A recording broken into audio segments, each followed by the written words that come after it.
CBS World News, Bob Trout speaking. And again, we bring you the available reports, all of them from German sources, on what the Berlin radio calls the invasion. There is still no Allied confirmation from any source. Correspondents who rushed to the War Department in Washington soon after the first German broadcast was heard were told that our War Department had no information on the German reports. There's been no announcement of any sort from Allied headquarters in London. The first news of the German announcement reached this country at 12:37 a.m. Eastern War Time. The Associated Press recorded this broadcast and immediately pointed out that it could be one which Allied leaders have warned us to expect from the Germans. Shortly after 1 a.m. Eastern War Time, the Berlin radio opened its news program with a so-called invasion announcement. Columbia's shortwave listening station here in New York heard the Berlin radio say, and I quote, "Here is a special bulletin. Early this morning, the long-awaited British and American invasion began when paratroops landed in the area of the Somme estuary. The harbor of Le Havre is being fiercely bombarded at the present moment. Naval forces of the German Navy are off the coast fighting with enemy landing vessels. We've just brought you a special bulletin." End of the quotation. That is the invasion announcement as heard from the Berlin radio by Columbia's shortwave listening station. Now here's what Transocean, one of the German news agencies, says, and I quote, "Early Tuesday morning, landing craft and light warships were observed in the area between the mouth of the Somme and the eastern coast of Normandy. At the same time, paratroops were dropped from numerous aircraft on the northern tip of the Normandy Peninsula. It is believed that these paratroops have been given the task of capturing airfields in order to facilitate the landing of further troops. The harbor of Le Havre is at the moment being bombarded. And," continues the broadcast, "German naval forces have engaged enemy landing craft off the coast." The Transocean broadcast, still unconfirmed, concludes this way: "The long-expected Anglo-American invasion appears to have begun." This is the full text of the German Transocean broadcast as recorded by the Associated Press. The German broadcasts on the long-expected invasion by the Allies were relayed both to North America and to Germans in the homeland. Germans at home were told by DNB's domestic broadcasts at dawn in Europe. At 1:30 in the morning, Eastern War Time, the DNB agency repeated the items describing what it called the invasion operations. This was a departure from the usual DNB practice of giving fresh information at that time. The German-controlled Calais radio came on the air today with this announcement in the English language, quote, "This is D-Day. We shall now bring music for the Allied invasion forces." So said the German-controlled Calais radio across the channel from England.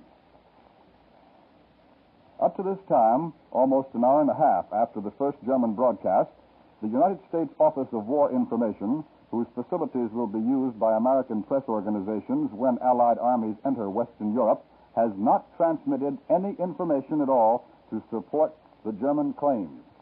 Director Elmer Davis of the OWI rushed to his headquarters immediately when OWI officials advised him of the broadcasts from Germany.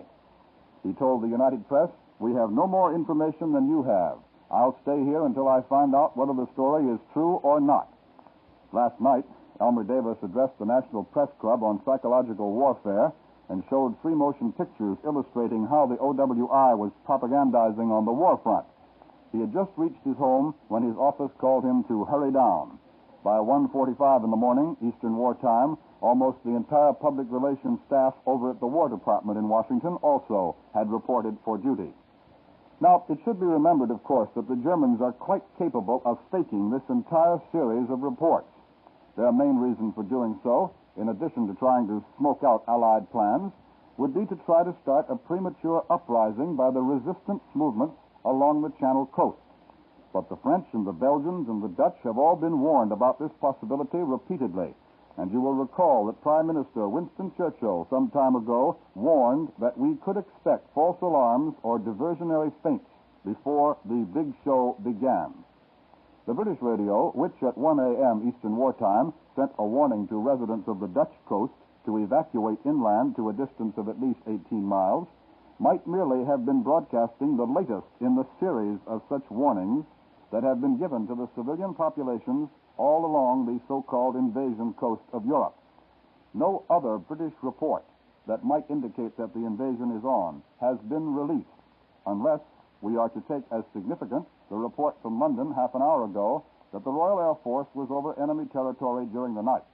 Even on the enemy side, there are clear reasons for doubting the German report that the invasion has started.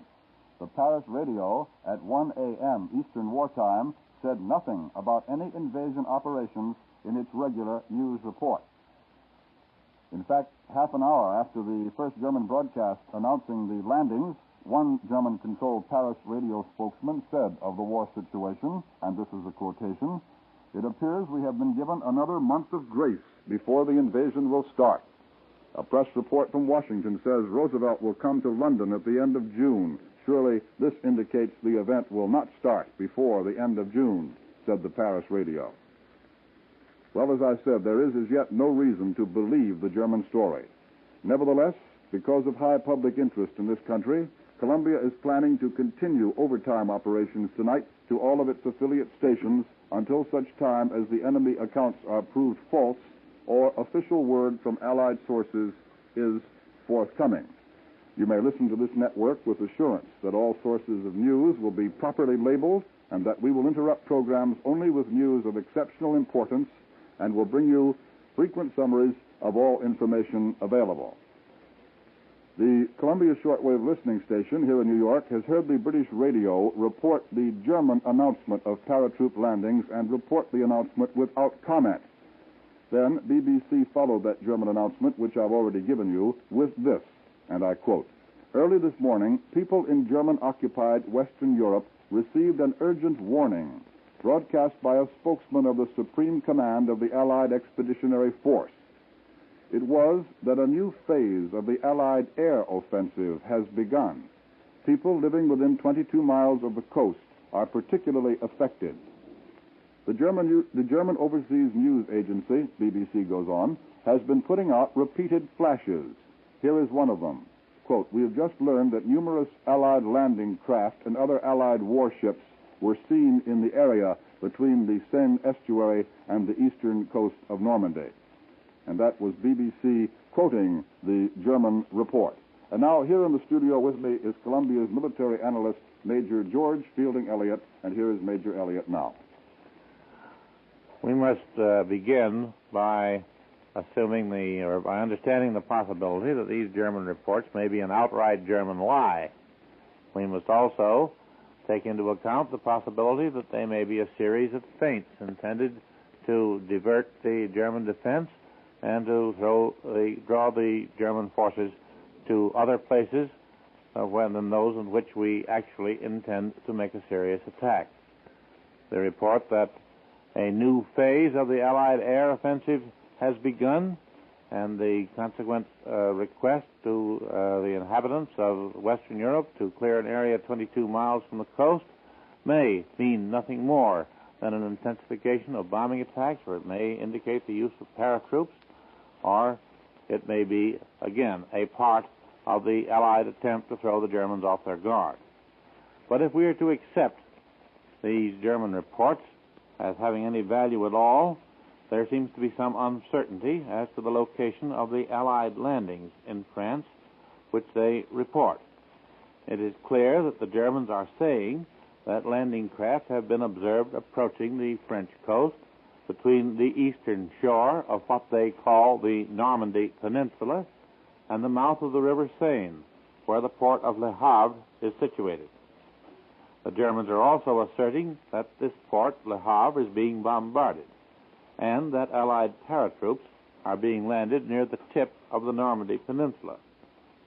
What is not clear is the reference made to an Allied landing near the estuary of the River Somme, which is some distance northeast of Le Havre. This may possibly be an error for the Seine estuary, though the actual German translation has been checked several times here in a CBS shortwave listening station. But to analyze all these German statements, What the Germans call the Normandy Peninsula is undoubtedly the Cotentin Peninsula, at the end of which stands the port of Cherbourg. Allied forces would certainly wish, if they were actually landing in France, to obtain a well-equipped seaport as soon as possible, as such a port is essential in order to keep up continuous landings of troops and heavy equipment. We learned at Anzio and at elsewhere that it is not safe to leave such matters to the mercy of the weather, as has to be done when dependence is had on open beaches or even small but undeveloped bays. Hence, a double Allied attempt against the two chief ports of northern France, Cherbourg and Le Havre, is well within the possibilities if we are to accept the German reports that landings are taking place at all. From the strategic point of view, there is nothing inconsistent in the report of the landing at the Somme estuary. There is no seaport of importance there, but the Allies might well wish to land on a broad front in order to divert the German defense as much as possible and to keep the Germans from finding out, as long as we could, where the main effort was being made. The landing of paratroops behind the big seaport of Cherbourg would likewise be probable if the landing was really in progress, in order to cut off the movement of German reserves toward that port and thus facilitate its capture by the Allies. But any military analysis must remain fragmentary and uncertain as long as it is based only on German reports, which have so frequently proved to be unreliable in the past. That was Columbia's military analyst, Major George Fielding Elliott, and I think that brings us up to date to the moment. I'd like to repeat that there is as yet no reason to believe this German story which you have now heard. Nevertheless, because of high public interest in this country, Columbia is planning to continue overtime operations tonight, and I should like to take this opportunity to inform not only you, our audience, but to inform also the staffs on duty at our affiliate stations around the country that Columbia is planning overtime operations until such time as the enemy accounts are proved false or official word from Allied sources is forthcoming. And so, ladies and gentlemen, you may listen to this network with assurance that all sources of news will be properly labeled and that we will interrupt programs only with news of exceptional importance and will bring you frequent summaries of all information available. This is the Columbia Broadcasting System. CBS World News, Bob Trout speaking. It has now been nearly 2 hours since the first German radio announcement that the invasion had begun. Frankly, we don't know at this time whether those German news agency reports that the invasion has begun are true or not. However, the scarcity of any details from the Germans in these 2 hours after the first announcement do throw very strong doubt on the possible truth of the German story. Up until this moment, of course, there's been no confirmation from any Allied source that an invasion may have started. Elmer Davis, director of the Office of War Information, says that he, too, knows nothing of the reports. However, late last night, 3 German news agencies flashed word that Allied paratroops were spilling out of the skies over the Normandy Peninsula of France, and that our landing craft had started to come ashore in the Le Havre area, just 80 miles across the English Channel from the coast of Britain. The Germans, still without confirmation, say that Allied flyers are pounding Le Havre and its surrounding territory. The German news agency, DNB, also is telling of strong bombing attacks against the Calais and Dunkirk regions of France. Both Calais and Dunkirk lie some 150 miles northeast of Le Havre. This is the way the German Transocean broadcast announced the start of the invasion, and I quote, "The long-awaited invasion," said the Germans, "by the British and Americans was begun in the first hours of the morning of June 6th. The Germans then go on to say that their naval forces are now engaged in opposing the Allied landings. According to the German DNB agency, no enemy troops have come ashore yet. But again, I repeat, there's absolutely nothing at the moment to substantiate these enemy claims. The British Broadcasting Corporation, meanwhile, has broadcast urgent instructions to the people of France that a new phase in the air war has begun. In an earlier broadcast from Allied headquarters in London, the peoples of occupied Europe were told that once the invasion had started, they would be notified by leaflets. And again, in closing, let me remind you that there is no Allied confirmation of the landings in France as the Germans report. The British radio did add a warning to all persons to evacuate the 22-mile coastal belt as soon as possible. Both Axis and Allied sources mention Allied air activity over the entire coastal area from Norway to central France. Although there's no reason to believe this enemy report, the Columbia Network will remain in overtime operation tonight until all the facts are known. We repeat, the network will operate beyond its regular time of closing until the German report has either been verified or has been proved erroneous. This program has come to you from CBS World News. We resume our scheduled program.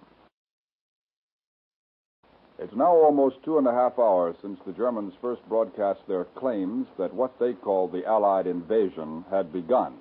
There's no confirmation from any Allied source, and the Germans are not telling this story to their own people. That's very important. General Eisenhower's spokesman has made no official statement.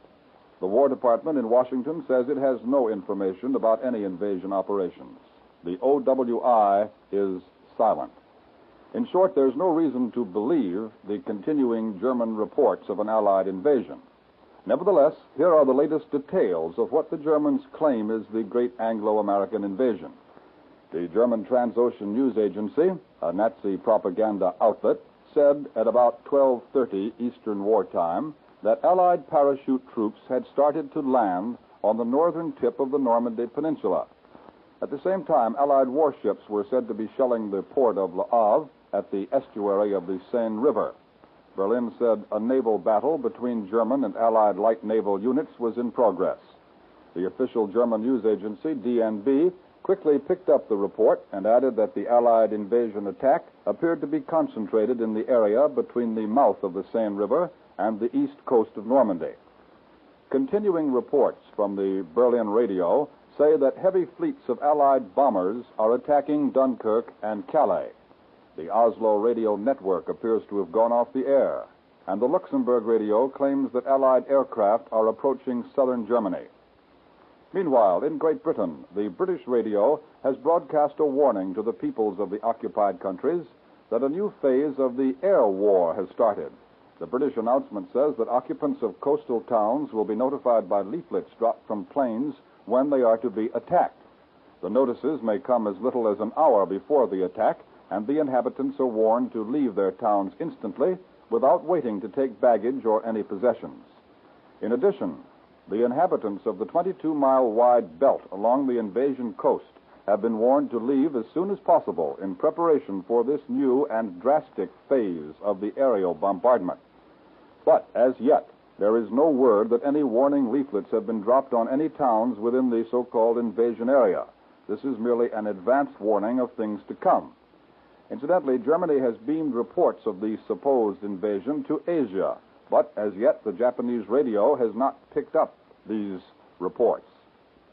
After the first German story about the so-called invasion, the man who is called Captain Ludwig Sertorius, supposedly a military commentator for the German news agency Transocean, declared flatly that the great conquest, as he put it, has begun between forces of the Reich and those of the Anglo-Americans.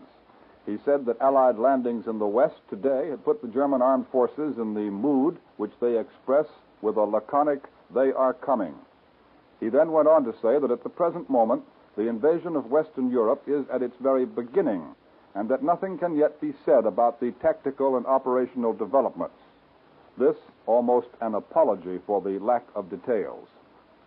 Sertorius then concluded that the German armies are facing the Allied onslaught with single-mindedness of purpose. For in war, said the captain, with the typical Berlin flourish, ethical values are at least as important as the number of soldiers and the quantity of their equipment. Washington, like the rest of the nation, is momentarily waiting for official word from our side about these German claims. The city of Washington awoke rapidly after the first broadcasts more than 3 hours ago. Lights flashed on and radios were tuned in. You may have had the same experience. Newsmen hurried to their offices, and there was just one question on everyone's lips. Is it official? So far, as we've told you repeatedly, it is not official. If the White House knows anything about the report, there is no sign. Only a few lights glow here and there, and the customary guards are patrolling up and down outside the White House with the same old monotony. Only a few hours earlier, President Roosevelt addressed the nation by radio. He spoke of the fall of Rome, and he said it was a significant victory. But the president added that a long period of greater effort and fighting lies ahead before we get into Germany itself.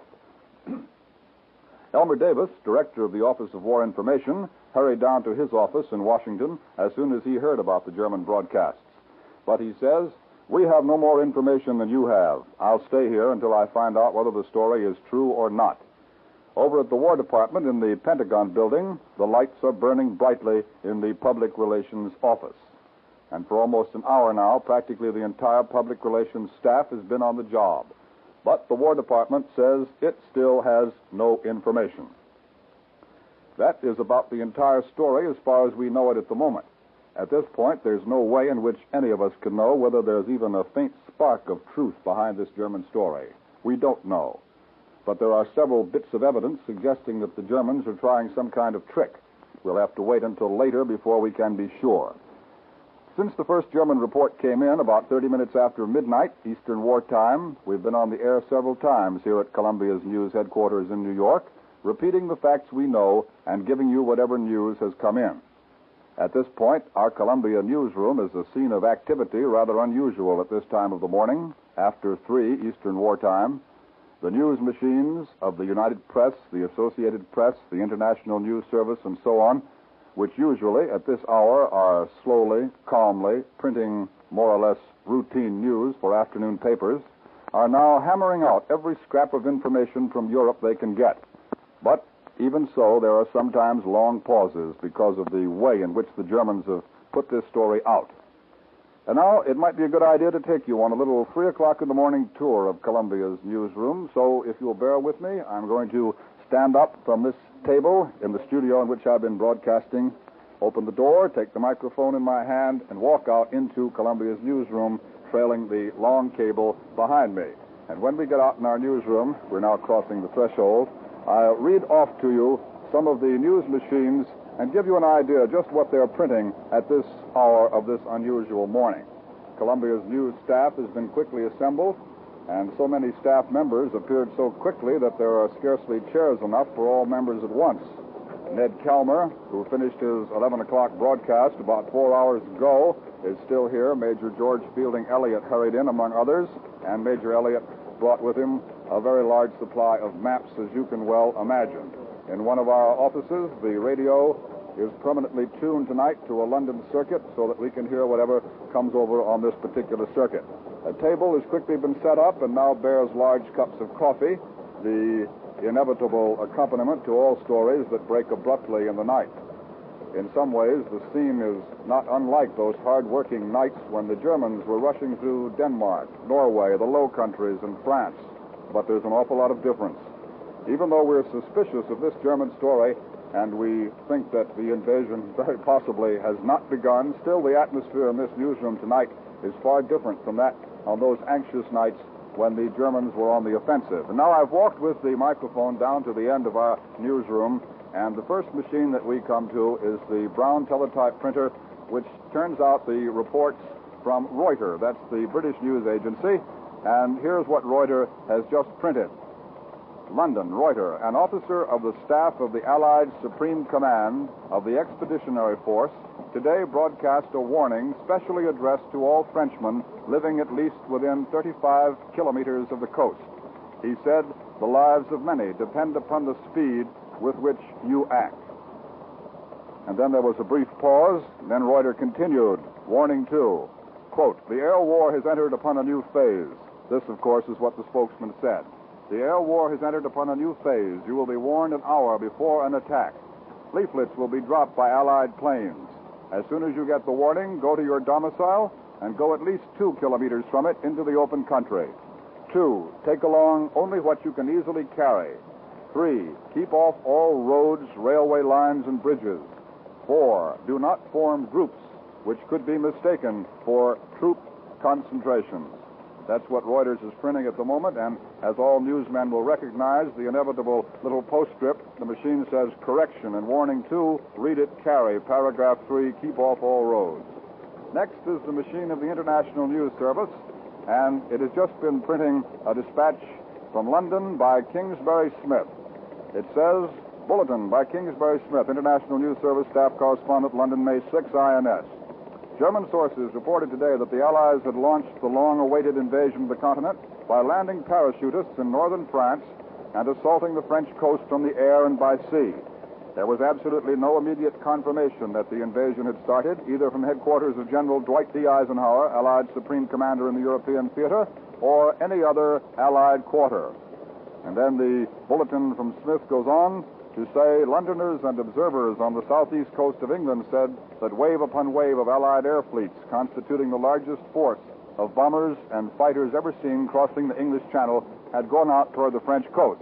Now, if you'll bear with me on this tour of the newsroom, instead of going along in the geographical way I ordinarily would go to the United Press machines, a bulletin just come in on the Associated Press, and here's what it says. New York, June 6, AP. The London radio, in a Dutch language broadcast, warned European underground workers today to report to their leaders with all speed and to be prepared for anything. Keep away from military installations, the broadcast said. Underground members, report to your trusted leaders. Act with speed. Be prepared for anything. There is bombardment in the port of Le Havre.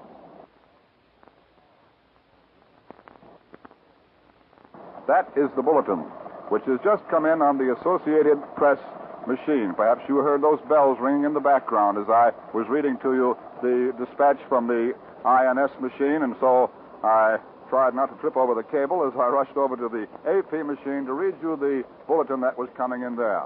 And now back to the United Press machine. That's one of the many United Press machines that we have in this office. Most of them, you know, print the same thing. We have to have a great many copies here at Columbia's news headquarters. The UP machine is next to the INS machine from which I was reading a moment ago. And here is what the UP machine is printing at the moment. The first thing my eye lights on is this. Bulletin, London, June 6, 3:05 in the morning. UP, RAF bombers, quote, in strength, unquote, attacked occupied territory last night. It was announced today. And then, bulletin, second lead, by Joseph W. Grigg, United Press Staff Correspondent, London, Tuesday, June 6, UP. The German Transocean and DNB agencies started broadcasting shortly after 6:30 in the morning today, European time, 12:30 a.m. Eastern War Time, totally unconfirmed reports that German warships were fighting Allied landing ships around the Seine estuary, 80 miles from the South England coast, and that Allied paratroops were being landed. 2 hours later, while the Germans continued to broadcast the reports in services beamed to foreign stations, but not to listeners in German-dominated Europe, the Supreme Headquarters of General Eisenhower had made no comment. The AP machine has just come in with another bulletin. I've made my way over to this side of the room again, and it says, Bulletin, London, June 6, AP. The Berlin radio said today that, quote, combined British-American landing operations against the western coast of Europe from the sea and air are stretching over the entire area between Cherbourg and Le Havre. Now, there have been two rather late bulletins on the Associated Press. We interrupted the logical order of our tour of the newsroom to rush over to the AP machine, that's the Associated Press machine, and because they were bulletins and were the latest thing to come into our newsroom, although you can hear the clattering of all the other machines in the room, I'd like to read them both to you again, just in case you hadn't quite caught them all. Here's the first one that came in at 9 minutes past 3 in the morning Eastern War Time. New York. The London radio, in a Dutch language broadcast, warned European underground workers today to report to their leaders with all speed and to be prepared for anything. The broadcast said, keep away from military installations. Underground members, report to your trusted leaders. Act with speed. Be prepared for anything. There is bombardment in the port of Le Havre. And the second bulletin, the one that came in at 3:11 Eastern Wartime, from London on the Associated Press, the Berlin radio said today that, quote, combined British-American landing operations against the western coast of Europe from the sea and air are stretching over the entire area between Cherbourg and Le Havre. So there we have the latest from the Berlin radio, which has been putting out these stories, these reports from the very beginning. The latest from the Berlin radio saying that the landings stretch over the entire area from Cherbourg and Le Havre, and the latest from London, the BBC, and that Dutch language broadcast saying there is bombardment in the port of Le Havre, which does not necessarily mean an invasion, as you know. Incidentally, if at any time when you, on this little tour of the newsroom, if you can pick out the sounds of the bells in the background, I'd like to explain to you that when you hear 5 bells in rapid succession, that means that one of our many machines, at least one, is notifying us with the signal of 5 bells that it has a bulletin on its service wire. Of course, if you suddenly hear all the bells go crazy at once, as if it were Christmas and New Year's all together, that would be a flash. But the flash is not as common in newsrooms as many people who do not work in news sometimes believe. And now I'm back to the United Press machine where I was in the first place before interrupting to go over to the AP, carrying the microphone with me on this long cable, surrounded by colleagues who, most of them, got up out of bed or came in a hurry when the news came in. And the United Press has a dispatch from Washington which says, Edward Barrett, Executive Director of Overseas Broadcasting for OWI, denied in a long-distance call from New York today that OWI was transmitting German overseas invasion reports back to Germany for German consumption. He said, we don't touch a thing unless and until it is officially announced by Allied headquarters. Well, that just tells us, in a way, something that we might have assumed in the first place, but it does give me a chance to remind you again of one circumstance that might be suspicious, and that is that the German people themselves are not being told of these things as far as we can make out so far. These broadcasts, these German reports, if we want to call them that, are all for foreign consumption, and in this case, foreign means us. And still continuing, walking about the newsroom, I now come to my colleague, Major George Fielding Elliott, who is standing in his green shirt sleeves, and the pencil is behind his ear. He's working very hard at the moment, and I think he might say something into this portable microphone if I hand it to him. Major? Thank you, Bob. There's only one item of significance in these recent reports, and that is the fact, this report that there has been a British broadcast in Dutch to the people of Holland ordering the underground leaders, the members of the underground, to report to their trusted leaders with all speed.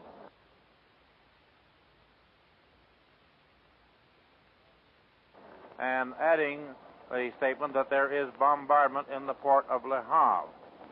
Now, if this is a genuine report, it would be unlikely that the British would order the Dutch underground to mobilize and report to their leaders unless there was some serious military operation in the wind.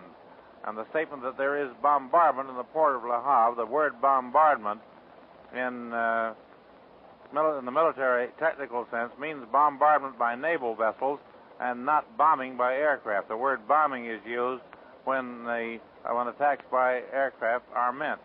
However, this should not be accepted as confirmation of the German reports until we have a great deal more to go on than this one report of a British broadcast in Dutch to the people of Holland, which may turn out to be an unconfirmed or erroneous report. Remember, we have nothing to go on yet from any source other than German except this one report, and that is not as yet confirmed from any other source. Now, here again is Bob Trout. Major George Fielding Elliott, whom we encountered on our tour of the newsroom, which was not an unlikely circumstance, has just been telling us some of his latest impressions about the activities here at Columbia's newsroom at, 3:17 and a half almost in the morning, Eastern Wartime. And now, as I am about to pass from one news machine to another to read to you a few more of the bulletins to give you an idea of what does come in on the news machines at this hour, On this kind of night, I just passed by one of the news desks at which one of our Columbia news writers is typing. Perhaps you can hear the rather hesitant pecking in the background. And I see a cable on the desk among the litter of papers, paper clips, pen and ink, rulers, which reminds me that perhaps you'd like to hear about this cable. About, not quite an hour ago, we got word here in the newsroom that a cable was coming in from London. Well, naturally, all these reports that we've had so far have been coming in from the enemy, so any word from London was a welcome word and perhaps exciting word for us. We waited very eagerly to see what the cable was going to be, and when it came in, it was a cable from Edward R. Murrow in London to Paul White, the director of Columbia's news services here in New York. And this is what it said. London. Paul White, Columbia Broadcasting. Report to the nation, the airplane was named, let me see now, I can hardly read it myself, it's in Cableese. Report to the nation, the airplane was a new and unnamed B-17. Larry Lesser and Gene Ryder, who installed the gear in this airplane and then test flew it, christened the ship, obviously after Columbia's famous program, Report to the Nation, on account of it would be the first report to the nation from this B-17 plane during a combat mission. Edward R. Murrow in London. Well, that was partly in Cableese and partly was a quick translation. I trust you can understand it. Perhaps I should have explained before I started to read it to you that the cable referred to the Flying Fortress, the B-17, in which Edward R. Murrow took a trip on a combat mission last week. Was it last week? Yes, time's rather confused here. Last week to the so-called invasion coast. He broadcast from the plane while it was in flight before it had landed back at its field in England. And he had said on the air several times in his broadcast from the plane in the air that the name of the fortress was Report to the Nation. Naturally, it intrigued our interest, but we were curious to know just how this flying fortress got the name Report to the Nation.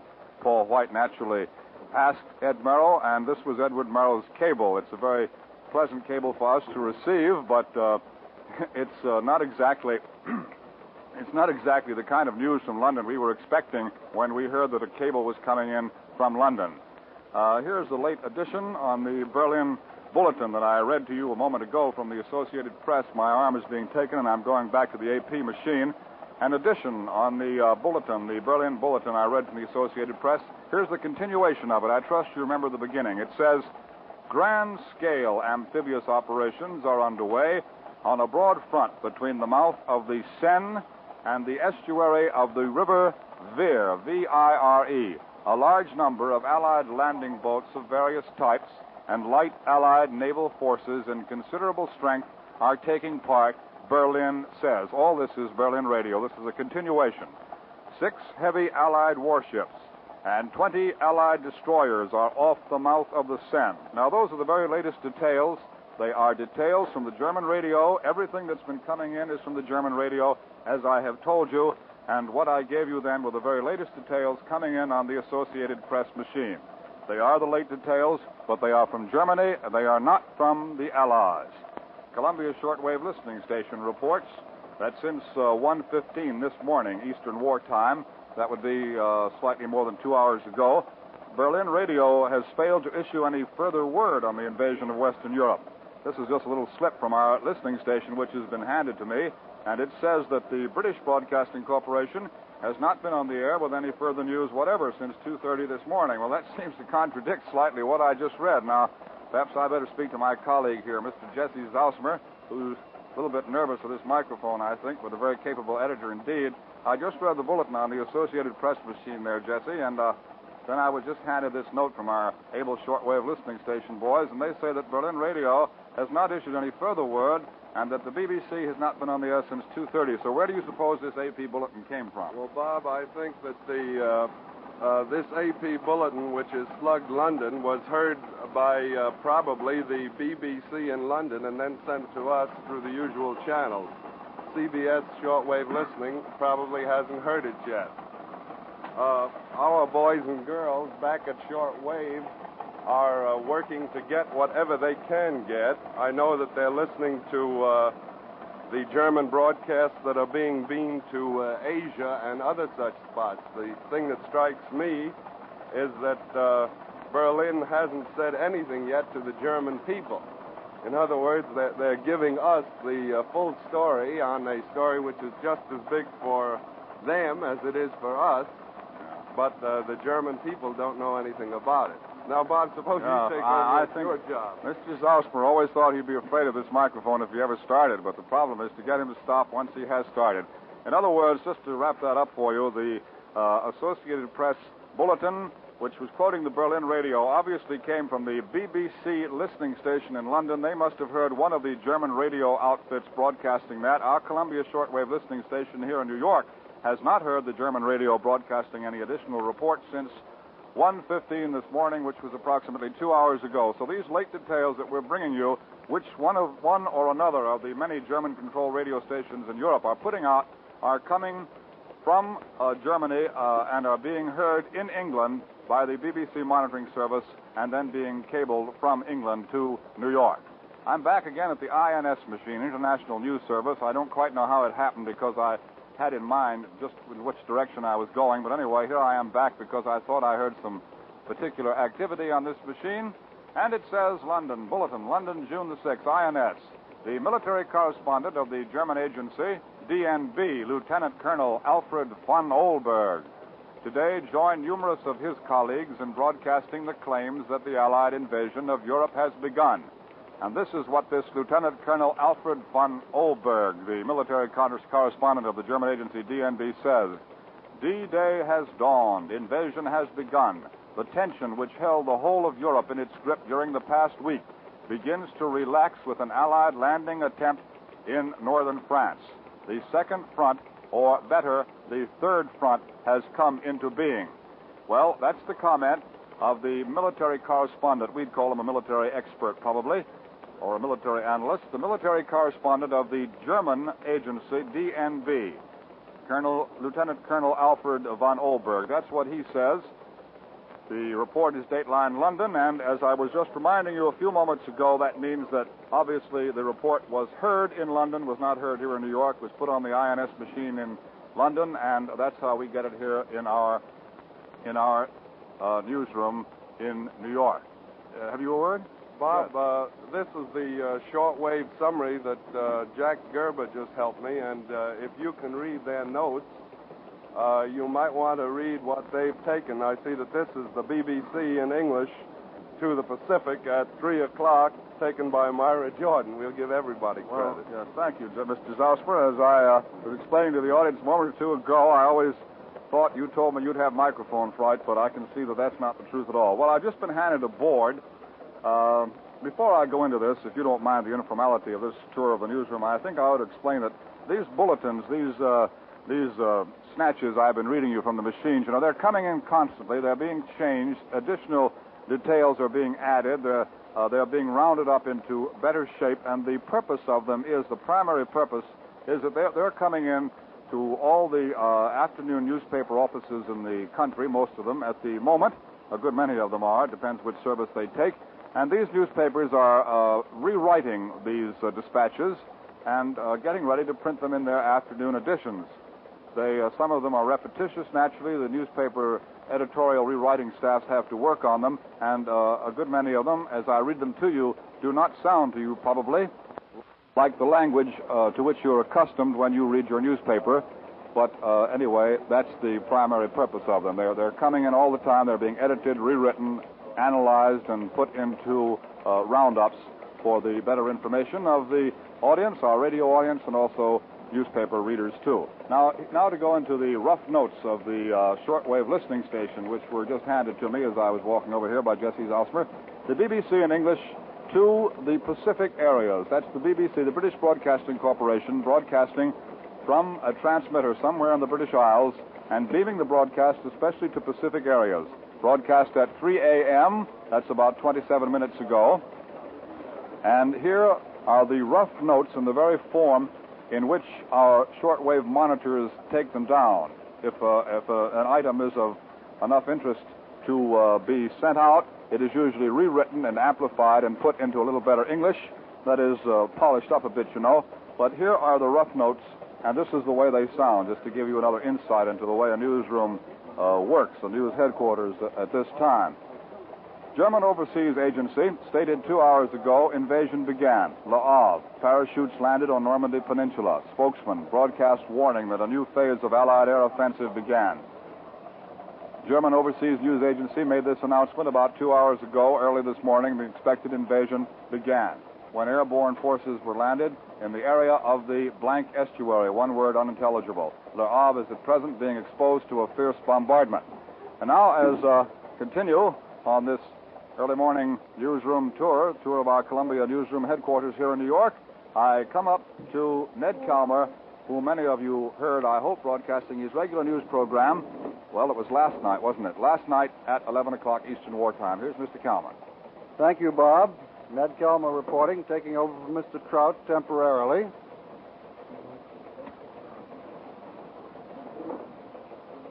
First, it might be a good idea for those who have just tuned in on this exciting night to go back over the principal facts that we know so far, all of which have been reported to us by the Germans, with the exception of a broadcast by the British Broadcasting Corporation from London in Dutch to Holland, in which the very significant fact is mentioned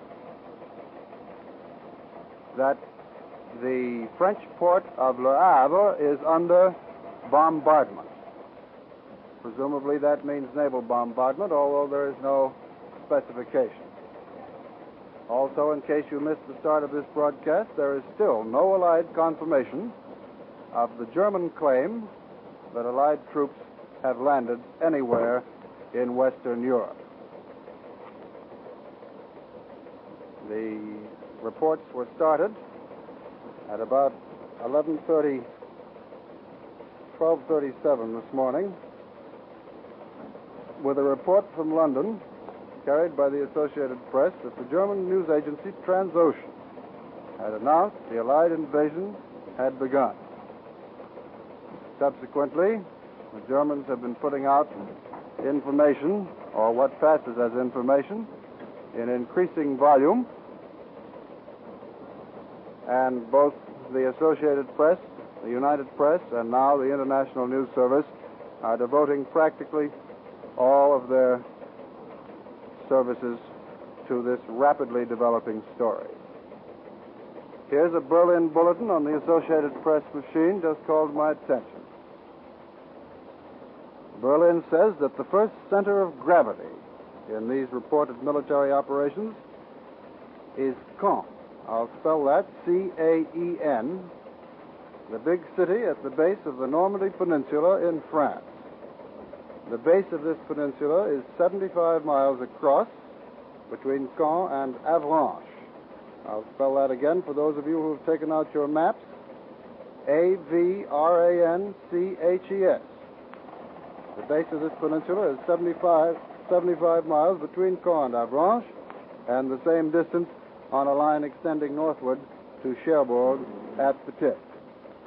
Caen itself is 120 miles west-northwest of Paris. And now, Mr. Trout, are you ready again? Yes, Mr. Calmer, thank you very much. I not quite up on what Mr. Calmer has been reading to you from these news machines. I've now got to the Office of War Information machine, and that's one of the most interesting things that's really observable here in Columbia's newsroom this morning. At 3:30, the OWI machine has been almost entirely silent while all the other machines have been hammering out their news. The OWI has put out only one report this morning which says the Romanian radio reports enemy planes over Belgrade, and that report came in at 3:01 in the morning, in other words, about half an hour ago on the OWI wire. It seems that the OWI is waiting cautiously before putting out anything on these German reports. So far, all these reports have been German. And now, ladies and gentlemen, for a special announcement from the Supreme Headquarters of the Allied Expeditionary Forces from London, from Colonel R. Ernest Dupuy. Go ahead, London. This is Supreme Headquarters, Allied Expeditionary Force. The text of communique number 1 will be released to the press and radio of the United Nations in 10 seconds. Repeat, 10 seconds from now.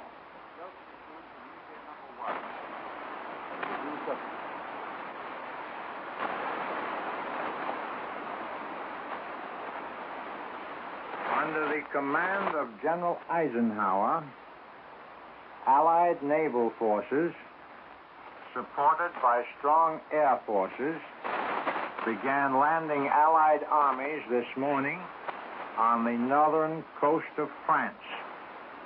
The communique will be repeated. Under the command of General Eisenhower, Allied naval forces, supported by strong air forces, began landing Allied armies this morning on the northern coast of France. This ends the reading of communique number 1 from Supreme Headquarters, Allied Expeditionary Force. This means invasion. Ladies and gentlemen, here we are back at Columbia's news headquarters, the newsroom in New York. I've just taken the microphone out of the studio again and back into our news headquarters. You have just heard from London Colonel R. Ernest Dupuy of the Supreme Headquarters of the Allied Expeditionary Forces reading communique number 1. Everything to this point has been German reports, and communique number 1 now says, under the command of General Eisenhower, Allied naval forces, supported by strong air forces, began landing Allied armies this morning on the northern coast of France. It is now official. The landings have begun, and at this moment, here is Columbia's military analyst, Major George Fielding Elliott. As you just heard from Mr. Trout, the period of doubt is at an end, and we have official announcement of the landing of Allied armies on the northern coast of France. As there is nothing to add to the very bare words of the official communique, it was to be expected that the Allied naval forces would cover the landing and would be engaged in conveying our troops to the coast of France, and that there would be strong air support. When there is any further details to give you, we will bring them to you promptly, and we'll try to analyze them for you as well as we can within the limits of the information that we get from time to time. Now, here again is Mr. Trout. Major George Fielding Elliott has been speaking to you, talking about the invasion. I think we can now call it that, following the reading of the first communique, communique number 1 from SHAFE. That's what we call Supreme Headquarters, Allied Expeditionary Forces, somewhere in Great Britain. Rather strangely, you know, just before we switched to London to hear the first communique, we were making this informal tour of the Columbia newsroom, which began at 3 o'clock in the morning, 35 minutes ago. I was standing here in front of the OWI machine and telling you that while all the other news services, the UP, AP, INS, Reuters, all the rest, were sending out all these reports and from Europe, you know, about the German reports, the OWI, which confines itself to official news, sends us the text of the communiques and all that sort of thing. The OWI was printing almost nothing, and since the beginning of the day, since midnight, the OWI had put on only one bulletin, or rather one dispatch of any kind, saying that the Romanian radio reported enemy planes over Belgrade. And, of course, a few moments after I said that, we switched you to London so that you could hear Colonel Dupuy reading the communique, and of course at that moment, after I came out of the studio on the OWI machine, here is what is now printed. OWI 2, meaning the second bulletin since midnight. OWI 2, flash. Supreme Headquarters announces Allies begin operations on northern coast of France. Bulletin. Communique said, under the command of General Eisenhower, Allied naval forces, supported by strong air forces, began landing Allied armies this morning on the northern coast of France. 3:34 p.m. Eastern Wartime from Washington. That's what the Office of War Information wire says. Still looking over the machines now in a way, it's rather speculative. The whole character of this broadcast has changed, and it did change rather abruptly. Ladies and gentlemen, as you know, if you have been staying with us, you know we started, sometime after midnight. I guess it was about 20 minutes to 1 in the morning Eastern Wartime when the Germans began putting these reports out. We've been bringing you frequent reports, and then at 3 o'clock in the morning, a little more than 35 minutes ago, we took this microphone here in our studio, which adjoins the Columbia newsroom in New York, and brought it out here to the news machines and began taking you on an informal tour to show you what a newsroom is like at this hour. And now I hear that we must go to London in a few moments. Ladies and gentlemen, for a broadcast from Columbia's correspondent Edward R. Murrow, we take you now to London. March with you. In company with our brave allies and brothers in arms on other fronts, you will the German war machine, the elimination of Nazi tyranny over the oppressed peoples of Europe, and security for ourselves in a free world. Your task will not be an easy one. Your enemy is well trained, well equipped, and battle hardened. He will fight savagely. But this is the year 1944. Much has happened since the Nazi triumphs of 1940-41. The United Nations have inflicted upon the Germans great defeat in open battle, man to man. Our air offensive has seriously reduced their strength in the air and their capacity to wage war on the ground. Our home fronts have given us an overwhelming superiority in weapons and munitions of war, and placed at our disposal great reserves of trained fighting men. The tide has turned. We've inflicted upon the Germans great defeat in open battle, man to man. Our air offensive has seriously reduced their strength in the air and their capacity to wage war on the ground. Our home fronts have given us an overwhelming superiority in weapons and munitions of war, and placed at our disposal great reserves of trained fighting men. The tide has turned. The free men of the world are marching together to victory. I have full confidence in your courage, devotion to duty, and skill in battle. We will accept nothing less than full victory. Good luck, and let us all beseech the blessing of Almighty God upon this great and noble undertaking. This order was distributed to assault elements after their embarkation. It was read by appropriate commanders to all other troops in the Allied Expeditionary Force. I return you now to the United States. As a matter of fact, we have to come into the studio now with this unusual arrangement so that we can hear the speaker and hear what Mr. Murrow was saying. That was Edward R. Murrow, Columbia's correspondent in London. Now we're back out in the newsroom with our long cable, and once again, here is Columbia's military analyst, Major George Fielding Elliott. The Allied invasion of Western Europe, as you know, has begun. Such an operation, carrying thousands and hundreds of thousands of troops across water to land them on a hostile shore, is one of the most dangerous of all military operations. There have been few such vast military amphibious operations in all history. Some have failed, but some have succeeded. And no such operation has ever been prepared with the thoroughness of this Allied landing on the European continent. The Allies have been getting ready for it for years. The British have been looking forward to this day ever since Dunkirk. And the moment the United States got into the war, our military leaders realized that the main road to the defeat of Germany lay through the occupied lands of Western Europe, and they began to plan accordingly. Our leaders have also realized that they must strike with overwhelming force. In some military operations, an initial repulse might have little effect, but in this European invasion, it might be fatal, for it would be a disastrous blow to the morale of the people of the conquered nations. So, the plans for the invasion were more complex and more complete than any that military strategists have ever had to work out before. Germany's dash across the Low Countries and France was simple in comparison. So was the German attack on Russia, vast as that operation was. The Allied landings in North Africa and in Sicily involved similar problems to this one, but they were on a far smaller scale. The opposition was much lighter. Nevertheless, the experience gained in these operations has been invaluable in planning for this one. We don't know as yet the details of the first landing operation. but usually an invasion force strikes in 3 waves.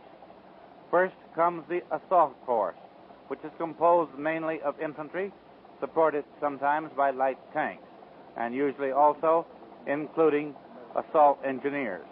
Its job is to strike quickly, to break up initial enemy resistance, and to secure a foothold on the shore before it can land the support of bombing and fighting planes and of naval artillery. And you will remember that General Eisenhower's first communique emphasized the strong naval and air support which our landing was receiving.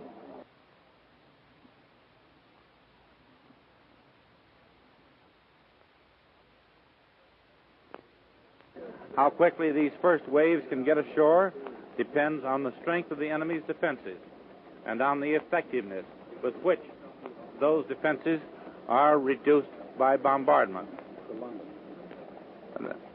We take you now, in a few moments, for another broadcast to the British Isles. In a moment or two, our signal will be ready. We take you now to London. Here is the text of a report sent to London by Herbert M. Clark for the networks of the United States. This is Herbert M. Clark in a takeoff report from an Allied expeditionary base. I don't have to explain what the takeoff is. When you hear this, you'll know that Allied forces have leaped the gap between the bases in the United Kingdom and the coast of France. We'll be there, and we'll be there to stay as you listen. As I write this, we're in an unnamed port on an unnamed coast, one of the quirks of military security. But it's a funny thing about security. A week ago in London, I was in a state of constant irritation with security censorship. It was obvious from German radio reports that the Nazis knew things we knew but couldn't say. Since then, I've been living and eating and sleeping aboard the flagship of an Allied assault force, one of the several which are going to hit the Hun where he hurts most. And I find that Jerry knows less than he said he did. Since I've been here, we've had exactly 1 air alarm, and that not a raid or even a determined reconnaissance. And I also find that I don't object so much to security. My loyalty and responsibility to you back home is overridden by loyalty and responsibility to the soldiers on this boat and the sailors who are carrying them to the beachhead. That objective is also, for the moment, unidentifiable, because the place we've picked for our main landing is one Jerry hadn't figured on. And I don't want to be the one to tell him that our sector is the one where his counterattack should go. The Nazis have been badly outguessed on this whole show. He's going to be surprised by the direction of the attack, and he's going to get a shock by the timing. The master race has fallen down again. I'm treating all this in the past tense as though it had already happened. Maybe that's a mistake, but it's a reflection of the overwhelming confidence of the troops involved and the confidence I've drawn from the tremendous scale of the preparations. We haven't yet moved from our anchorage, but all morning this coastal strip has been full of movement. Ladies and gentlemen, I will digress to say that the next few sentences will be semi-English, that the script has been censored. There are ships in the task forces which are striking, British, Canadian, and American. They range from big troop carriers and supply ships down to landing craft. Other vessels, landing craft, which make most of the journey, piggyback on bigger ships, are in the fleet. Now I admit that I can't conceive of a fleet of ships myself, but I do know that's as far as I can see from the bridge of this ship. Others are dotting the water thickly, and I can see about 30 square miles of water. Well, ships, I'm told, half the force. Double it, and you'll have the whole.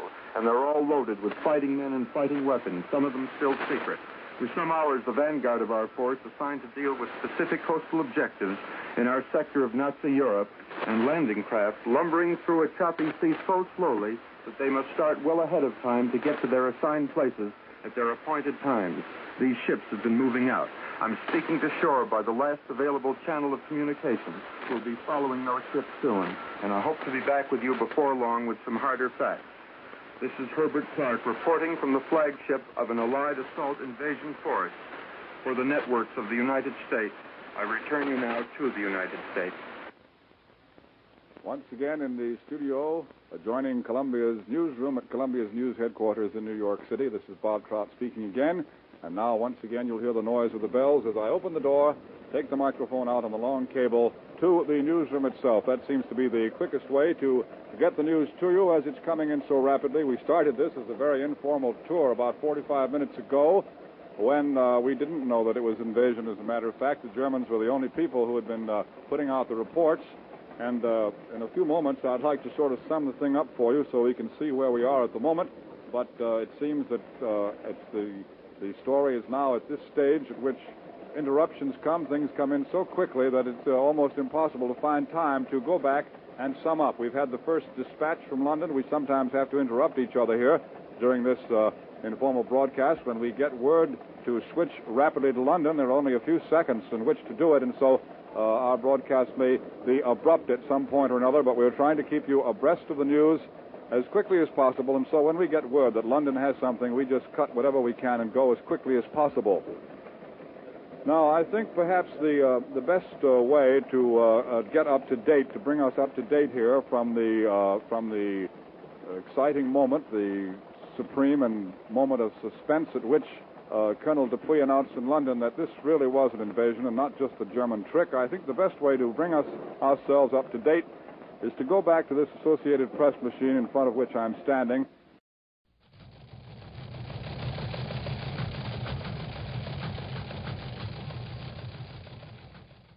Start at the copy at 3:33 a.m. in the morning. That's 1 minute after we'd switched to London. And here's what it says. Flash. That's a very rare thing, you know, in the news world. Flash.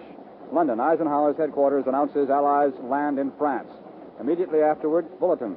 Supreme Headquarters, Allied Expeditionary Force, June 6 AP. General Dwight D. Eisenhower's headquarters announced today that Allied troops began landing on the northern coast of France this morning, strongly supported by naval and air forces.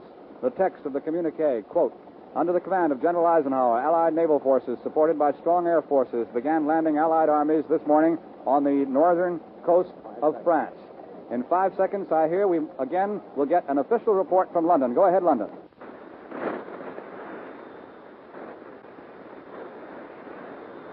This is Supreme Headquarters, Allied Expeditionary Force. In a moment, you will hear the Supreme Commander, General Dwight D. Eisenhower. His statement will be followed by other messages to the peoples of the countries on the western coast of Europe, which are occupied by the enemy. The Supreme Commander, Allied Expeditionary Force, General Dwight D. Eisenhower. People of Western Europe. A landing was made this morning on the coast of France by troops of the Allied Expeditionary Force. This landing is part of the concerted United Nations plan for the liberation of Europe, made in conjunction with our great Russian allies. I have this message for all of you. Although the initial assault may not have been made in your own country, the hour of your liberation is approaching.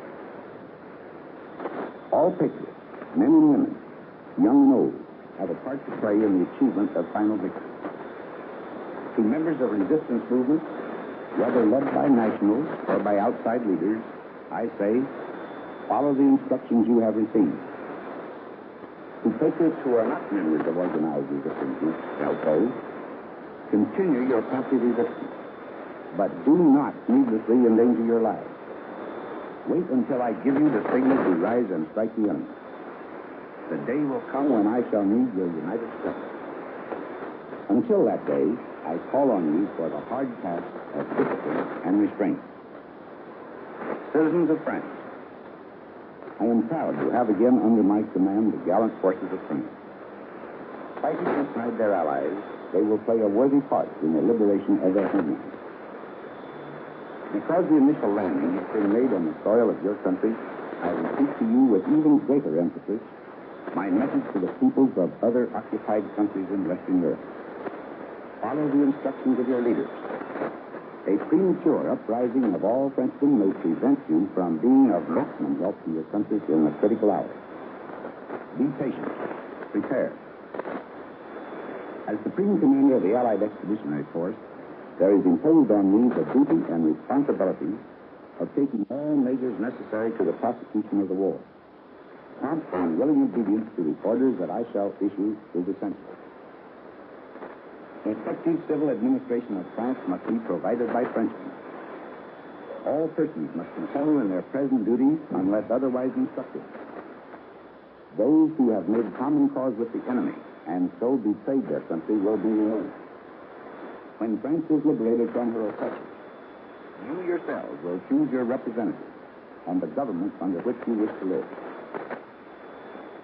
In the course of this campaign for the final defeat of the enemy, you may sustain further loss and damage. Tragic though they may be, they are part of the price of victory. I assure you that I shall do all in my power to mitigate your hardships. I know that I can count on your steadfastness now, no less than in the past. The heroic deeds of Frenchmen who have continued the struggle against the Nazis and their vicious satellites in France and throughout the French Empire have been an example and an inspiration to all of us. This man is but the opening phase of the campaign in Western Europe. Great battles lie ahead. I call upon all who love freedom to stand with us now. Keep your faith staunch.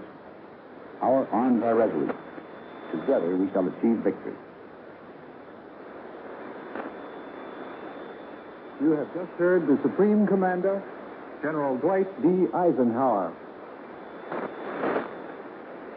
It has just been announced that General de Gaulle has arrived in England.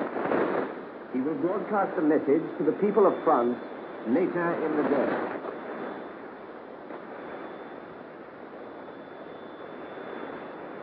You will next hear the King of Norway, His Majesty King Haakon VII.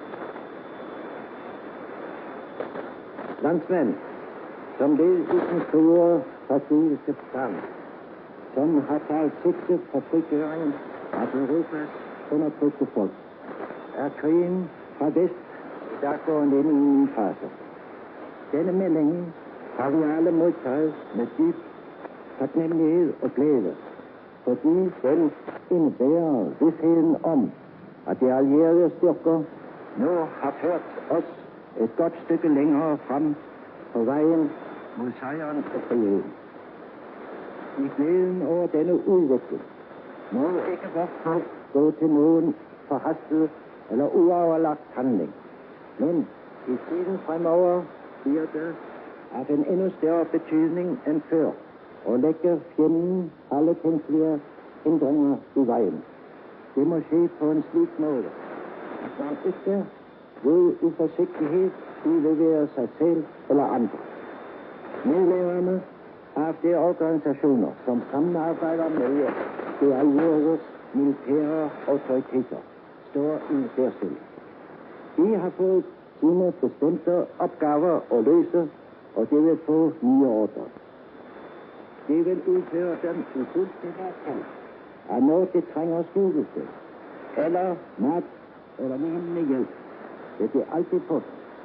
Også på den måde kan mange i stilhed komme til at yde en mere værdifuld indsats i frihedskampen.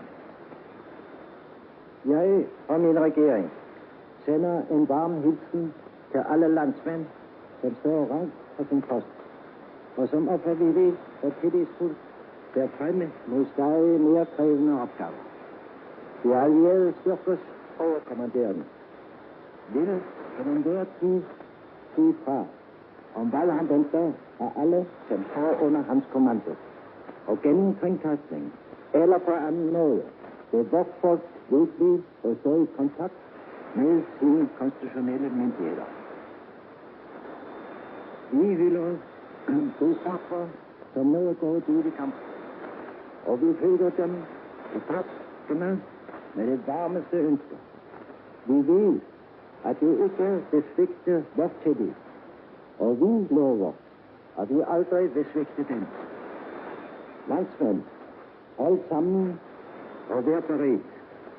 Leve de forenede nationers sejr, leve frihed. Here is a translation of King Haakon's message to the people of Norway. Fellow countrymen, as a link in the great strategic plan which aims at liberating the oppressed peoples of Europe, The war in the West has today entered a new phase. We have all received this news with a profound feeling of joy and satisfaction, as we realize that Allied forces have thereby carried us a good way further on the road to victory and liberation. Heartened by these developments, our people must not allow their enthusiasm to lead them into premature or unpremeditated acts. From now on, however, it will be of even greater importance than heretofore to hinder and impede the enemy by all subtle and covert means that do not expose yourself or others. This order does not apply to organized resistance groups who are in touch with the Allied military authorities. They have been given their special orders, and they will receive further orders. These they will carry out in the knowledge that if they are in need of a hiding place, or food, or any other help, they will always find it. In this way also, many of you will be able quietly to take an effective part in the battle for freedom.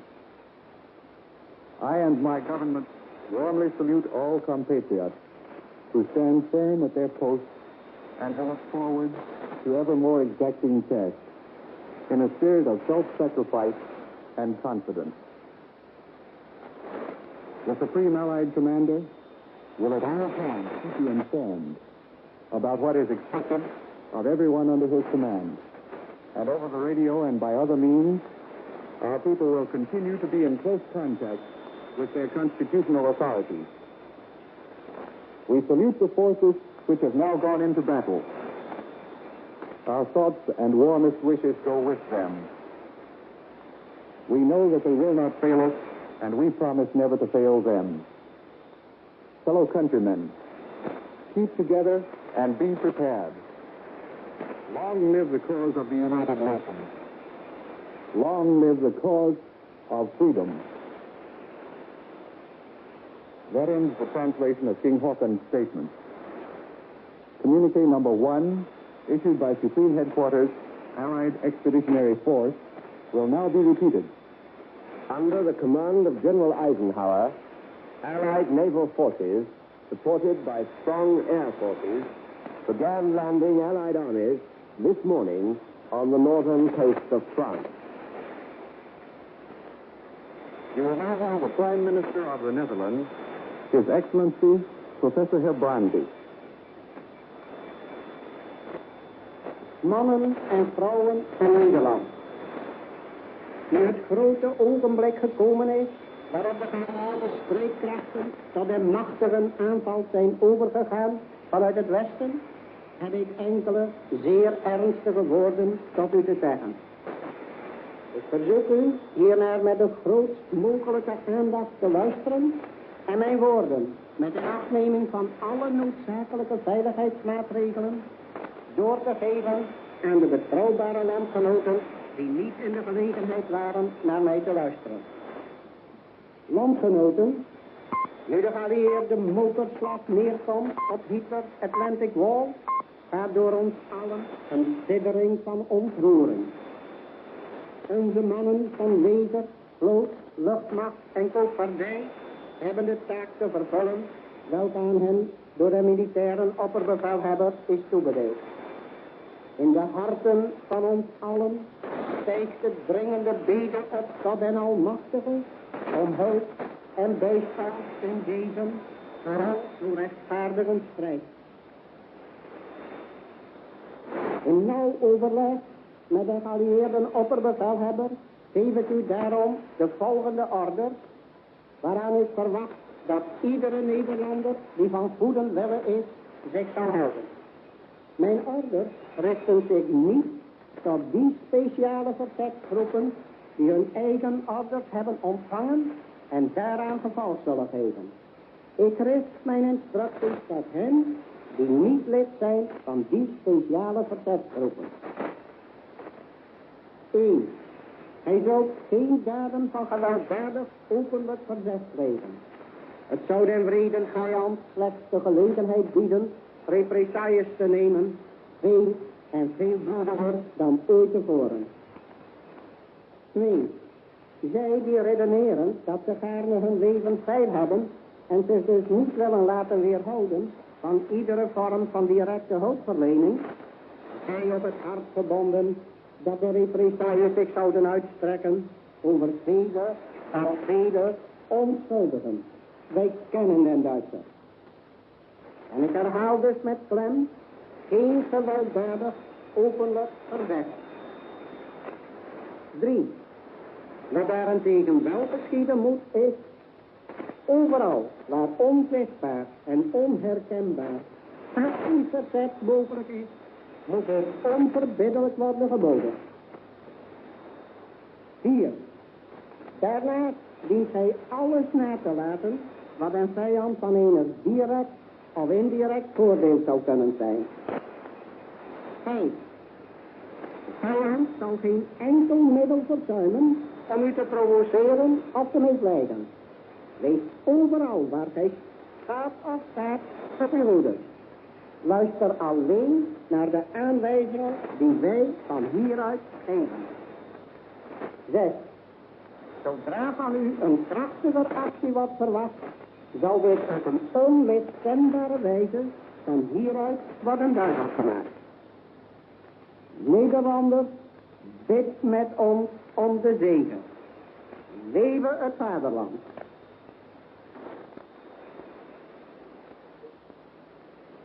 Here is a translation of the statement just made by the Prime Minister of the Netherlands.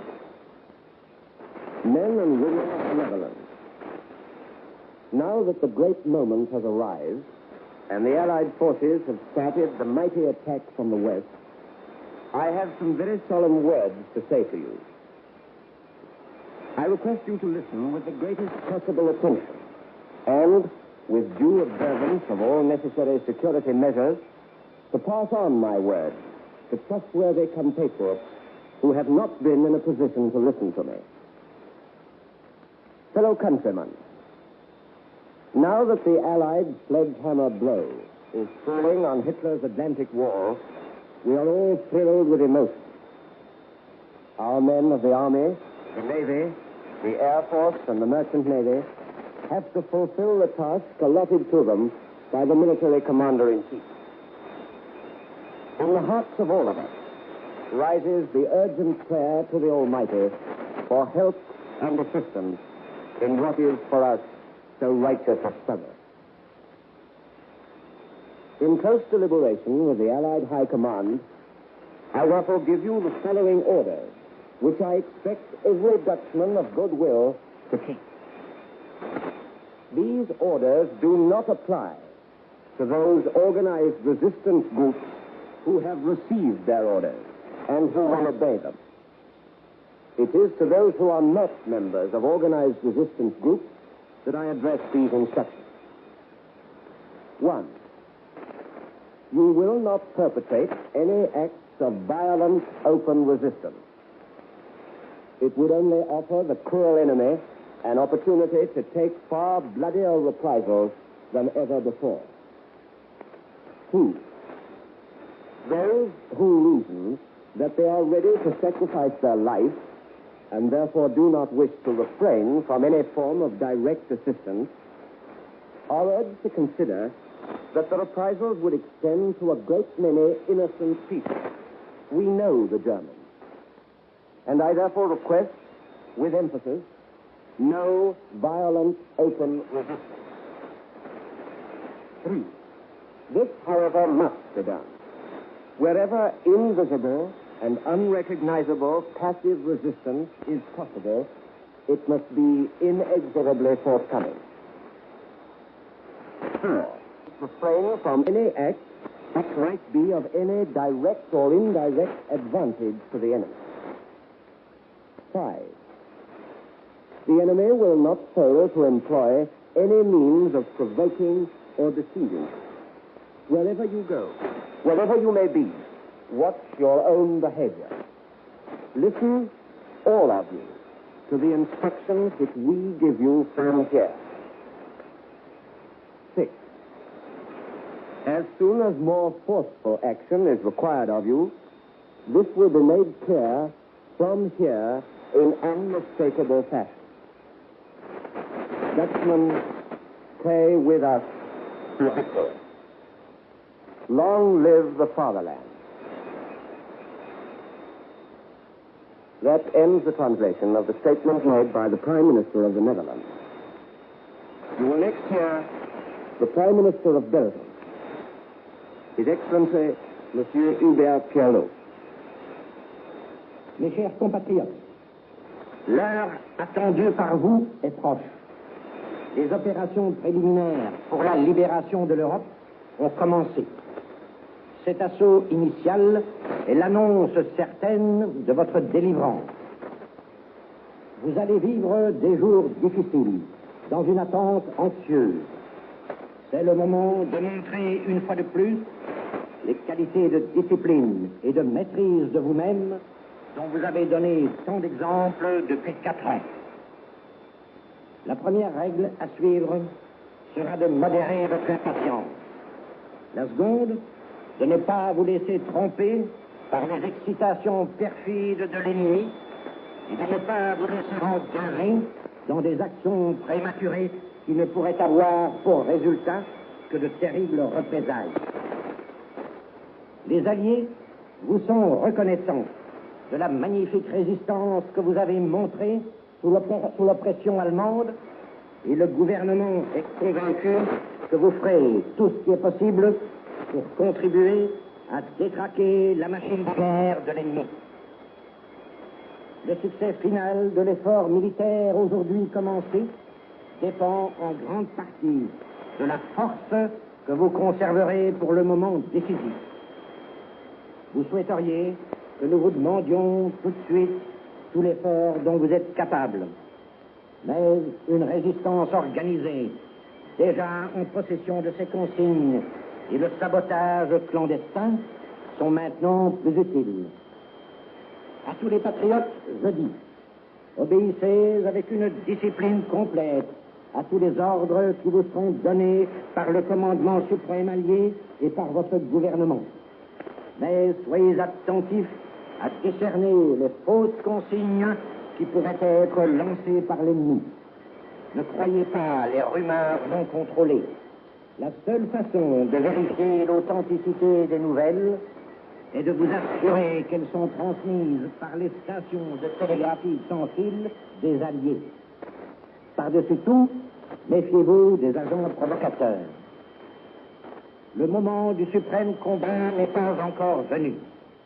Lorsqu'il aura sonné, vous en serez avertis par le commandement allié et par votre gouvernement. L'on vous dira alors clairement ce que l'on attend de vous. Utilisez cette période intermédiaire pour perfectionner vos organisations afin qu'au moment voulu, leur action soit pleinement efficace.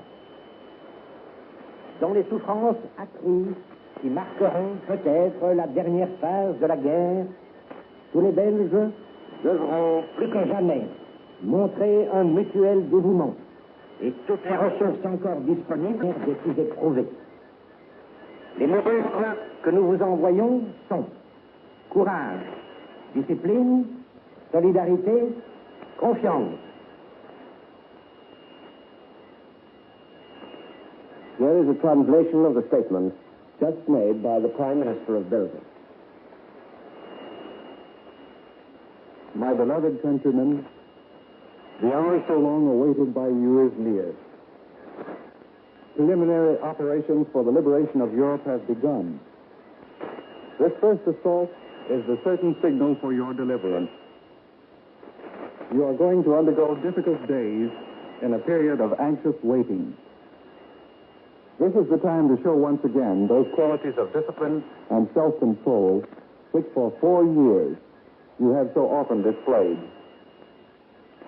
The first rule for you to follow is to moderate your impatience. The second is not to let yourselves be fooled by any of the enemy's treacherous provocations, and not to let yourselves be embroiled in any premature action which could result in terrible reprisals. This that you have shown under German action. And the government is convinced that you will do everything possible to contribute to the overthrow of the German war machine. The final success of the military undertaking which began today depends largely on the strength that you can serve for the decisive moment. You naturally want us to demand of you immediately all the effort of which you are capable. But the organized resistance, which already has its orders, and clandestine sabotage are at this moment of more use. To all patriots, I say, obey with complete discipline all the orders given you by the Supreme Allied Command and by your government. But be on the alert for false orders, which might be issued by the enemy. Do not believe uncontrolled rumors. The only way to check the genuineness of any news is to make sure it is issued from Allied radio stations. Above all, trust agent provocateur. The moment of supreme combat has not yet come. When it does, you will be warned of it by the Allied command and by your government. You will then be clearly told what is expected of you. Use the period that intervenes to perfect your organization so that at the desired moment, their action may be fully effective. In the increased suffering, which perhaps will mark the last phase of the war, all Belgians must, more than ever before, show their devotion to each other and use all resources still available to relieve the suffering of those most sorely tried. The watchwords we send you are courage, discipline, unity, and confidence. That ends the translation of the Belgian Prime Minister's statement. Communique number 1, issued from Supreme Headquarters, Allied Expeditionary Force, will now be repeated. Under the command of General Eisenhower, Allied naval forces, supported by strong air forces, began landing Allied armies this morning on the northern coast of France. This concludes the broadcast from Supreme Headquarters, Allied Expeditionary Force.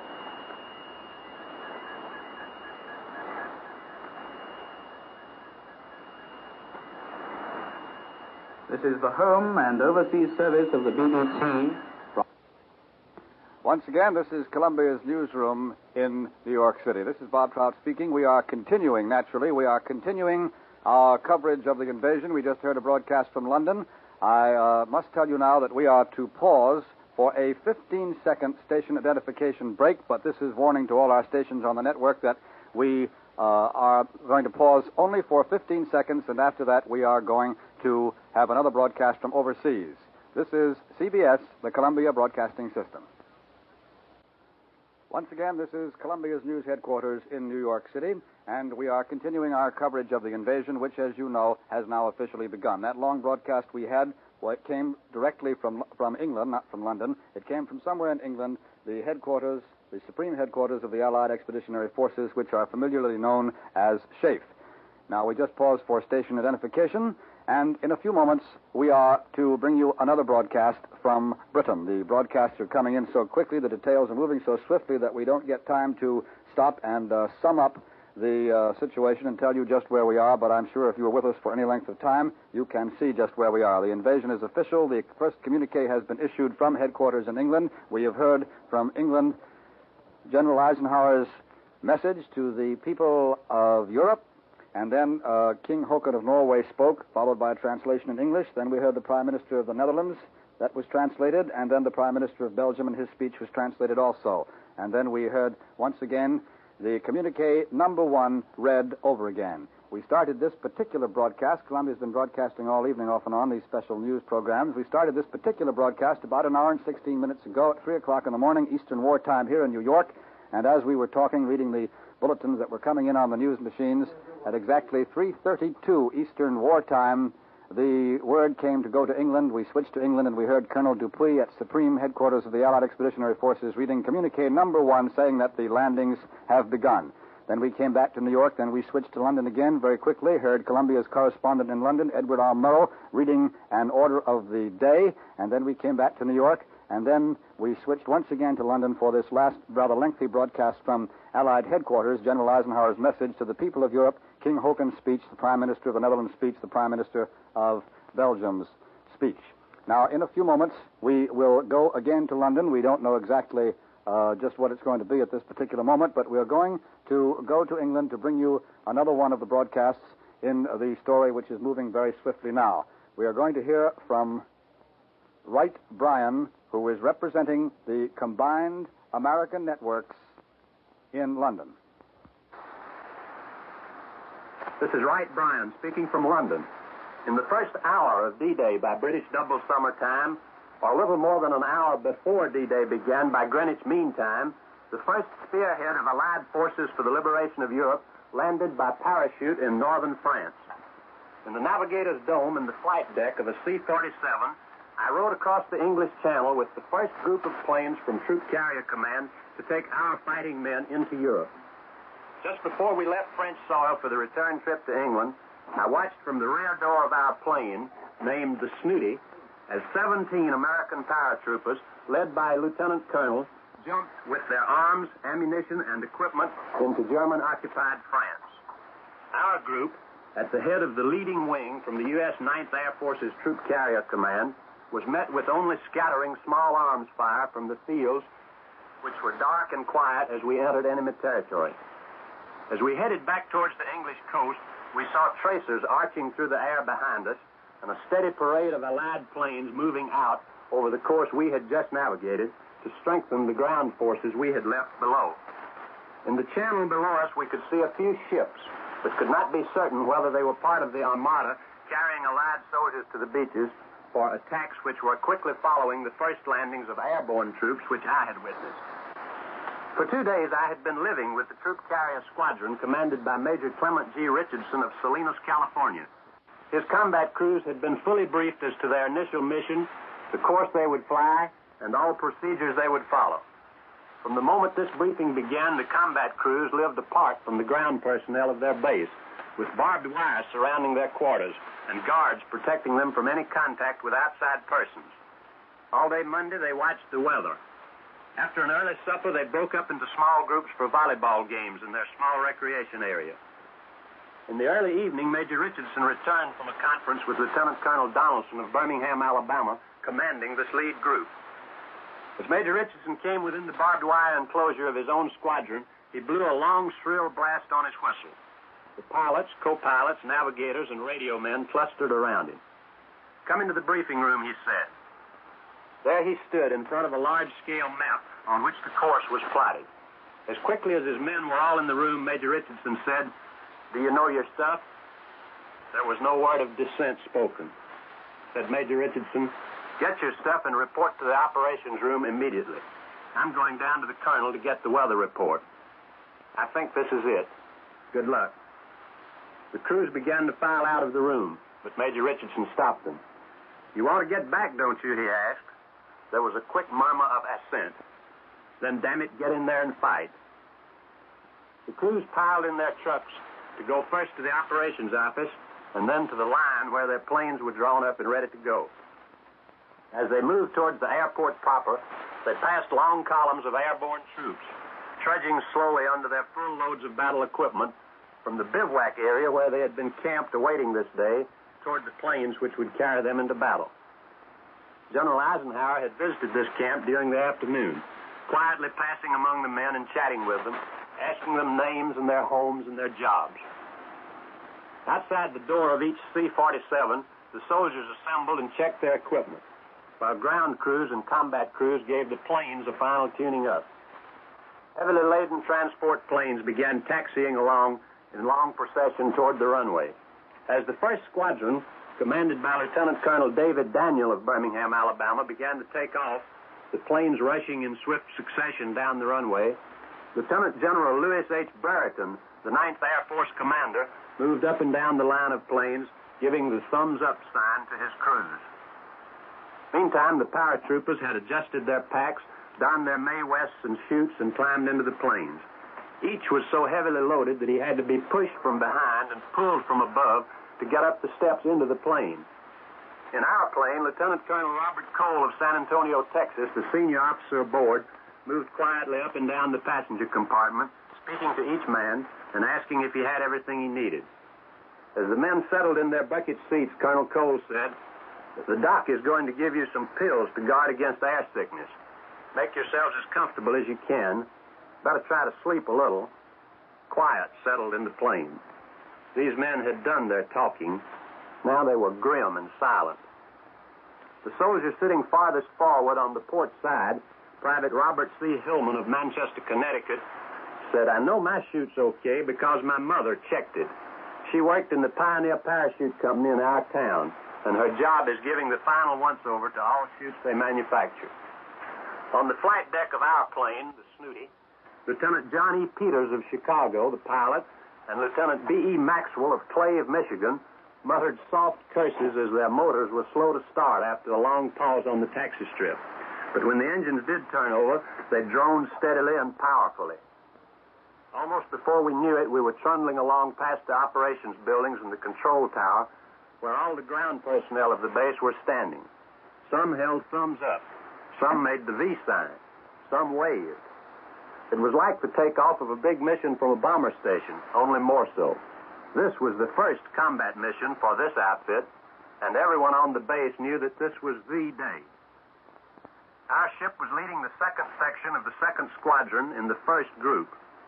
As we picked up speed on the long runway, I stood between the pilot and co-pilot and watched formation lights of the ships ahead of us slowly, almost imperceptibly climbing, then gradually swinging into wide circles. "This thing is really loaded down," said Pilot Pete, and as we became airborne, you could almost feel the sturdy transport strengthening its muscles and shouldering its burden. Then, foot by foot, almost inch by inch, rising above the fields and trees of southern England. As our squadron fell into its formation, 3 Vs of 3 ships each in the first section and 3 Vs of 3 ships each in the second section, which we were leading, the preceding squadron was already circling the home field, now gaining altitude more rapidly. Other squadrons followed us. Soon the entire group was in the air. All about us and below us was such a glimmering fabric of lights as I had not seen in the 8 months I had been in blacked-out England. 4 times we circled the field, its runways and perimeter outlined in sparkling white lights. Through the sky, formation lights of the planes strung out almost to the limit of vision, looking for all the world like holiday decorations stretching down the length of any American main street. As the long procession straightened out on its pre-established course toward the shore of the English Channel, signal lights blinked, and navigators checked their speed and direction with the pilots and began their continuous plotting of position. As we headed toward the coast, the bulky transports silhouetted against the skies, they gently undulated in the prop wash of their companions. Reaching the first point for change of course, our plane blinked its signal light, and Pete said to his co-pilot, "Want to take it now, Maxie?" And Maxie took over the controls. "Right on course, and we're 1 minute early," reported Navigator Robert E. Taylor of Altoona, Pennsylvania. At that moment, I left the glass blister in the forward roof of the fuselage, sometimes called the astral globe, sometimes called the navigating dome, from which I had been watching the formations about me, too fascinated to feel the weight of the flak suit, which, like all crew members, I was wearing, or the steel helmet which I was pressing against the ceiling. Down the long passenger cabin, I walked to see how the paratroopers were riding. More than half of them had taken their colonel's advice and were dozing with their heads back against the wall and their feet stretched out in front of them. The others were sitting silently, except for 2 or 3 who talked among themselves in whispers. By the open rear door, Colonel Cole waited and said, "It's cold back here with the wind whipping in." I had been perspiring in the crew's cabin up front, but back where the colonel sat, I was glad I wore heavy clothing. More signal lights blinked as we crossed the coast of England and pushed out across the channel. The sea was calm, its steely grayness blending in the half-light with the dingier gray of the horizon. But soon the moon brightened the water and made the ripples below us twinkle. The ship on our wing, its heavy fuselage... Just to identify the speaker for you, ladies and gentlemen, you're listening to Wright Bryant, representing the combined Allied networks, speaking to us from Allied headquarters in England and giving us a description of the takeoff of the airborne troops from the field from which they took off on the invasion of the continent. And now back to the voice of Wright Bryant. We had not seen a plane outside our own formations, but the fighters must have done their work well, so there was no sign of enemy aircraft about. Tiny, tell the colonel it's 30 minutes until jump time, yelled Pilot Pete. And the fat, husky crew chief, Staff Sergeant Richard A. Eberly of Indianapolis, whose father is a major in the Air Corps, shouldered his way back to give the word to Colonel Cole. And then, turning my eyes from the occasional lights and flares which glowed on the Channel Islands, I looked straight ahead and caught my first glimpse of the coast of France. I had never visited the continent of Europe in peacetime, and I was waiting for invasion day to visit it in wartime. The pilot and the co-pilot, too, were seeing this coast for the first time. None of us spoke, but each looked at the other. Momentarily, we interrupt this description of Wright Bryant being broadcast from the British Isles to give you this bulletin that's come in on the International News Service here in New York. It says, at 4:10 a.m. Eastern Wartime today, German broadcasts reported fighting between German and Allied troops 10 miles inland from the coast of Normandy. DNB said that Allied troops had been reinforced at the mouth of the Seine at dawn. You must remember that this is a German broadcast which is reported by INS, but it is the first word of any fighting inland at all, and this German broadcast says 10 miles inland. And now we return to the description of Wright Bryant speaking from Supreme Headquarters in England. Parachute. The small fields looked peaceful with their orderly hedgerows. It almost seems you could see the furrows. Now the paratroopers were on their feet, each adjusting his packs and snapping his ripcord over the static line, a cable which ran along the center of the cabin ceiling so that each chute would open automatically as its wearer jumped through the door. You all set? Asked the colonel. Get this thing hooked for me, he said, as he took his own place closest to the door. The jump lights, a small bank of signal lamps, were gleaming beside the door.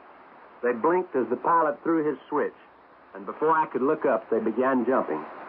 I wanted to know how long it would take the 18 men to jump. I tried to count 101, 102, 103 to estimate the number of seconds.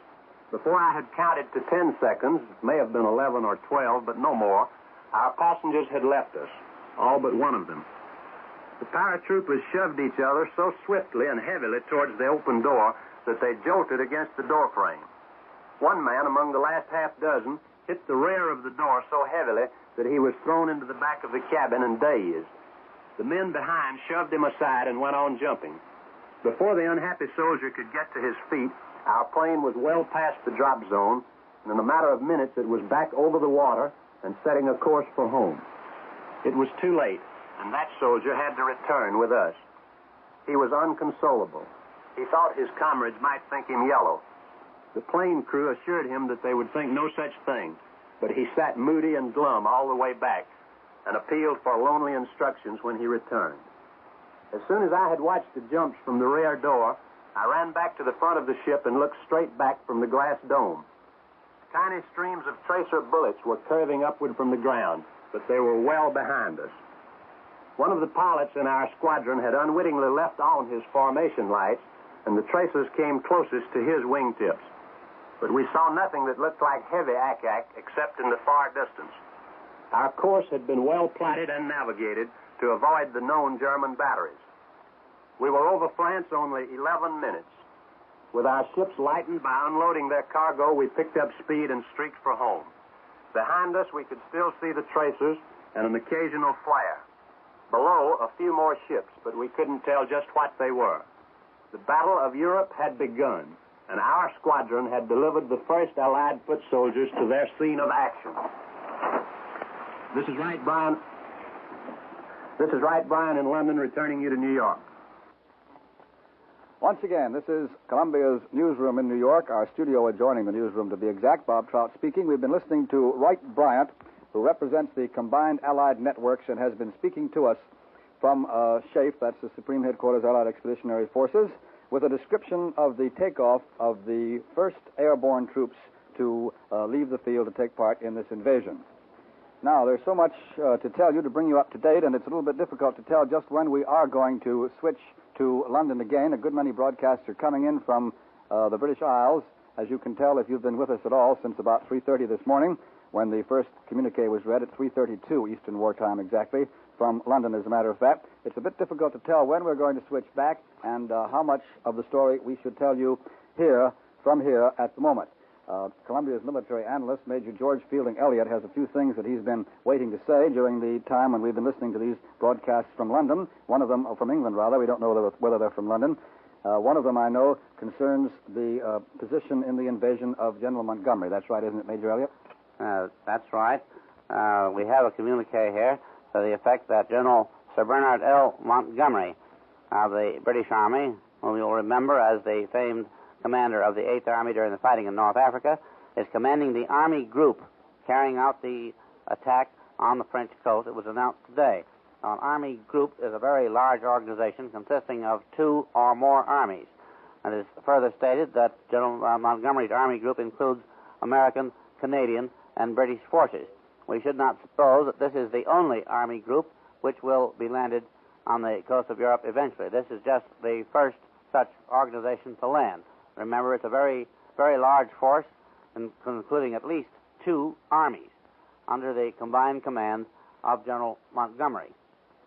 Now, I'd like to call your attention to something in Mr. Clark's report, which you heard earlier, in which he pointed out that the Germans will be surprised by the direction and shocked by the timing of the attack. That indicates that the Allies expect to surprise the Germans when the main attack develops. Now, what happens before we are finally able to determine where the main attack is being delivered may, of course, be a feint intended to deceive the enemy.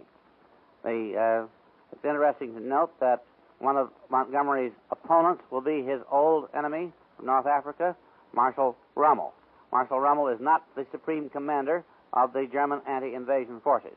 The supreme commander of those forces is Field Marshal Gerd von Rundstedt, who is a very experienced officer. He's 69 years of age, but is considered one of the ablest officers in the German army. It is believed that Marshal Rommel commands the Mobile counterattack forces under Marshal von Rundstedt's general command. The weather over the channel is reported to be bright and clear with moderate sea and occasional gust of wind. There are some low-hanging clouds in some areas, which may occasion some difficulty to our aircraft. There's a German report that the American troops were reinforced at dawn at the mouth of the Seine by sea and air, which might suggest that our main objective is Le Havre. But there's also another German report. Remember, this is a German report and not confirmed from any Allied source, which says that American forces are penetrating toward the town of Caen. It does not say whether these are troops that have been landed on the beach and are pushing inland toward Caen, which is about 7.5 miles from the coast, and controls the main railway to the town of Cherbourg. It is further stated that Allied battleships, monitors, and cruisers bombarded the coast defenses at long range, and that other craft, destroyers, and small craft closer in covered the landing of our forces landing on the beaches. But apparently the parachutists and airborne troops were the first to deliver the blow, as you've just heard from Mr. Wright Bryant. These were apparently the first foot soldiers to land on the soil of France, were the parachutists. And you remember that he referred to long columns of airborne troops marching up to the takeoff bases, which suggests that these airborne troops, that is, airborne infantry, perhaps carried in gliders or troop-carrying planes, are going to follow up the efforts of the parachutists as soon as the parachutists have obtained fields on which the transport planes and gliders can land. It is reported that these forces are being opposed by German shock troops. This is another German report, and you'll remember that the Germans have been boasting for some time of a special organization, special shock troop detachments, which have been organized to fight the expected arrival of Allied airborne troops.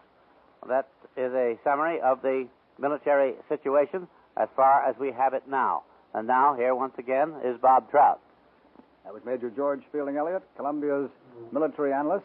And now the Columbia's newsroom has been filling up even more than it was filled some time ago, and we began to take you on that informal tour of the newsroom, which suddenly developed into the invasion while we were actually watching the machines.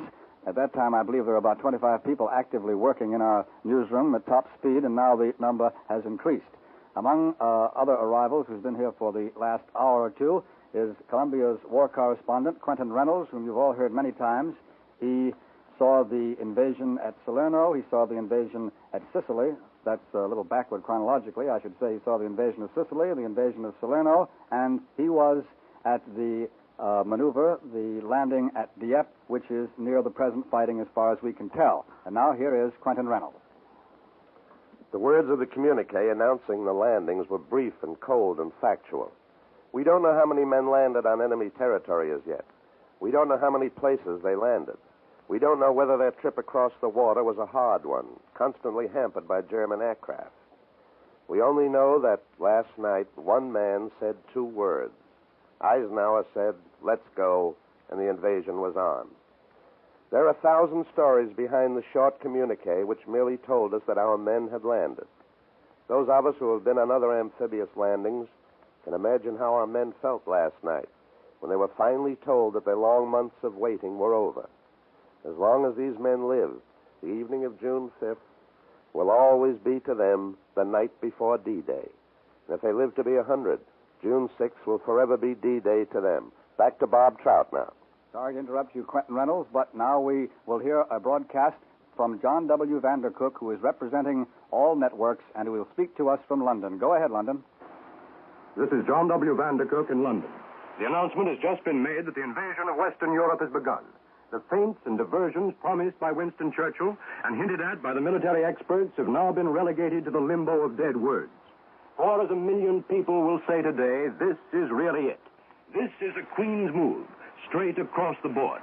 The astronomical numbers of planes of the weeks past have been pulverizing rod by rod and yard by yard. Every German position, from literally the beginning of shallow water to far within the hinterland of France, have now, with close naval support, been followed by the paratroopers. From literally the beginning of shallow water to far within the hinterland of France, have now, with close naval support, been followed by the paratroopers, the landing boats, the infantry. Beachhead is a narrow term. By all present indications, General Eisenhower and his field commander, the great Montgomery of Egypt and North Africa, have attacked along miles of the French coast. The textbook pattern of invasion, and this, of course, is the most massive such operation in all human history, calls for the early possession by the attacker of good seaports. The purpose of that is clear. A major offensive against an enemy-held coast requires, swiftly after its commencement, the possession by the initiators of the attack of harbors capable of the unloading of far weightier materiel than can be put ashore even by the incredibly versatile and numerous amphibian landing craft. That is probably an essential part of the Allied plan, as it is now being put in practice. Be sure of it, we are moving with the weight of mountains. In his order of the day issued to each man in the Allied Expeditionary Force, General Dwight Eisenhower calls this mighty mission the Great Crusade. He adds, the eyes of the world are upon you. The hopes and prayers of liberty-loving people everywhere march with you. General Eisenhower makes this solemn promise. In company with our brave allies and brothers in arms on other fronts, you will bring about the destruction of the German war machine, the elimination of Nazi tyranny over the oppressed people of Europe, and security for ourselves in a free world. And the Supreme Commander warns, the enemy will fight savagely. He is well-trained, well-equipped, and battle-hardened. The final words of the General's orders have the lift that at this hour in England has raised every heart. I have full confidence in your courage, devotion to duty, and skill in battle. We will accept nothing less than full victory. Good luck. And let us all beseech the blessing of Almighty God upon this great and noble undertaking. American, British, and Canadian forces under the direct command of General Bernard L. Montgomery are carrying out the first gigantic phase of the attack. The skies are ahum with the ceaseless passage of great planes that shuttle smoothly back and forth from the countless airfields of England to the scene of battle almost within eyesight of the British shore. The English ports are pouring cornucopias of the long-garnered riches of men and war machines that have been assembled through these many, many months for this long-awaited hour. I return you now to New York. And we are now back in Columbia's news headquarters, the studio adjoining our newsroom in New York City. Bob Trout speaking once again. We've just heard John W. Vandercook speaking from Supreme Headquarters of the Allied Expeditionary Forces somewhere in Great Britain. Mr. Vandercook was representing the combined Allied networks. We were very sorry to have to interrupt Mr. Reynolds before switching very rapidly to get the broadcast from London, but as you can tell if you're staying with us on this invasion broadcast, things happen very rapidly. We get about 30 seconds notice, sometimes less than that someone in London is ready with another report, and we have to switch very rapidly. And now, if Mr. Reynolds doesn't mind taking up again at the point at which he was, I'd like to turn the microphone back to Quentin Reynolds. As I said, the details so far have been rather scanty, but there are a few things we do know. We do know that the weather was perfect for the attempt.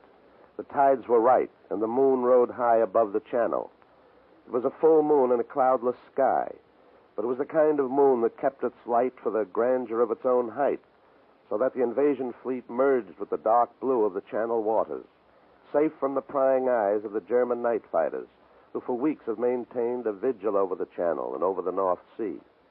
But RAF Beaufighters and American Havocs, the plane we used to call the DB-7, have been out too, chasing these reconnaissance planes to such heights that their value as observers was almost nullified. Even on the clearest night, you can't see much from 20,000 feet, and blacked-out ships with flame dampeners hiding the red glow of their smokestacks are very difficult to spot. The brief communiques we've received so far do not tell of the prayers that went up from thousands and thousands of our men as they slid through the dangerous, uncharted minefields of the Channel and approached enemy territory. The communiques do not tell us of the feeling of tension that gripped the entire invasion fleet, a feeling that grew and grew, that caught in your throat and that threatened to choke you. The communiques do not tell of how men clutched their Tommy guns and fingered their carbines with hands that were cold, though the weather was warm.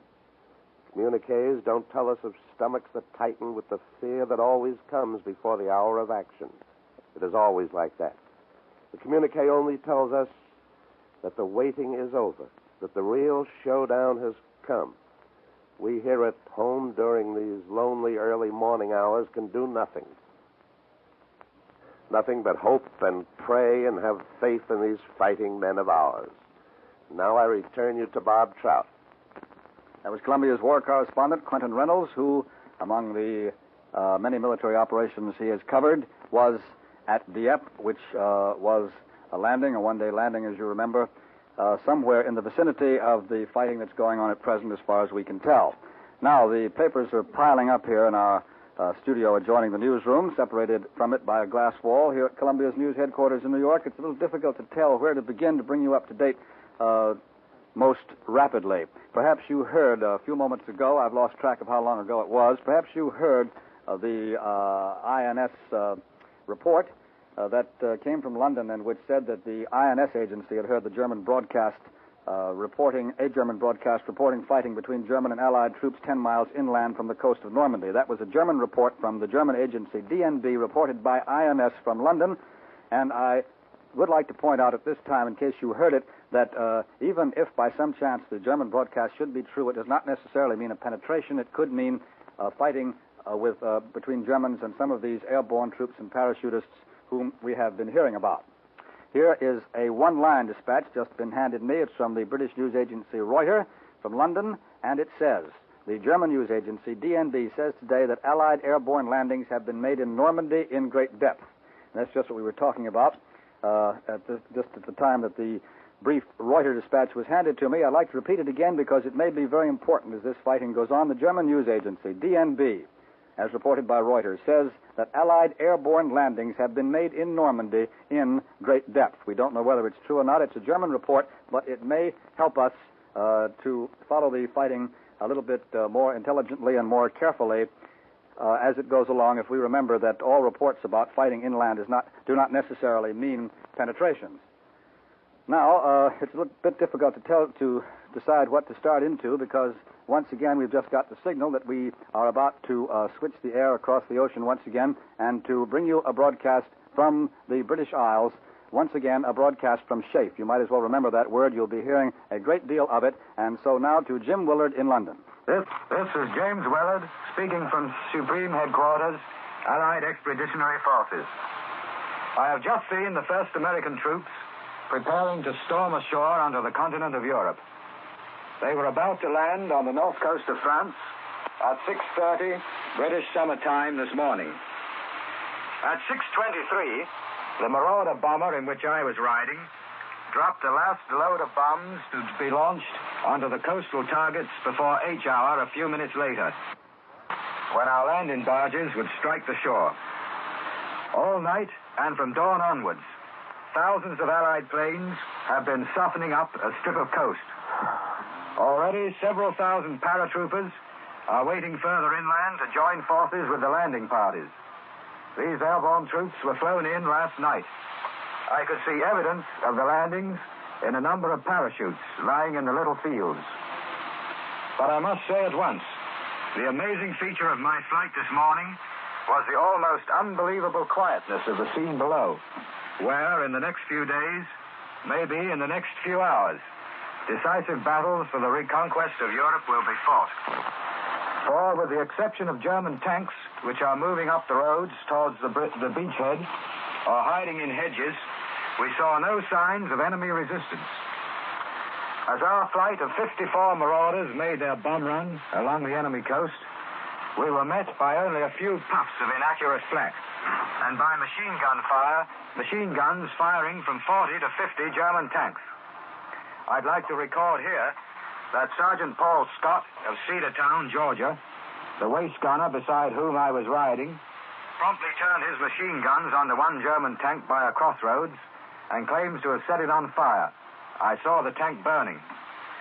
Apart from those tanks, a few bursts of flak, and one report of a coastal battery, I saw no signs of the enemy. Everything that flew in the air or sailed on the sea was definitely and overwhelmingly ours. You'll have to forgive the superlatives, but they're an accurate description of the facts in this case. The air and sea armadas I saw this morning were the biggest nations at war are ever launched at one time.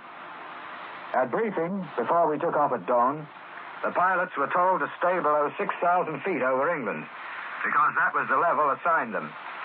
Higher up and lower down, the air was full of other planes, Fortresses, Liberators, Lightnings, Thunderbolts, Spitfires, all forming up before flying south to the same target we were headed for.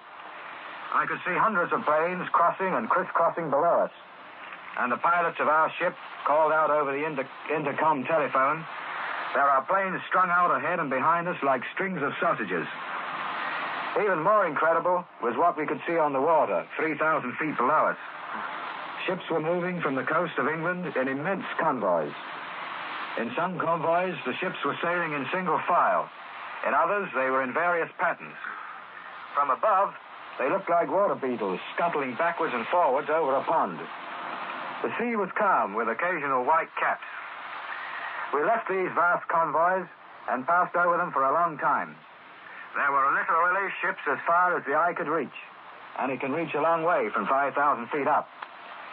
We crossed enemy territory at 6:18 and began our bomb run down the coast. Off to our left, it was the north, I could see the dim shapes of ships, some of them close to shore.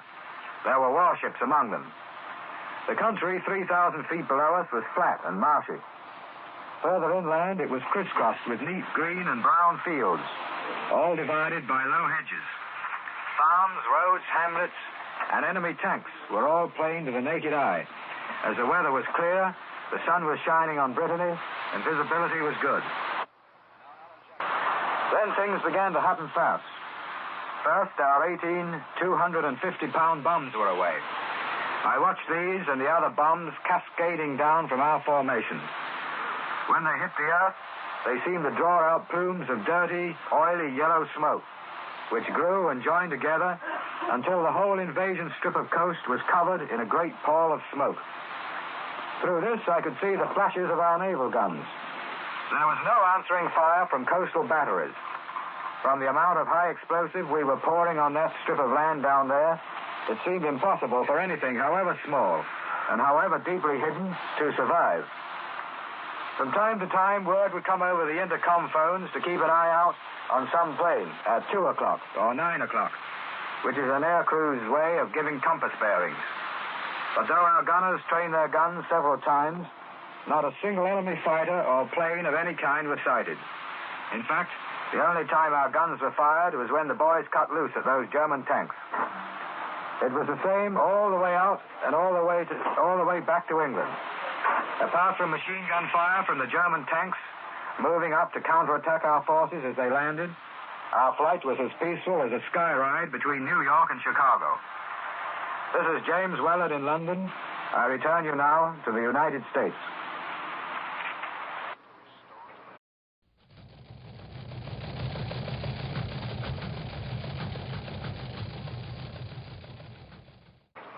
Columbia's newsroom in New York City once again. Bob Trout speaking. In the studio adjoining our newsroom itself and the room in which all the machines are and which I have been walking about from time to time during the evening with this portable microphone and the long cable reading the news machines for you and letting you know what the latest dispatches say as they come in. Now glancing through the glass window out through the newsroom and across it out through the windows, I can see that the first signs of dawn are just beginning to come over New York City. If you'll pardon just a few words of reminiscence, it looks exactly like the morning in which we sat here at this very table and looked out those windows, saw the dawn coming up as Mr. Chamberlain was telling us that the war had begun. Hostilities had commenced, I believe he said, if my memory serves me correctly. Well, we're filling in here for just a few minutes in New York in the newsroom. In between broadcasts from Great Britain, that's what it amounts to.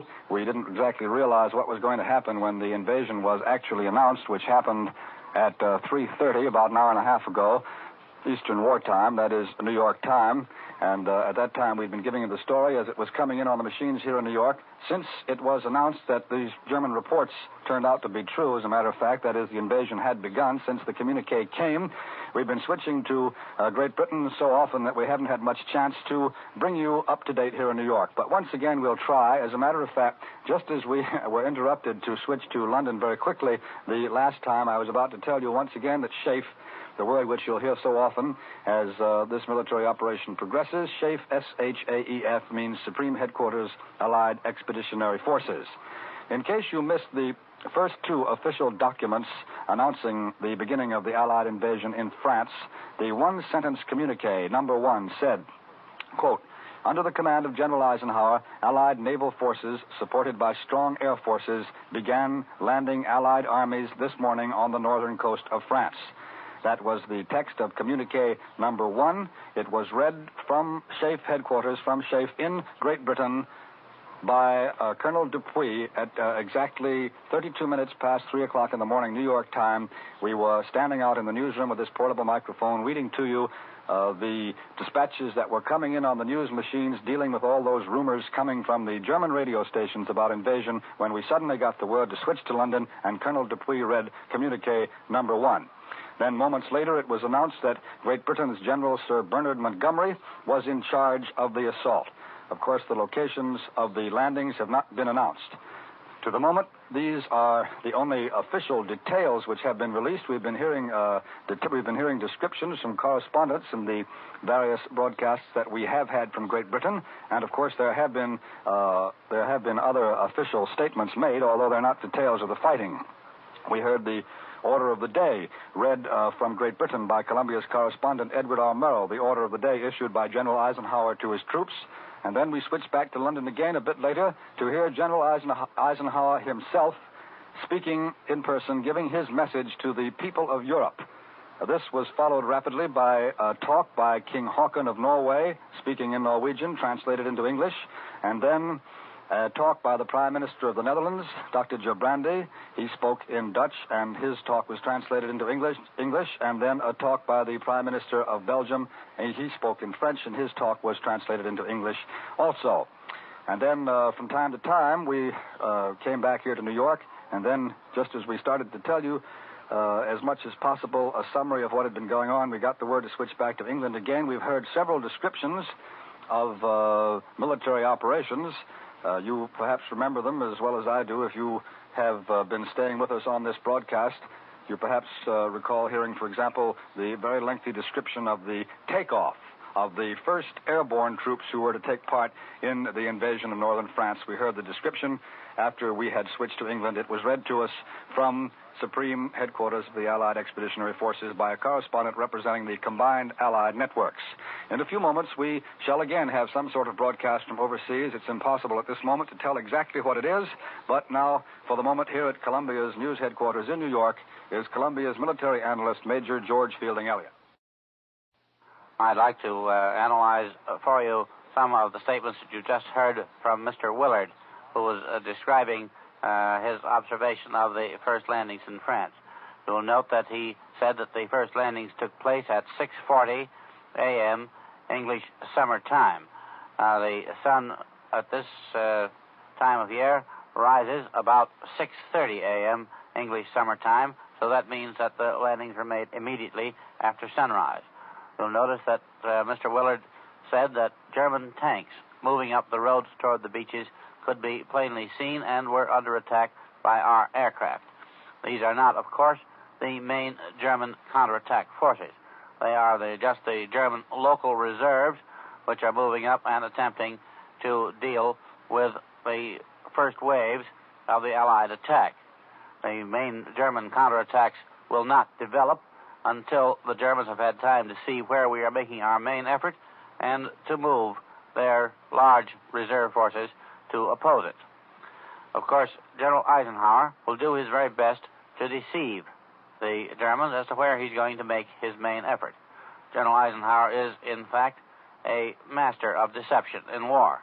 He makes his motto the same as that of the famous Confederate general of the Civil War, General Stonewall Jackson, whose motto was always mystify, mislead, and surprise the enemy. General Eisenhower has done this twice. He's done it in Tunisia, and he did it again in Sicily. In both cases, he completely surprised the Germans at the decisive moment and was able to gain great successes. And he will undoubtedly attempt to do this again.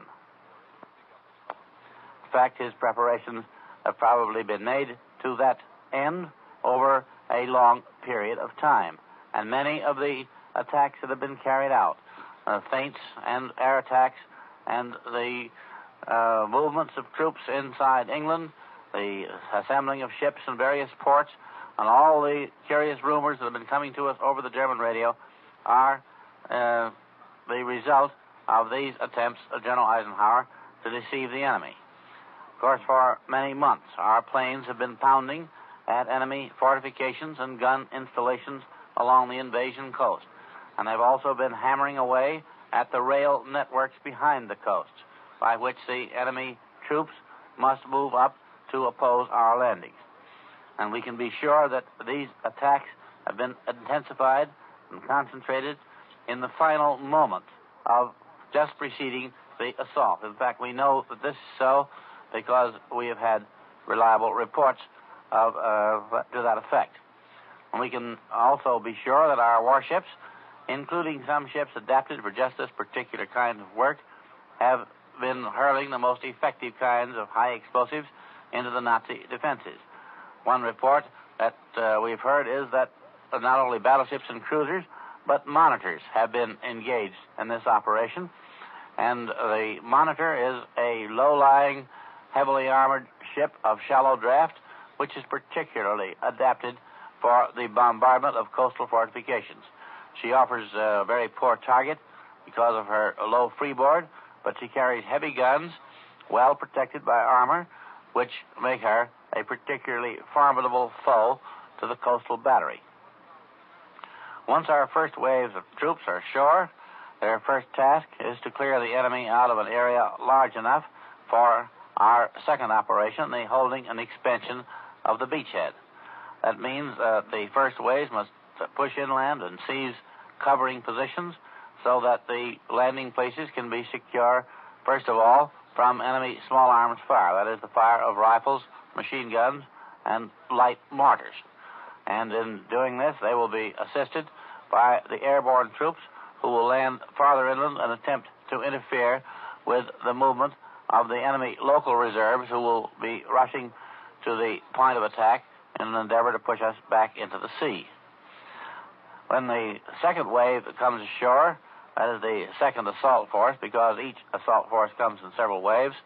Its job is to expand and widen the beachhead so that the landing places can be secure from the fire of enemy field artillery. This means that the beachhead must be very greatly deepened as well as widened in order that heavier material and equipment can be brought ashore secure from enemy artillery fire. This second assault force differs from the advance wave chiefly in two respects. It carries heavier weapons, and it also brings in supplies enough to hold out for several days without further assistance from the sea.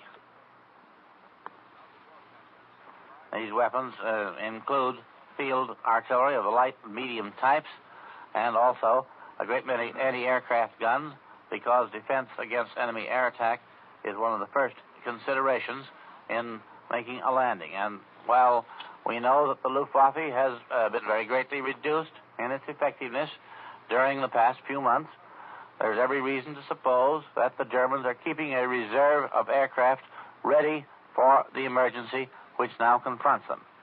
With its heavier weapons, this second group can deal with enemy artillery fire and carry out counter-battery action against the enemy guns that will be brought into action successively as the enemy batteries reach positions from which they can fire effectively against our forces.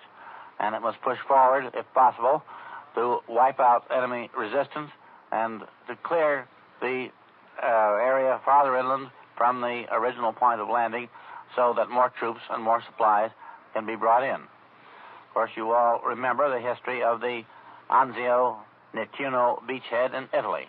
When our forces first went ashore there, they secured a firm foothold. But it was not until the final big push from Anzio that the beachhead became a safe zone of operations. Throughout a great part of the long and painful period when we were holding that beachhead, we were under the fire, even on the shore, of German long-range artillery. They were able to drop shells day after day into our positions, and sometimes even to fire upon the ships offshore that were engaged in landing. And now, once again, here is Bob Trout. That was Columbia's military analyst, Major George Fielding Elliott.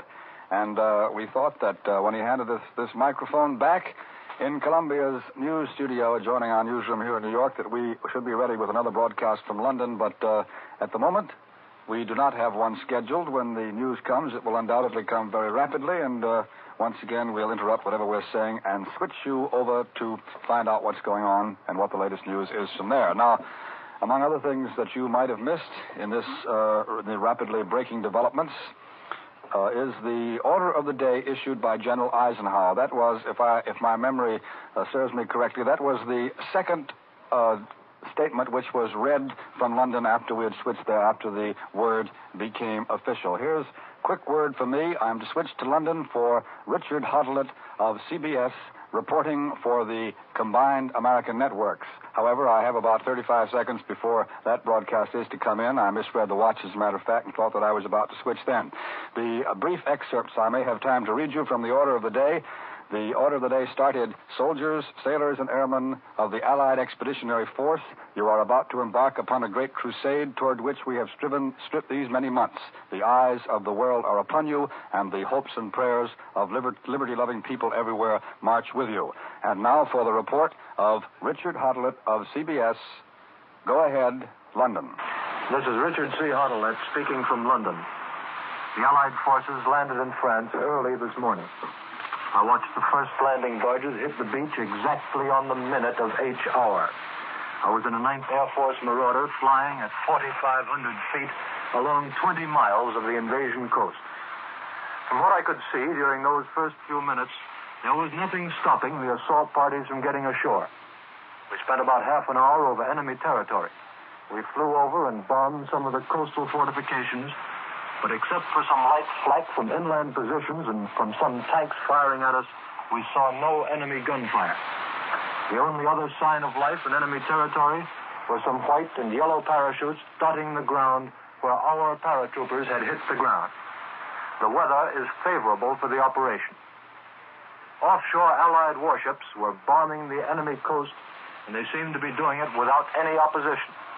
As far as we were concerned, there was no opposition from the air either. The Luftwaffe just didn't seem to be there. What I saw was literally the last minute of the invasion preparation and the first minute of invasion. We were low, but we were traveling fast, and we could not tell how the battle for the beaches would develop. But if the ground action goes as smoothly as the air preparation, we can hope for the best. I went in with a bomber group, probably the hottest group in the 9th Air Force. Our mission was to plaster the invasion beach and some coastal fortifications with bombs 7 minutes before our assault parties came ashore. This group was chosen for the hair-trigger work because of its previous superb record. Well, we delivered, and we delivered on time. This is the way it worked. Last night, we were told briefing would be at 3 o'clock. We got up at 2, had griddle cakes and fried spam for breakfast, went into the long Nissen hut that serves as briefing room. The doors were closed, and the commanding officer announced that the invasion had begun. He said that since midnight, 3 hours before our paratroopers, some 20,000 of them had been landing in France. The men cheered. The colonel went on to say that the air forces were being called upon for their maximum contribution. There were going to be more than 1,500 fortresses and liberators flying ahead of us. Hundreds of medium bombers, too, were going to precede us. And our group was to wind up the pre-invasion bombing. When he said this, the men really cheered. To top it off, we were going to have cover from more than 2,500 Allied fighters. The colonel made it plain that nothing was to be left to chance. The weather in the target area had been unsettled and cloudy, and if we were going to deliver precision bombing, we would have to fly below the cloud. And that we would go down and bomb from 1,000 feet.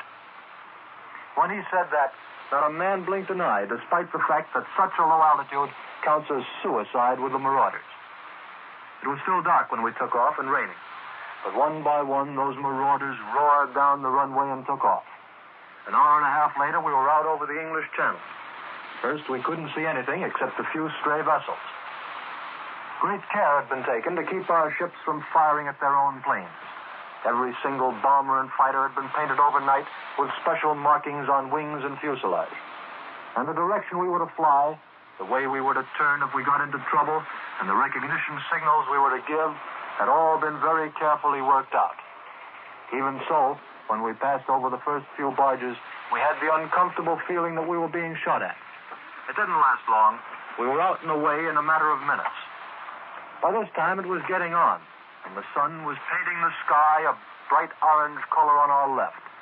Below us, the English Channel was a fine, deep blue. There were a few whitecaps, but we got the impression that it wasn't very rough down below. About 5 miles off the French coast, we saw a plane in a steep dive laying a smoke screen. Just about the same minute, the pilot said he saw fires on the shore. I looked as hard as I could, and there, down to the left, were some naval vessels. They looked like cruisers, firing broadsides onto the shore. Their guns belched flame and smoke. Once I saw a fountain of water not far from one of them, which may have been a shot from the shore or a depth charge. Near the cruisers were dozens of landing craft of all kinds, hardly visible in the early morning haze. All this while, we saw medium bombers and fighters crisscrossing on the way to the target without a sign of a German plane. Then, as we turned in over the coast about 10 minutes before each hour, we saw a fast assault boat race along parallel to the beach, laying a smoke screen. From the way the screen lay, smooth and even, it looked as if there were no wind. We opened our bomb bay doors. Light flak began to come up after us, little balls of fire off to our right and to our left. Some heavy flak off to our left, not near at all, firing only sporadically. The flights ahead of us dropped their bombs. The guns on the ships offshore resumed fire. The bombs and the shells burst together on the target. There were sheets of flame down below, then rolling balls of brown and black smoke. 4,500 feet up, our plane was rocked by the concussion, and we got the stench of the explosives.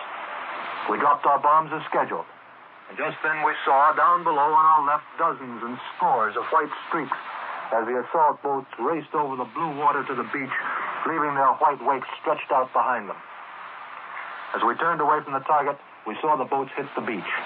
Then we took evasive action, and I couldn't see any more. Down below, except for some more sporadic flak, it was a dead country. No sign of life. No vehicles on roads, no troop movements. And all the way in, we saw our marauders weaving in and out in perfect formation above us, below us, and around us on all sides. We didn't see a single one of our planes in distress. The mission wasn't the way we had figured it. We had expected to see German fortifications give back blow for blow with our ships. There was no sign of it. We had expected to see the Luftwaffe out in its full remaining strength to try to stop our planes, or at least strike a blow against our landing craft. We didn't see either. We had expected to find enemy territory full of anti-aircraft and alive with reserves moving into threatened areas. We didn't see that. The circumstances of our flight, the fact that we got there simultaneously with the invading troops and left in a minute, make it impossible to draw any far-reaching conclusions on how the battle is going. But one thing we can say already, and that is that our air supremacy over the coastal invasion zone today is not seriously challenged. I return you now to the United States. Once again, back at Columbia's newsroom in New York, we've been listening to Richard Hottelet of CBS broadcasting from England and giving us a description of the flight he made in a Marauder over a 7-mile stretch of the French coast. He told us, as you've heard, that they met no opposition in the air and just light flak, just light anti-aircraft fire from the Germans on the ground. Now, it's 5:15 in New York City at this particular moment, and I was about to give you a roundup in case you had just got up out of bed and were tuning in and hadn't heard what's happened. Briefly, of course, the invasion has started. General Eisenhower has issued the first communique. We've been getting broadcasts from London all the time. And straight along here, we've been on the air for 2 hours and 15 minutes in this particular broadcast. We started at 3 o'clock in the morning Eastern Wartime. But once again, I'm afraid the summary for the benefit of those of you who have tuned in will have to wait because in a few moments, we are again going to bring you a broadcast from overseas and another description by a correspondent. So now for another of the pool broadcasts, we take you to London for the report of David Anderson. Go ahead, London. This is David Anderson speaking from London. There is no doubt in my mind that Hitler was literally caught with his pants down by the Allied landing on the north coast of France. I was able to gain substantiation for this opinion while working together with a wing of an RAF Tactical Air Force somewhere in England up to a few hours ago. For some time after H hour, there was practically no sign of German Army transport on any of the roads in the whole of the invasion area. At 1:30 yesterday afternoon, I entered the gates of an RAF station.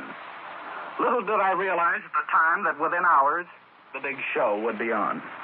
And yet, no sooner had I checked in with the adjutant than I was told that I couldn't leave the station under any circumstances until after H hour. Though I was prepared to stay for several days, I didn't fancy the idea of spending an indefinite period of time in a cold, windy tent. That's all the housing accommodation offered on a tactical field, since the flyers and crew must be prepared to move camp on short notice. But my fears of a long isolation were short-lived. The adjutant introduced me to the group captain, the youngest, incidentally, in the entire RAF. He's only 27, and yet it seemed that he looked considerably older yesterday. The climax in tactical bombing was to be reached last night. I sensed this immediately as he smiled briefly and said out of the corner of his mouth, "I've been waiting for this for a long time." He was full of apologies when he told me that he couldn't take me on an operational flight. If I were to go, it would mean that one of the pilots would have to fly without a navigator. On these vital D-Day operations, that would be suicidal, he said. But he did consent to take me up for a short hop. He called it a flip, in order that I might get a better picture of the job facing the pilots, and so that I might see some of the ships waiting to hit the beaches. We took off and struck out for one of the invasion ports. It was at a place where Jerry had done poor reconnaissance work. For miles, I saw ships dotting the water below. These were some of the ships which even now are touching the north coast of France. Even though I was impressed with the size of this convoy, the group captain told me that this was a comparatively small-sized convoy. We circled back to the field, and I could see that the groupies' thoughts were engrossed in the operation due to begin in a very few hours. I knew, too, that he was disappointed, since he had mentioned that he was grounded on D-Day. He could be of too much use to the enemy had he been captured. After we had landed, the group captain went out to attend to last-minute details, but not before he had offered me all of the facilities at his disposal. This offer included a glimpse into the Holy of Holies, his map room. For days, guards had been posted there, both outside and inside this room. Some were armed with Bren guns. Others carried rifles with fixed bayonets. The enemy, at all costs, must be kept away from this vital information. Information which, it has been proven, he did not possess. I was able to roam around the field at will and to participate in the briefings for this D-Day operation. There were two of these. The one was conducted by the group captain and the other by the respective wing commanders. The first was quite general, a final brushing up on bombing and strapping tactics. I was particularly impressed by the emphasis laid on the safety factor, the proper height from which to bomb, the obstacles to be encountered, and a reminder to the pilots to judge their height above ground correctly in order to avoid running into the side of a hill. The second briefing concerned the flight itself, the D-Day operation. Although no one was told that H hour would come when he was over the north coast of France, a matter of security in case of one of them fell into the hands of the enemy, there was no one in the briefing room who doubted that his was a D-Day job. This could be seen by the tenseness with which each man listened. Everyone was anxious to get on with the job, to try the next step in the tactical air warfare, which is designed to keep the Germans from moving into the operational area. I stood with the group captain and watched the planes take off. Hardly had the first plane taxied to the head of the runway when he turned to me and said, "That's where I should have been. But they can't keep me out of the air tomorrow," he continued. One by one, the planes circled overhead to get their final bearings before making the flight to this all-important coast of France. Each man had his area of attack. Each man knew what was expected of him. But as I watched the planes take off, I noticed something strange, something brand new for the Germans to see. No longer were the planes camouflaged. Last night, for the first time, these planes bore the markings of the Allied Expeditionary Air Force. These markings consist of alternate black and white stripes on the wings and belly. These markings, I understand, were put on all Allied planes by order of General Eisenhower in order that Allied ships would have an easier task in distinguishing them between friend and foe. This is essential in an operation of this magnitude. As a matter of fact, the paint hardly had time to dry, since this was all last-minute work. From the airfield, we went into the control room. There was nothing to do now but wait. I noticed the estimated time of return and strolled through the control tower. I was waiting in the briefing room once again as the first pilots reported. Their task had been to hunt out and shoot up or bomb any German transport on the roads on the French coast. From the very beginning, it was hoped that none would be seen. This would be a definite indication that the Hun didn't know where we were going to land. And as the boys came back, one by one, this hope was realized. Except for a few scattered cars on the road, nothing was seen. Most of the pilots saw no transport whatsoever, so they concentrated on bombing road junctions and railways. The Germans were caught napping. The work of this RAF Tactical Group was only one part of a gigantic program. Before these boys had finished their missions, the airborne troops, British and American, were dropped in their appointed places. Then RAF bombers went out to work on the landing beaches. They dropped between 6,000 to 8,000 tons of bombs. Capacity loads were carried last night. Shortly before dawn, the Allied naval guns began shelling the beach area. And at the same time, American liberators and fortresses took over where the RAF left off. Before the sun had risen over the horizon, Allied troops were landed behind a smoke screen. They were guided to the landing beaches by markers, set out by midget submarines, which spent 3 days in crossing the channel to carry out this most important but hazardous task. Now, The Allies are on the beaches in force. Ahead of them are the airborne troops.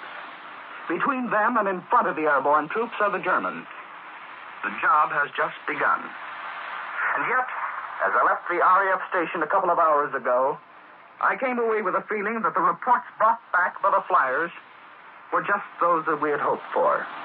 The Hun was surprised. Now it's up to us to take advantage of this. I now return you to the United States.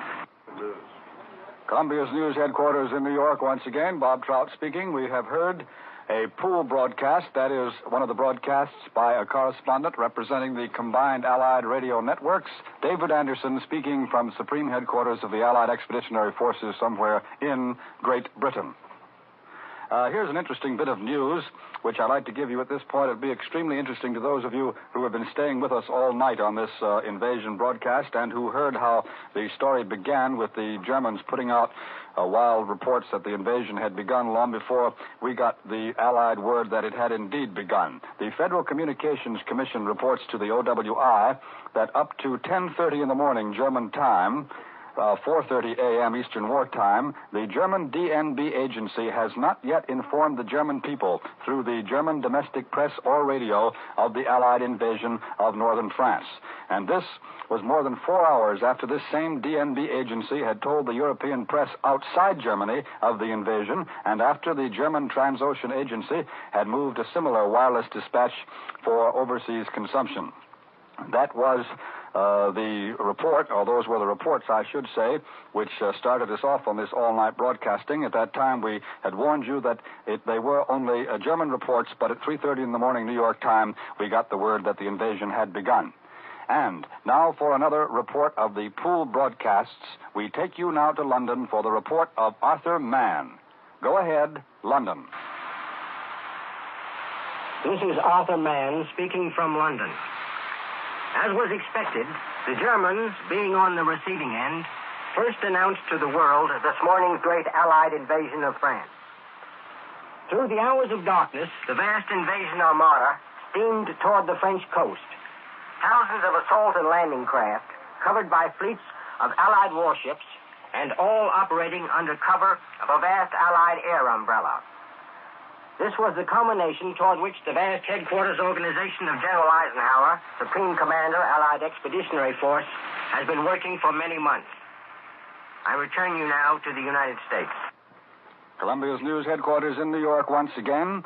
Before we switch to London for that pool broadcast for the combined Allied radio networks by Arthur Mann, I was telling you something about the German reports which started the all-night activity in this Columbia newsroom, and I was quoting both DNB, the German news agency DNB, and the German Transocean Agency. Perhaps it will help you to understand the news a little better as we go along, to tell you that DNB is an agency which transmits by wireless and maintains separate services for the European press and for the German press. The Transocean Agency transmits its dispatches mostly in English and is used by the Germans to distribute their news propaganda for overseas consumption. I'll repeat that from time to time as the day goes on. That's the difference between DNB and Transocean. Now, we've been on the air here since 3 o'clock in the morning New York time. In this particular broadcast, we had paused once for station identification. It is time for us to pause again, but I should like to make this rather lengthy introduction to our station break to inform the staff members of our affiliate stations that, of course, we are continuing our coverage of the invasion. We're by no means signing off. We are merely going to have a 15-second break. In 15 seconds, we shall be back on the air again. And now for a 15-second identification, this is CBS, the Columbia Broadcasting System.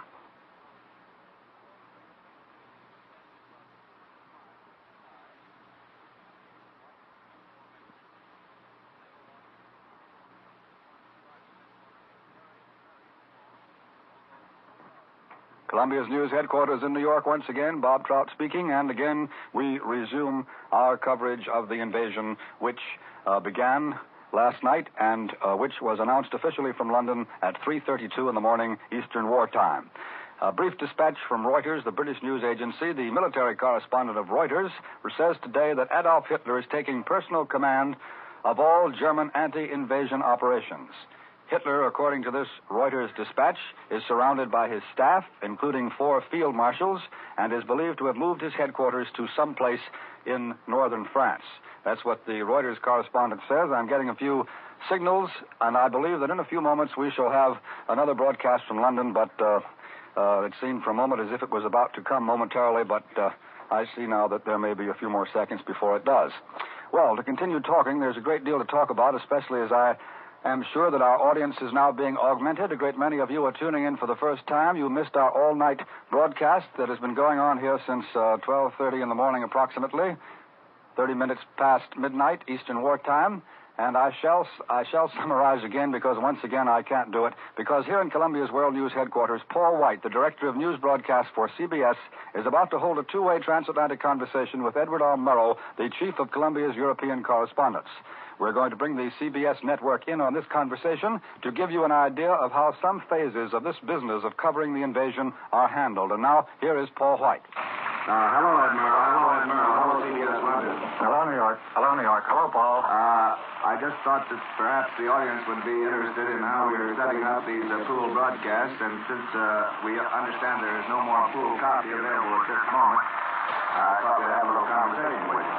Well, Paul, what we're doing is this. We're going to continue to pool for the next hour or two, simply trying to move the material as fast as it comes in to all 4 of the networks. By the way, what kind of signal are we putting in?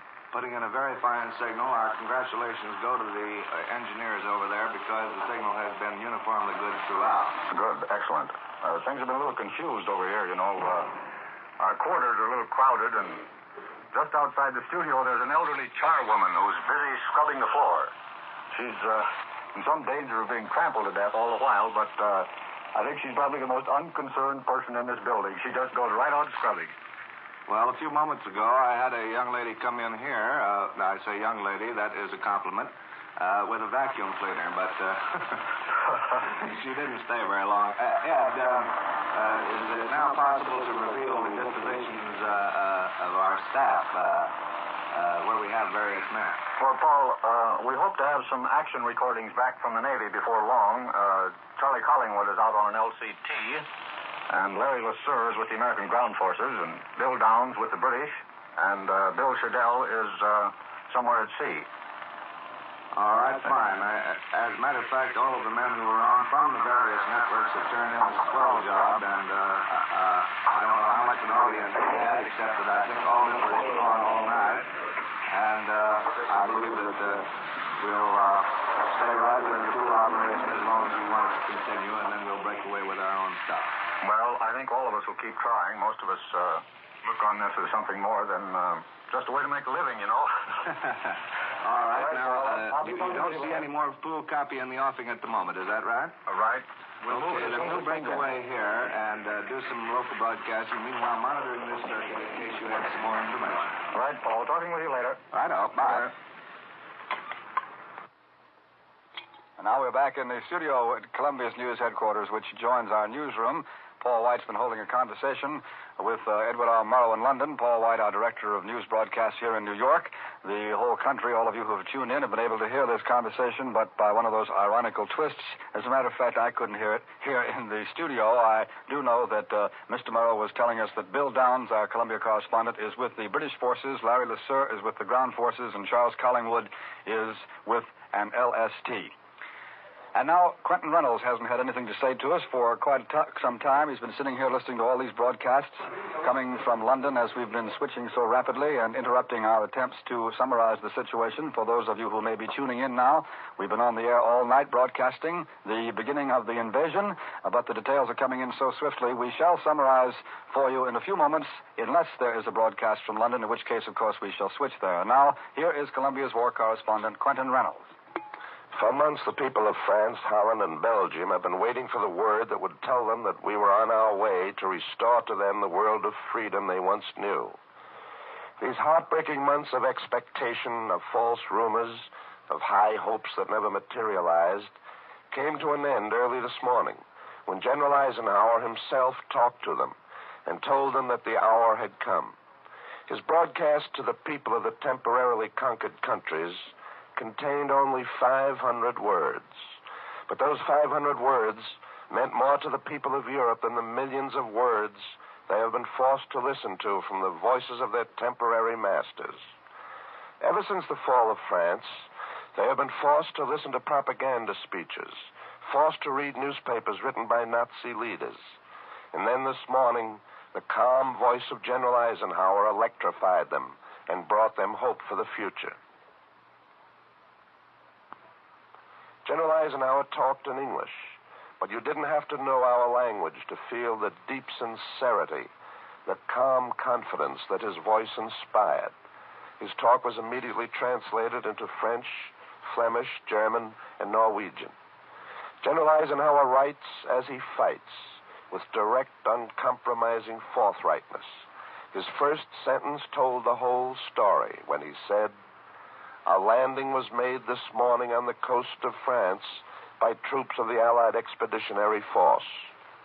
This simple statement will be read by school children 100 years from now. It told the people of Europe that America had not failed them. He went on to say that this landing is part of the concerted United Nations plan for the liberation of Europe, made in conjunction with our great Russian allies. And then Eisenhower added, "The hour of liberation is approaching."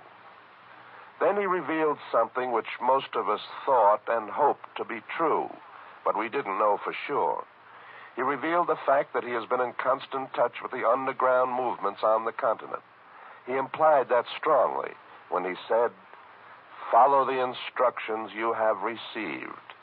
Undoubtedly, he has been in touch with the underground leaders for a long time, and today they know what to do.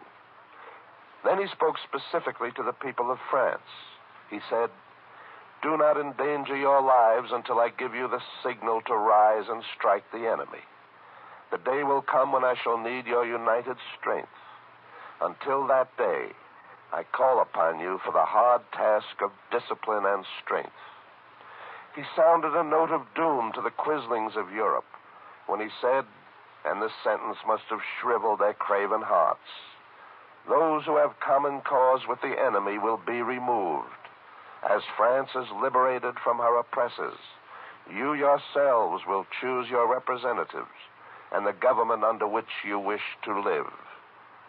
This is in confirmation of the American policy of not interfering with the domestic affairs of European countries.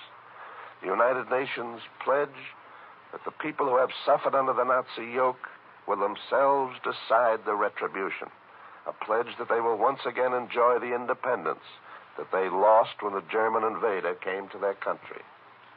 Eisenhower's closing remarks will long be quoted. Today they are engraven in the hearts of millions of men who had almost lost hope.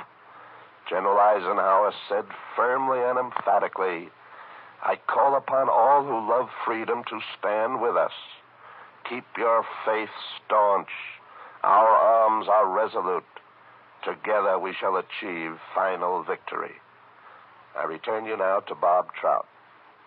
That was Quentin Reynolds here at Columbia's news headquarters in New York, discussing the broadcast which General Eisenhower himself made to the peoples of occupied Europe, a broadcast which we brought you direct from England.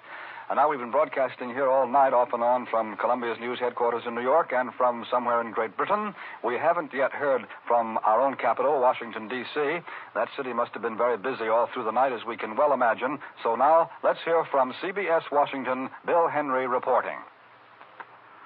Washington's first reaction to German reports of the Allied invasion was one of polite skepticism. But the very well-known voice of Colonel Ernest Dupuy, broadcasting the first official communique from General Eisenhower's headquarters, quickly eliminated all doubts as to the authenticity of the news. And that part of Washington whose business it is to organize this war and to handle the news of the war has been very much awake and on the job tonight from the moment of the receipt of the first reports from German sources that the Allied invasion of Europe had begun. The Pentagon building, the Navy building, and the White House were pretty brightly lighted within a few minutes after the receipt of the first reports from the German sources. Emergency staffs of officers were at their desks in the War and Navy departments, and appropriately enough, the first official statement to be issued came In the words of that grizzled hero, General John J. Pershing, the man who a quarter of a century ago led our American Expeditionary Force in the First World War. Here is General Pershing's statement. American troops have landed in Western Europe. As the overwhelming might of the Allied advances, it will be joined by the men of the occupied countries whose land has been overrun by the enemy, but whose spirit remains unconquered. 26 years ago, American soldiers, in collaboration with their allies, were locked in mortal combat with the German army. Their march of victory was never halted until the enemy laid down his arms in defeat. The American soldier of 1917-1918, fighting in a war of liberation, wrote by his deeds one of the most glamorous pages of military history. Today, the sons of American soldiers of 1917 and 18 are engaged in a like war of liberation. It's their task to bring freedom to peoples who have been enslaved. I have every confidence that they, together with their gallant brothers in arms, will win through to victory. That's the end of General John J. Pershing's statement, which was issued a little earlier this morning. There was no information available earlier at the White House to indicate that the president had been notified, first of all, of the rumors, but there's no doubt about it now, although there is no statement that has been issued from the president as yet. The State Department remained dark most of the night. Director Elmer Davis of the Office of War Information, who had chosen the evening period just previous to the invasion to talk to a group at the National Press Club on the general topic of psychological warfare, and had illustrated it by showing a series of films, has been on the job all night, and, of course, right up to the moment of the actual news of the invasion, said that he was without any confirmation of the German reports. Here in the Columbia newsroom at Washington, most of the staff has been on the job all night, just as it has been in New York, with the teletypes clicking and the telephones ringing. Washington in general, however, slept peacefully through the excitement. The streets were dark, and there were very few stragglers as I came down to the broadcasting studio. Those people whom I spoke to on the street didn't seem very greatly excited. There was a sort of an air of skepticism, as befits people who were up at that time in the morning anyhow. The people at my apartment house didn't seem excited. The night clerk was asleep. Out on the sidewalk, the doorman, while he was trying to get me a cab, was very skeptical. What do you suppose the big idea is, he asked. When he finally succeeded in flagging a taxi for me, I asked the driver if he'd heard the reports. He had a girl in the front seat with him and apparently had been otherwise engaged. However, he turned on his radio and could get nothing but a series of dance bands at that time. Well, he said if he was trying to get a dance band, you couldn't get one. Now you want news, all you can get is dance bands. But that was a long time ago, at shortly after midnight. Washington in general may have been sleeping peacefully, and there are no outward indications of excitement as yet. But this much is certain. Those in Washington whose business it is to handle news are very much on the job, and the top staff officers are in the back big map room at the Pentagon following every move. Colored pins have started to move on the big maps as word comes in of the progress of the action. Here in Washington, you know, is the headquarters of the Combined Joint Chiefs of Staff, British and American officers whose job it is to run this global war. These are the men who put General Eisenhower in charge of the invasion and whose general strategy governs the war all over the world. Most of the men, guns, planes, landing barges at Eisenhower's command came to him from the officers of this group in Washington. They will be carrying the war on elsewhere all over the globe and maybe planning something to keep our enemies elsewhere from just sitting around and reading about the invasion of Europe. Every move made everywhere in this world war is marked on the maps here. And for news from that headquarters in the Pentagon, and speaking from the Pentagon, here is Columbia's Joe McCaffrey. Here, in the very heart of the War Department, the Pentagon building, reporters and radio men milled about the press room of the Bureau of Public Relations, awaiting confirmation or denial of the invasion report. It was 3:25 when the announcement from General Searles, chief of the Bureau, arrived. There will be a bulletin at 3:32. Reporters dashed to their phones, radio men to the controls. This was it. Everyone knew what was coming. Shortly after 3:34, the first bulletin was released, the confirmation from General Eisenhower's command. It was grouped with a statement by General John J. Pershing. It was apparent to all that the D-Day had been planned long in advance. The releases were all neatly mimeographed. The flash release had the date June 6, 1944, although the statement from Pershing carried no date. The announcement had a sobering effect, not only on the officers who were at the desk in the press department, but on the reporters and their assistants. Whereas the men had been joking and laughing around the teletype machines in the press room only a few moments before, the atmosphere became tense with the first word that announcement was on its way. This building, one of the largest in the world, is an eerie sight. Newsmen are scattered throughout the huge section of the press branch, pounding out copy from handouts given by the press bureau. Officers are working, answering calls, and going on with what would have been their daily routine. While in another section of the building, men and women who work here every night are going about their business, many of them not knowing yet that the long-awaited D-Day has arrived. Scattered upon the desk which the reporters from the radio networks have borrowed, so as to be near their mics, are stories which have been released in the last few days about men who have fought other battles, heroes of Italy, heroes from the Pacific battlefronts. The effect of the news can be seen more plainly on the faces of the officers here than on anyone else. Many of the men they have served with, side by side, are now, at this very moment, engaged in bloody combat. They knew them as bunkmates. Many went through service schools with those in command of units in this invasion, while some, graying a little at the temples, have sons, last heard from in England. That is all they'll say. They're worried, but they're proud. Most of them, those with sons there now, were in France more than 25 years ago. They have been through it all, and now they have the same faith for their loved ones. Other men have seen action in campaigns in this war, and as a result of it, are now limited service from injuries occurred in combat. In a few hours, more than 35,000 people will come to work here. Many are already arriving for their full day's work. Although there are only a few civil service employees now here, girls' secretaries routed from their beds by the news and called to work immediately, it is easy to see from their reactions that the rest of the employees will come to work today with renewed determination.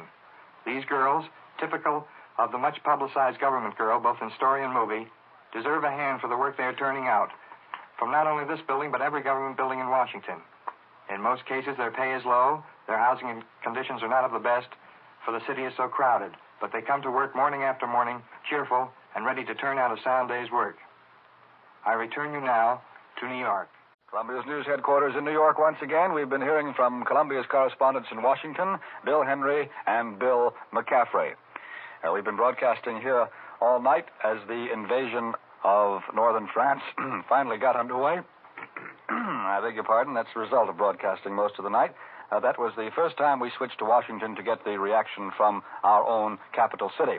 And now back here in Columbia's News Headquarters, let us hear some military news and a military analysis from Major George Fielding Elliott. And here's Major Elliott. I would like, first of all, to call your attention to the Reuters dispatch, which you heard read by Mr. Trout a little earlier this morning, to the effect that Adolf Hitler is taking personal command of all German anti-invasion operations, surrounded by a large and presumably gilded staff.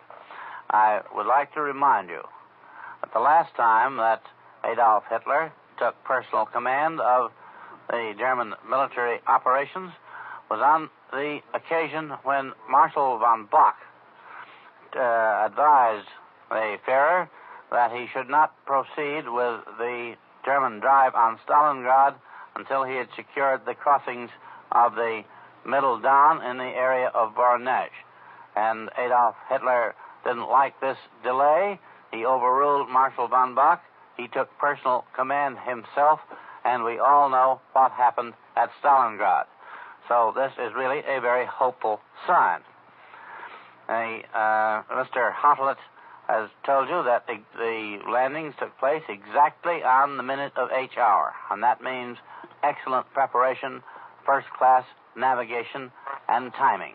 Mr. Hottelet also told us that some 20,000 paratroops had taken part in these initial operations, which is the first time that this figure has been used. And Mr. Anderson called our attention to the markings on Allied planes, the very distinctive markings intended to enable these planes to be readily recognized from the ground, and that indicates that there is a necessity for distinguishing between Allied planes and German planes, and suggests that the Allied High Command expects a considerable measure of German air opposition later on, though this air opposition has not yet appeared. Now, we have an account from the War Department of the special training that has been given to the assault teams of the United States Army, which made the initial attack on Fortress Europe to knock out pillboxes and other fortifications. putting to use tactics perfected in North Africa, Sicily, and Italy. These assault units hit the beach under cover of heavy naval artillery fire and also, of course, of air bombardment from airplanes. These units are infantrymen, and they're given special training to spearhead the massive assault.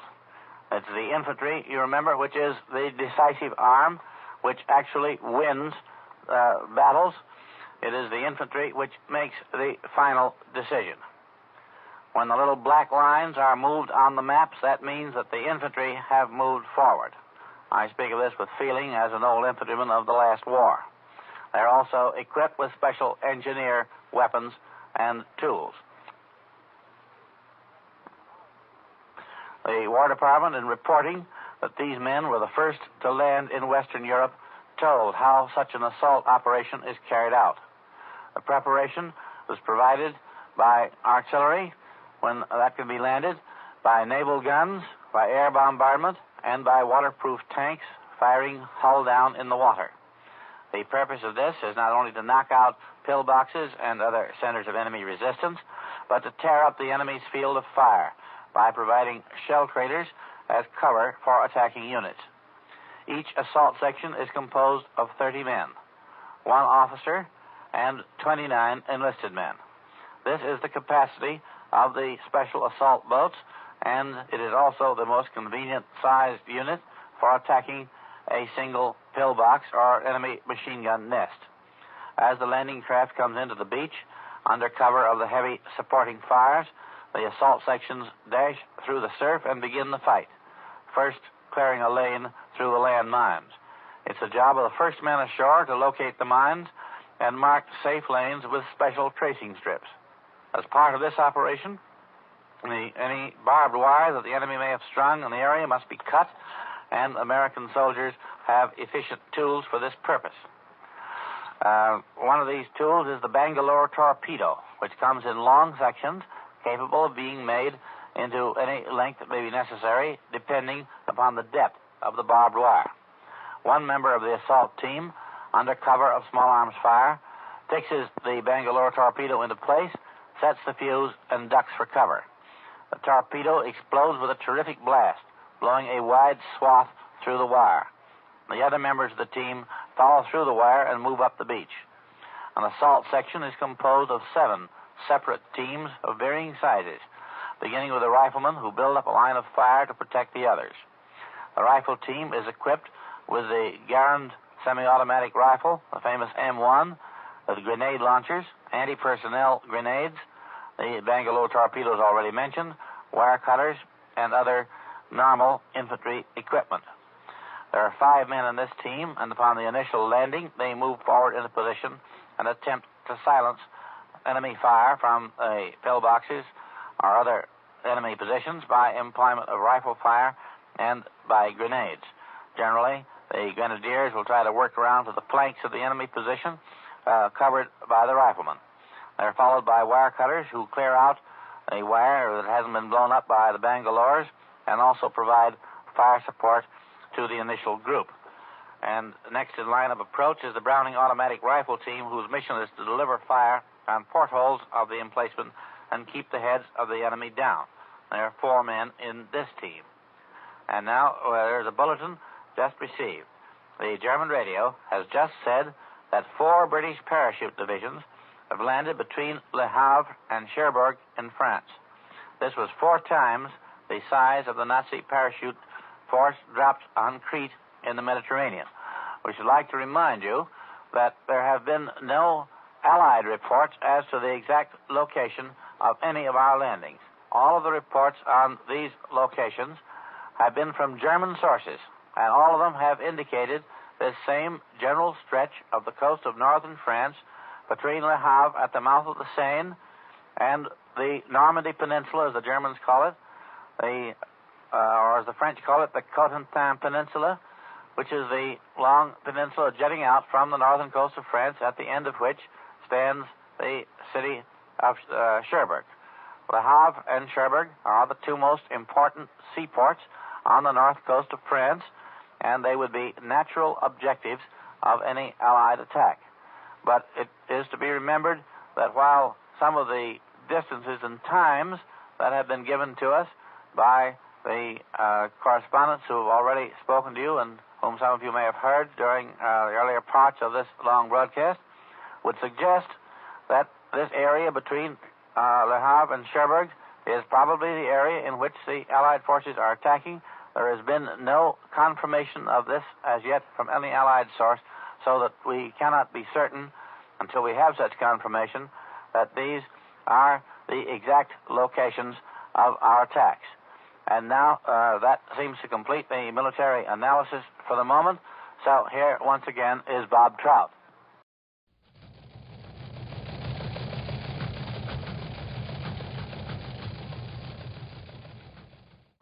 Major George Fielding Elliott discussing the situation as we know it up to this moment.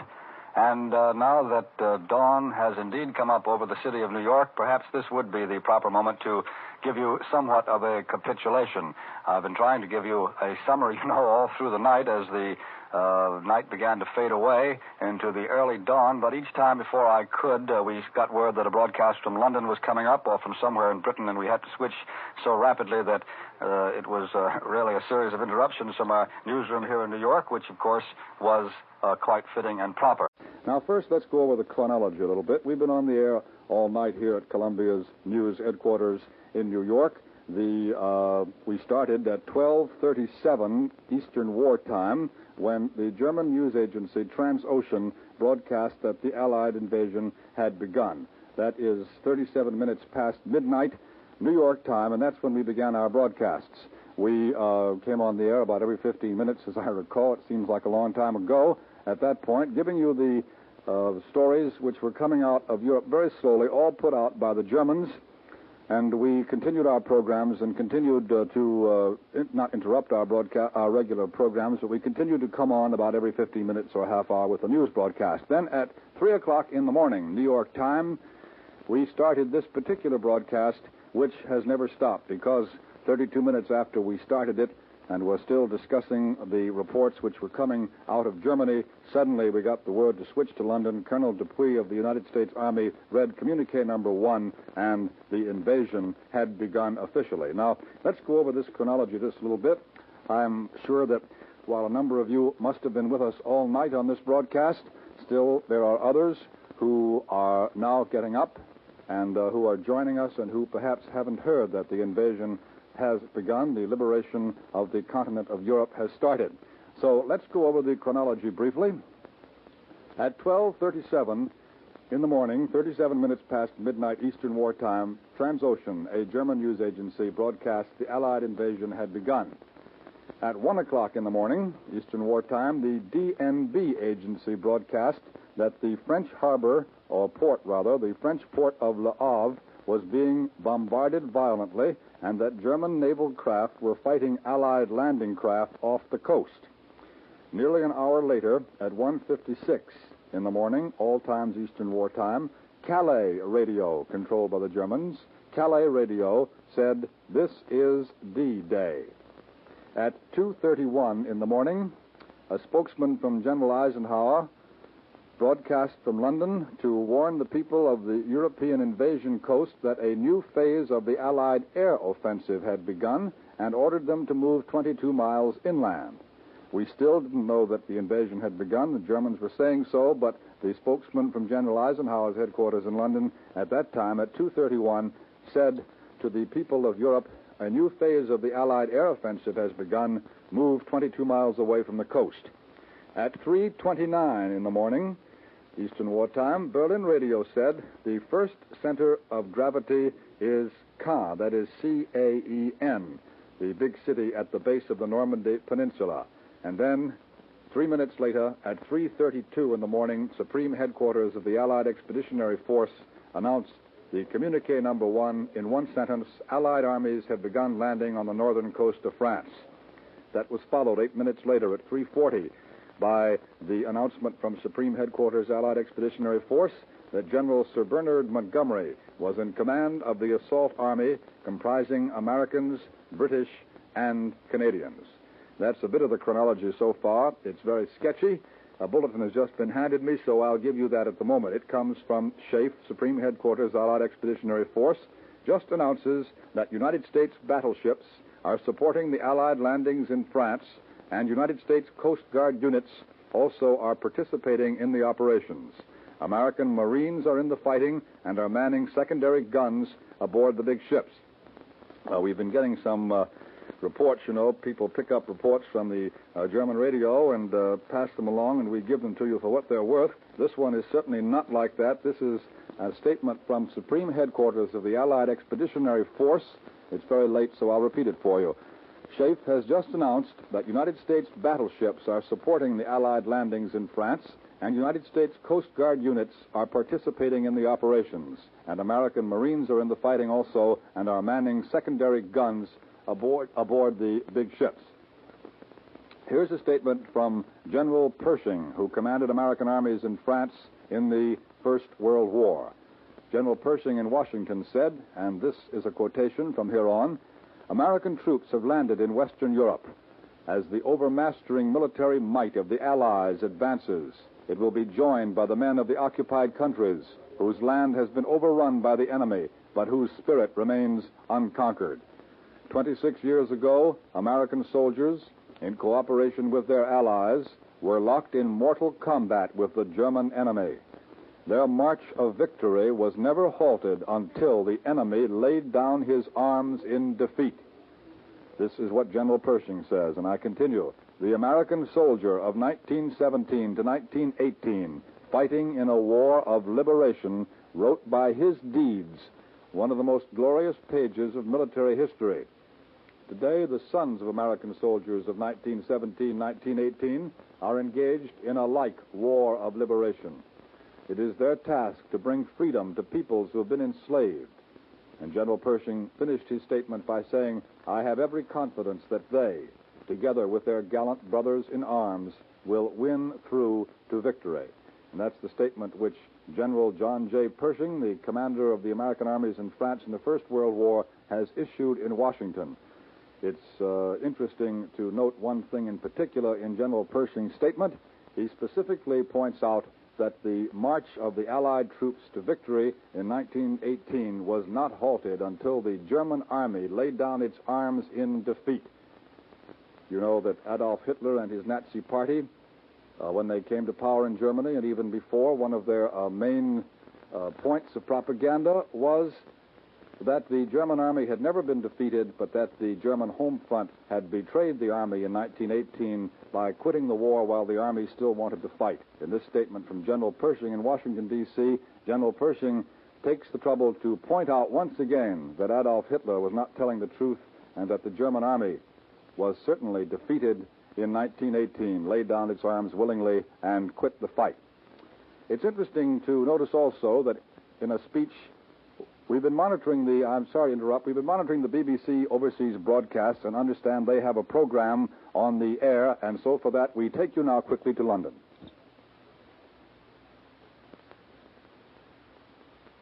These 26 words. Under the command of General Eisenhower, Allied naval forces, supported by strong air forces, began landing Allied armies this morning on the northern coast of France. It was announced soon after this communiqué that General Montgomery was in charge of the Army group carrying out the assault. This Army group includes British, Canadian, and United States forces. Correspondents at Supreme Headquarters say the landings were in Normandy, and they took place between 6 o'clock and 8:15. Airborne landings have also been carried out in addition to those made from the sea. Minesweepers swept away into the coast. Battleships, monitors, and cruisers carried out long-range bombardments of German coastal defense batteries, while destroyers and special coastal forces of the landing craft type bombarded the batteries and beach defenses from nearer the shore. Both the Royal Navy and the United States Navy supplied the landing craft. About half the smaller types of the British landing craft were manned and commanded by men of the Royal Marines, and some of the infantry carrying ships through the Red Ensign of the British Merchant Navy. Correspondents at Supreme Headquarters say the naval aspect of the operation is predominantly British. Of the normal types of warships employed, the proportion is about 3 British to 1 American. The overall proportion, including landing craft, is about 3 British ships to 2 American ships. American battleships and United States naval aircraft are taking part. Transport routes across northern France were pounded throughout the night. Dutch Mitchells and Royal Air Force, Polish and Australian Mosquitoes of the RAF 2nd Tactical Air Force concentrated their attacks on roads, railways and bridges, embankments, cuttings and junctions, and other points in the transport network over a huge area where traffic blocks would be a nuisance to the enemy. There was a large amount of cloud over France, and a number of the Mitchells came back without bombing.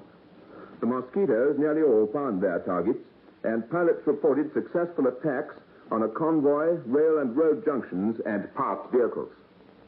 RAF Bostons were engaged in smoke-laying operations in the English Channel. Observers on the coast say that activity during the night was on an unprecedented scale, and here in London there was a constant stream of aircraft overhead. The offensive has continued since dawn, and people on the coast have seen particularly strong formations of fighters flying out towards Dieppe.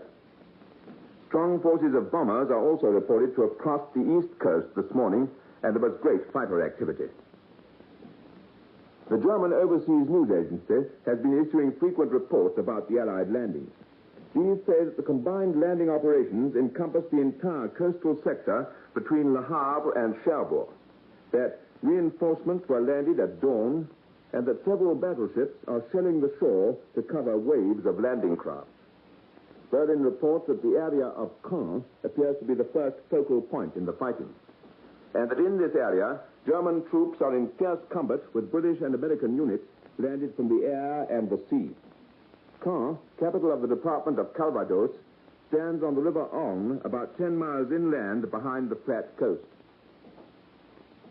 His Majesty the King will broadcast this evening at 19 hours Greenwich Mean Time, that is at 9 p.m. double British summer time. General de Gaulle has arrived in England. He will broadcast a message to the French people later today. That is the end of this news bulletin from the BBC, London.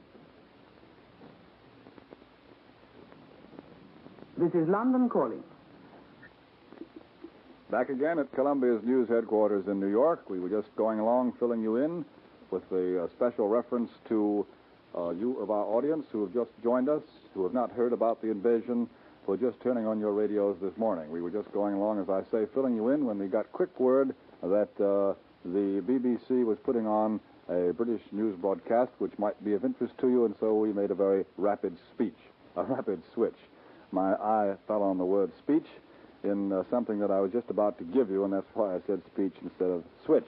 What I was saying before we did bring in the BBC was that it's interesting to see that in a speech which made no reference to invasion, but was delivered in the certain knowledge that the hour of climax finally had come, the President of the United States last night told the nation that victory over Germany is certain, but, he said, quote, it will be tough and it will be costly. To many radio listeners here in the United States last night, it seemed that President Roosevelt was extraordinarily preoccupied, and that his comment on the accomplishments in Italy was designed more to point them up as a prelude to what was to come than to extol the victory already won in Italy. Having in mind the fact that Berlin and Tokyo remain as Axis capitals, he summed up the capture of the Italian capital of Rome by saying, 1 up and 2 to go. A great many of you undoubtedly heard the speech of the president last night. Incidentally, that reference in the dispatch from Washington I was just giving you to Tokyo reminds me that before we realized that the invasion actually had begun, before the official word came from the Allied headquarters in England, when we were broadcasting here last night the German reports, one bit of copy came over the United Press wires. I was reading it right off the machine to you, saying, San Francisco, the Tokyo radio has said nothing at all about the German reports of invasion. That was the first and last time that the capital of Japan was heard from during this somewhat confused evening of broadcasting. And as it happened a long time ago, about 2:30 in the morning Eastern Wartime, I thought I might bring it up once again. Tokyo at that time said nothing. Tokyo has still said nothing as far as I know. If we do get word that the Japanese have made some comment upon the beginning of the liberation of the continent of Europe, we shall certainly pass it along to you as quickly as we can get it. Now, I hope that the broadcasts will not sound too repetitious from about this point on. We've had a very busy night of broadcasting. Everything was, as soon as we started in our New York headquarters, we were interrupted frequently because we had word that something was coming from England which we could bring you directly, and so we were going along pretty rapidly. But now our audience is being augmented constantly by people who are waking up to start the day and who have not heard all the news, and so from time to time, as we stay on the air here at Columbia's News headquarters in New York, we shall be repeating the most important details to fill in those people, those of our audience who are just coming in and who don't know what has happened. Perhaps you missed the first two official documents announcing officially the start of the Allied invasion of France. The first communique was one sentence long. It said, "Under the command of General Eisenhower, Allied naval forces, supported by strong air forces, began landing Allied armies this morning on the northern coast of France." That was the text of communique number one. It was read at Supreme Headquarters in England by the United States Army's Colonel Dupuy, and we carried the broadcast of Colonel Dupuy's reading that communique at 3:32 in the morning New York time. Moments later, it was announced from Great Britain that the British General Sir Bernard Montgomery is in charge of the attack. Perhaps you missed also General Eisenhower's order of the day. That was the next broadcast we got from London soon after the communique. Edward R. Murrow, Columbia's chief correspondent in Great Britain, read the text of General Eisenhower's order of the day. Here are some excerpts from that order.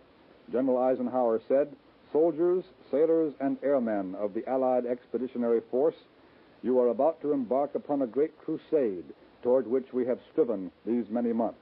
The eyes of the world are upon you, and the hopes and prayers of liberty-loving people everywhere march with you. Your task will not be an easy one. Your enemy is well trained, and he will fight savagely. But," the order from General Eisenhower ended, "the tide has turned. The free men of the world are marching together, and we shall accept nothing less than full victory." And that, in brief, is the order of the day which General Eisenhower issued to his troops and which was broadcast shortly after communique number one. We have not had communique number two, incidentally. Communique number one, that one-sentence communique, is the only real official statement of the fighting that has come from the headquarters so far from Great Britain. Of course, we've had further details, but only the one communique. We heard, you know, that United States battleships are taking part in part of the naval force, and also United States Coast Guard units are there taking part in the landings somewhere on the coast of northern France. And we heard also that American Marines are in the fighting and are manning secondary guns aboard the big ships. A few moments ago, in the BBC News broadcast, perhaps you heard the British announcer giving you a few further details. He mentioned the American forces who were there and also told us something about the Royal Marines of Great Britain and the ships flying the Red Duster, the Red Ensign, which means that they're British merchant ships who are also taking part in the landing operations.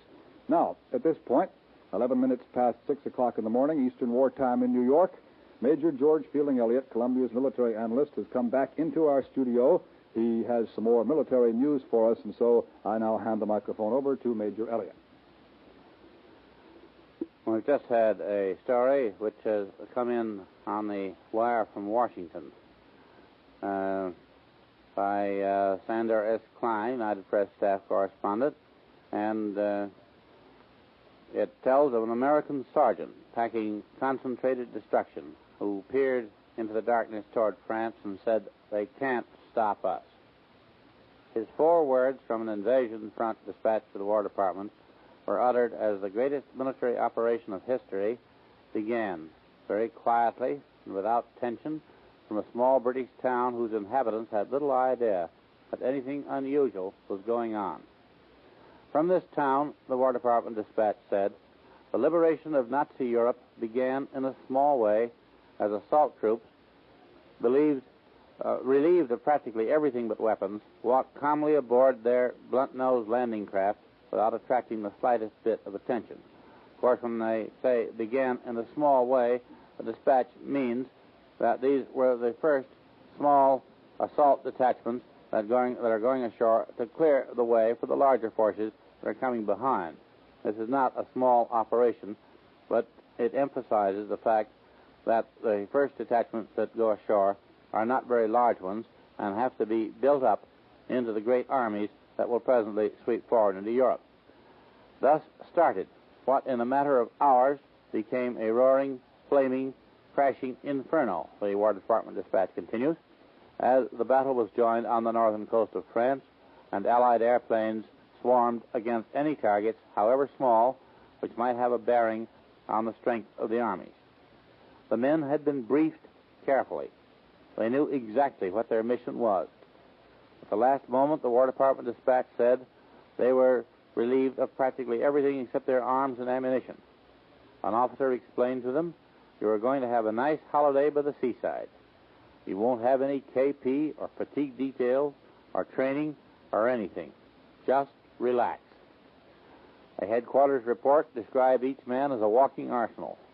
Some carried their Garand rifles, 80 rounds of ammunition, and 3 grenades. Others bore grenade-launching Springfields, and others had Browning automatic rifles, the faithful old weapon of the last war, which is still doing excellent service in this one. Then there were bazookas and flamethrowers, TNT pole charges, and all the other equipment necessary to reduce fortified positions. The sergeant who said, "They can't stop us," added, "We've got more firepower than anybody ever heard of before." Another sergeant thought it was a pity that they should take away the men's overcoats before the last minute. On reflection, he added, "Maybe this is the last minute." It was. The men were equipped with other things besides their weapons. They had been taught, for example, to say in German, "Halt, put up your hands." And in French, "Which way is the boat?" The assault units were assembled, not in divisions, regiments, battalions, or any of the other large military units, but in craft loads. Before the landing, these craft loads were assembled so that the men would drive on the beaches in their normal tactical formations. For the first day of operations, each soldier was issued 1 day's emergency rations.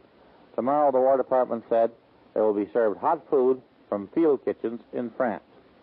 And as an old soldier, I can tell you that means a lot of very careful planning by the staff departments, the supply people who must be behind and who must take care of the troops all the way forward. And if they don't do their job, the troops are in a serious spot. But this has one of these operations which has all the earmarks of the most careful and thorough planning, and we can be very sure that those boys are going to get that hot food just as it has been promised to them. For a week before the invasion, the troops had been kept close to quarters in the marshalling towns, forbidden to talk to civilians or to any soldiers who were as yet unbriefed. When the time came to jump off, they were ready. Overhead streamed warplanes covering the operation. Targets for the 9th Air Force's Mustangs, Thunderbolts, and Lightnings, the War Department dispatch goes on, were concentrated in a relatively narrow but important urban area of northern France and Belgium, crisscrossed with roads and rail lines from Germany, leading to the first line of pillboxes and trenches, dotted with strategic air bases and cities. No target is too small, the dispatch said. Still employing the present tense, the headquarters report added that the 9th Air Force is now flying more fighter-bomber missions with more aircraft than any Air Force in history.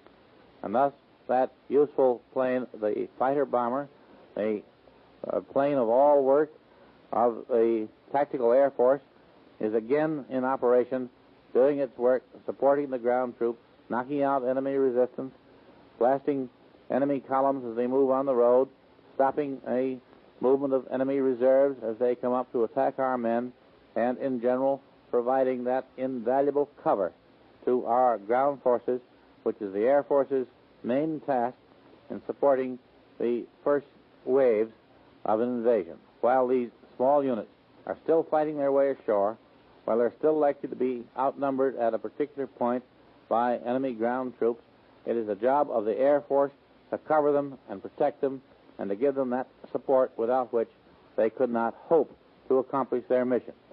And now, here once again is Bob Trout. We've been listening to Columbia's military analyst, Major George Fielding Elliott, broadcasting from our Columbia News headquarters here in New York City.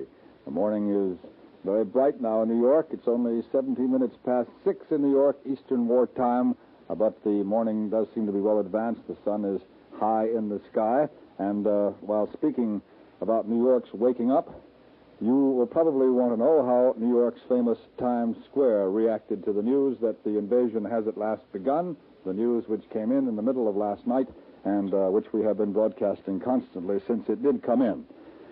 The news of the invasion was received with calm in Times Square. There were relatively few people, mostly a few servicemen, on the streets at that early hour. Here and there, groups of servicemen and civilians collected around taxi cabs and listened to radio reports of the landings on the coast of France. There were no demonstrations at all. About 25 persons gathered in front of a newsreel theater on Broadway at 4 o'clock in the morning when a radio loudspeaker blared forth the latest bulletins, and for all we know, perhaps that loudspeaker is blaring forth my voice at this moment. In other parts of the city, householders were up and at their radios. We could see scattered lights in apartment houses from out of the Columbia windows here in our news headquarters, and watchers, I might say, along Upper Broadway reported that scattered lights were seen all over town. At the Bendix Aviation Corporation Marine Division plant in Brooklyn, 500 swing shift workers gave a spontaneous cheer when the news was received, but the management said the workers remained at their jobs and not a second was lost. A scene that was probably typical of that in many public places here in New York was enacted at an East Side restaurant where about 20 diners rose and listened with bowed heads as the first reports were broadcast on a radio in the restaurant. Mayor F.H. LaGuardia of New York was told of the invasion by police, and he called upon the people of the city to carry on at their jobs, to give the men in the invasion forces their utmost support. Mayor LaGuardia announced plans for a mass prayer meeting at 5:30 p.m. Eastern War Time in Madison Square, where the Eternal Light, a memorial for the soldiers of the First World War, is burning. Police here in New York said that along Broadway, excitement aroused by the Allied announcement of the invasion had been somewhat tempered by the previous German reports which spread through the nightclub belt shortly after midnight.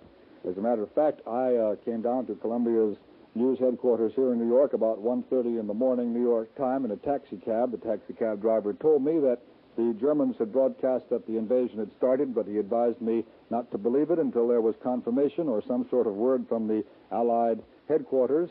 He said that the Germans were saying there was an invasion, but that didn't mean there was, and that was a very good attitude, I thought. It's one which we can all be proud of, because we were being very cautious here at Columbia and in all American newsrooms until the word came from SHAEF, from Supreme Headquarters of the Allied Expeditionary Force in Great Britain. As long as it was just a matter of the Germans saying the invasion had begun, we were being very careful indeed.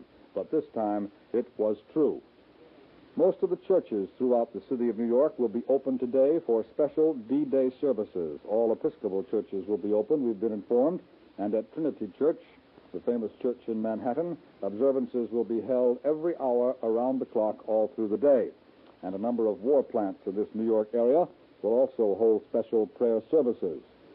That's the way New York took the news of the invasion. That's the way New York has taken it up to this moment. At about 21 minutes past 6 o'clock in the morning, New York time, there'll be further reports of how New York received the news as the city wakes up, and there will undoubtedly be further reports which we shall give you from other cities and places in the country, telling us how the rest of the United States received the news that at last the liberation of the continent of Europe has started. Here's an Associated Press dispatch which has just come in. It's from Wes Gallagher, and he datelines it, Supreme Headquarters, Allied Expeditionary Force. We might as well get used to the word SHAEF.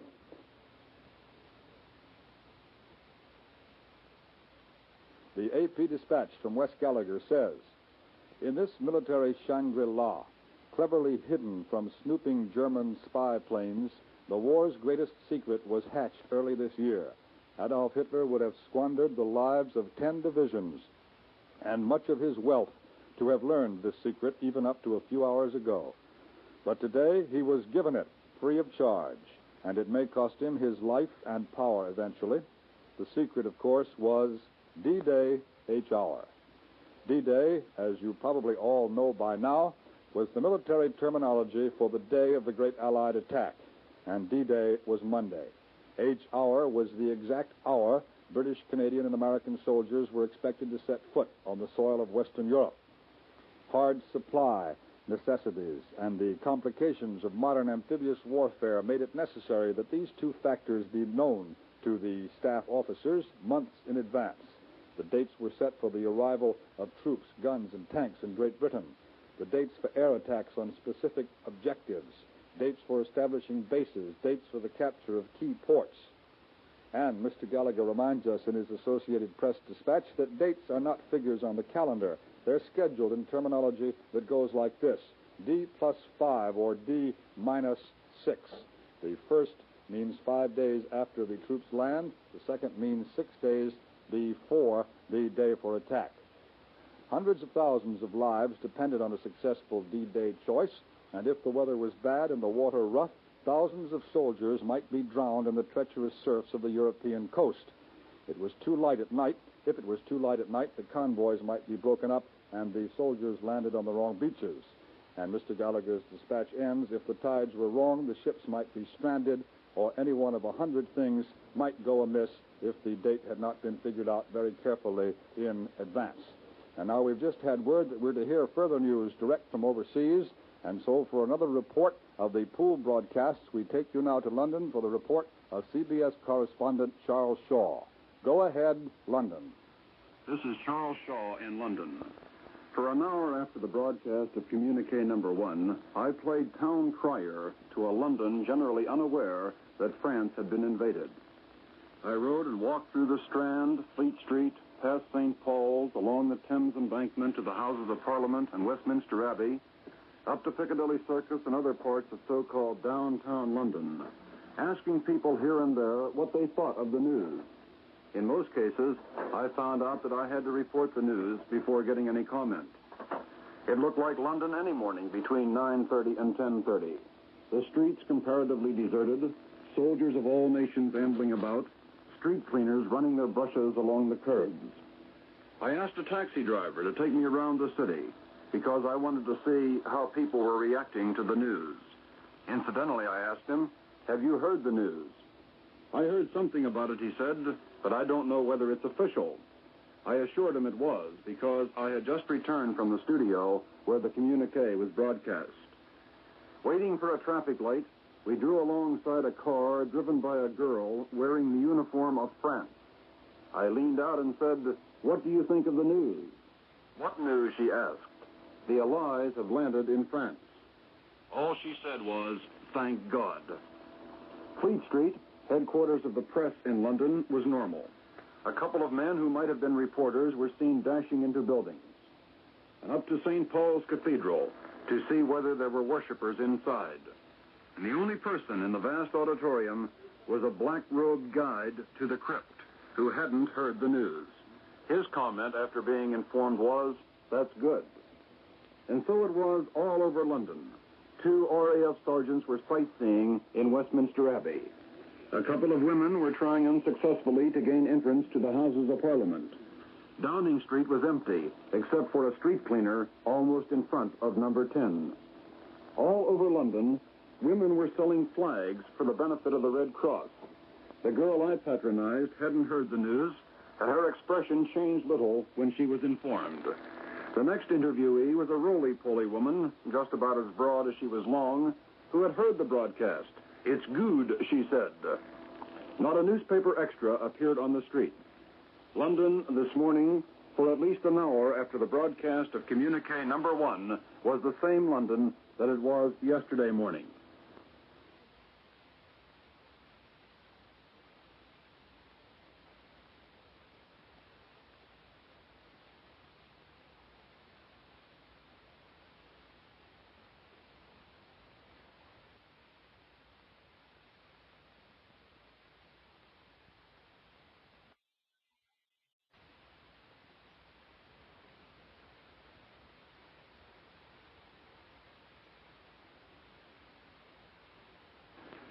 Earlier this morning, the telephone rang at 7 a.m.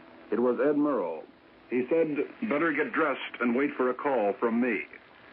A new world speed record for getting dressed was promptly set. The dressing was accomplished against the background of heavy sky noise, the sound of great fleets of planes. They were too high to be seen, but their roar seemed to fill the sky, and the planes seemed to be everywhere. At 7:45, the phone rang again. "Get to such and such a building as quickly as possible."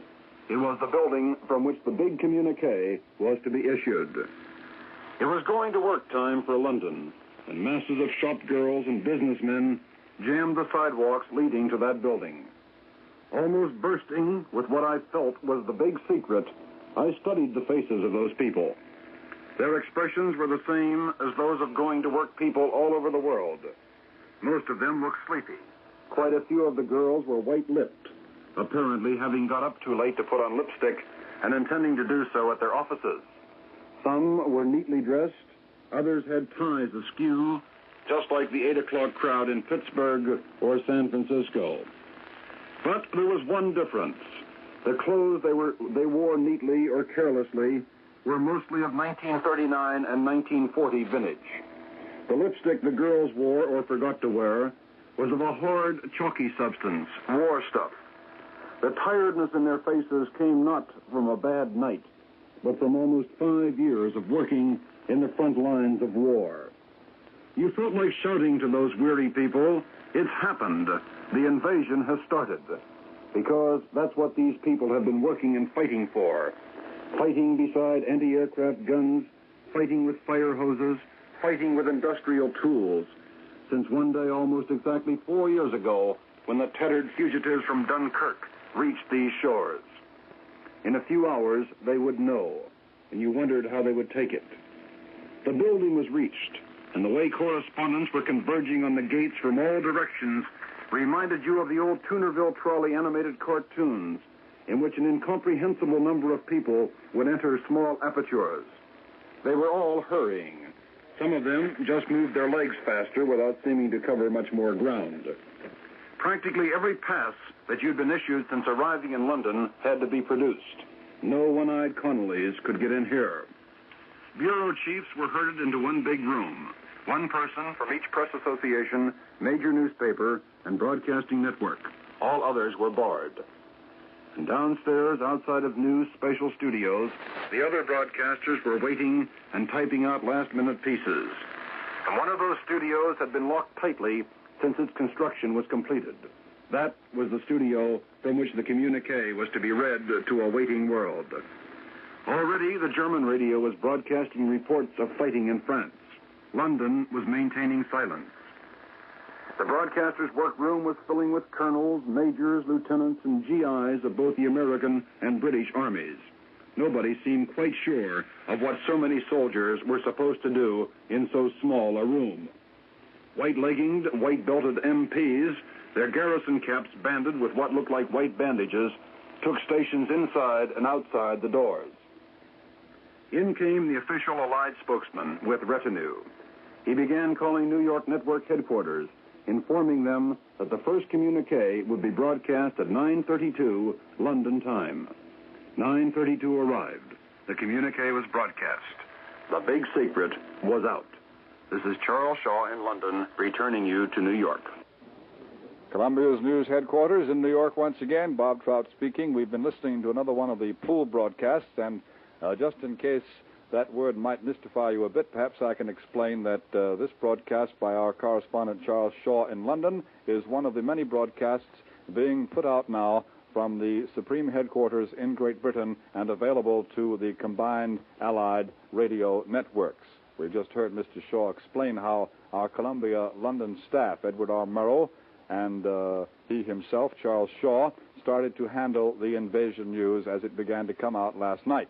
Richard Hottelet, another member of our Columbia London staff, was with the Air Force. He made a trip in a Marauder, and he came back, and his broadcast was heard some hours ago as he described what he had seen as he made the trip in the Marauder over the enemy coast.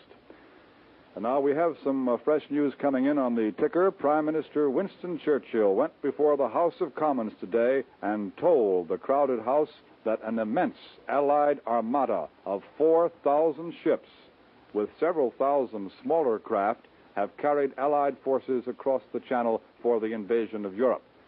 Prime Minister Churchill says that Allied commanders have reported that so far the invasion is proceeding according to plan. That is the very latest news. It comes to us from London, telling us that Prime Minister Churchill has told Commons the Allied armada, which carried the troops across the Channel, consisted of 4,000 ships, several thousand smaller craft, and that so far Allied commanders report to him, Mr. Churchill, that the invasion, the liberation of the continent, is proceeding according to plan. That's the very latest from London. The story is coming in a form that we call here in the newsroom a running story. Perhaps there will be further details of what Mr. Churchill actually said in a few moments. But now it is time once again to pause for station identification. If our audience will bear with me and permit me, I should like to explain very carefully again to the staffs of our Columbia-affiliated stations around the country, we are continuing this invasion coverage broadcast, and we are going to pause very briefly for station identification. We're not ending the broadcast at all. We want them all to be back with us in exactly 15 seconds. The pause will be exactly 15 seconds. This is CBS, the Columbia Broadcasting System. Columbia's news headquarters in New York once again. Bob Trout speaking. We're continuing our coverage of the invasion of Europe. And I think that it would be a good idea to start now as we resume after that pause for station identification. It's a good idea to resume by repeating to you the brief bulletin that came in telling us all we know to date of what Prime Minister Churchill said before the House of Commons today. Mr. Winston Churchill went into the House of Commons, told the House that the Allied armada, which carried the invasion force across the Channel to Europe, consisted of 4,000 ships and several thousand small boats. And Mr. Churchill then said that the Allied commanders have reported that so far the invasion is proceeding according to plan. Mr. Churchill said, a series of landings in force on the European continent occurred during the night and in the early morning hours. 1,000 first-line planes can be drawn upon by the Allied attacking forces as need be for the purposes of battle. Those are the quotations from Prime Minister Winston Churchill, and even as I speak to you, there are additions being brought in and put down on this desk, and I shall continue as they're brought in. The very next line says, Churchill also said that massed airborne landings have been successfully effected behind the German lines. Massed airborne landings successfully effected behind the German lines. I'm quoting the words of Prime Minister Winston Churchill. He's speaking or has spoken in the House of Commons, and the news of what he said is coming over sentence by sentence over our news machines and being brought here as it comes in. Continuing, Mr. Churchill said, the landings on the beaches are proceeding at various points at the present time. The fire of shore batteries has been largely quelled. And then Mr. Churchill said, obstacles which were constructed in the sea have not proved so difficult as was apprehended. Let me just read to you again those last three sentences that we have. They're very important. They're the latest news of the invasion. Winston Churchill in the House of Commons said, the landings on the beaches are proceeding at various points. The fire of shore batteries has been largely quelled, and obstacles which the Germans constructed in the sea have not proved so difficult as was thought before the invasion started. There will be more in a few moments on the talk of Prime Minister Churchill in the House of Commons. As it comes in, we shall give it to you, and eventually, when it's all in, we'll give you the whole thing. But now, here at Columbia's News Headquarters, I'm going to turn the microphone over to Ned Calmer of CBS World News, who's been here with us all night. After doing his 11 o'clock broadcast last night, he stayed here through the entire invasion broadcast coverage we've been doing. Mr. Calmer is familiar with that part of the French coast where the reported landing has been made and is, in fact, a former news correspondent of many years' experience in France. Mr. Calmer has been broadcasting to France recently in French for the Office of War Information and is heard regularly on the CBS network. And now here is Ned Calmer. Between bulletins, let's take a geographical look at the developing military situation. As nearly as we know, up to now, our landings have been taking place on the beaches between Le Havre and Cherbourg on the French coast of the Channel. This is not officially stated by Allied headquarters. It's the persistent report of the German radio. Those beaches where we're apparently going in are some of the broadest, smoothest, and finest in the world. And this part of France is perhaps the best-known part of the coast to Americans. In peacetime, thousands of Americans passed through the picturesque port of Le Havre, now reported under bombardment by our warships. Other thousands have visited Deauville and Trouville in the heyday of American tourists' fashionable resorts. Fécamp and Dieppe are also ports to watch. These once peaceful sands have now been invaded with all the paraphernalia of war. Ships, guns, tanks, and barbed wire. The bathing beaches have been turned into German strongpoints. The waters where Americans splashed and frolicked a dozen years ago are now churning with a grimmer sort of activity. However, if you heard the earlier broadcast by CBS correspondent Richard Hottelet, who reported his flight in a Marauder medium bomber over a section of the Channel coast, there was little or no opposition to our landings so far as Hottelet could observe from the plane. So perhaps these beach defenses are not as formidable as the Nazi propagandists have been painting them for many weeks. Along the beaches in the so-called Bay of the Seine, so-called because the Seine empties into the Channel at Le Havre, one kind of warfare apparently has been taking place.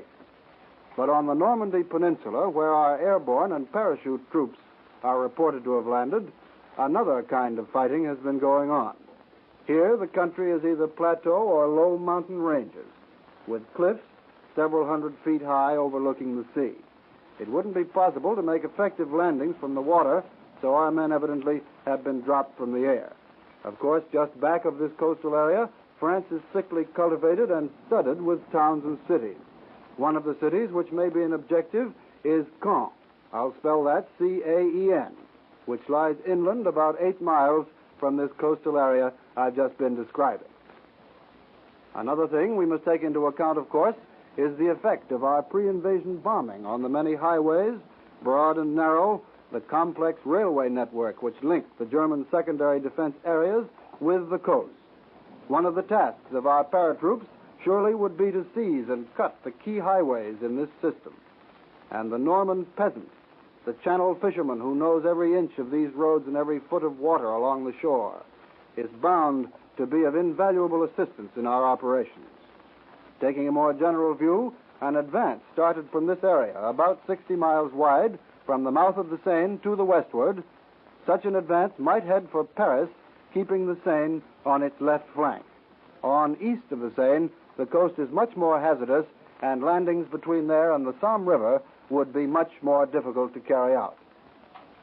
I'll turn the microphone back now to Bob Trout. We've been listening to Ned Calmer at Columbia's News headquarters in New York. A few more additions to the address which Prime Minister Winston Churchill is making in the House of Commons have now come in.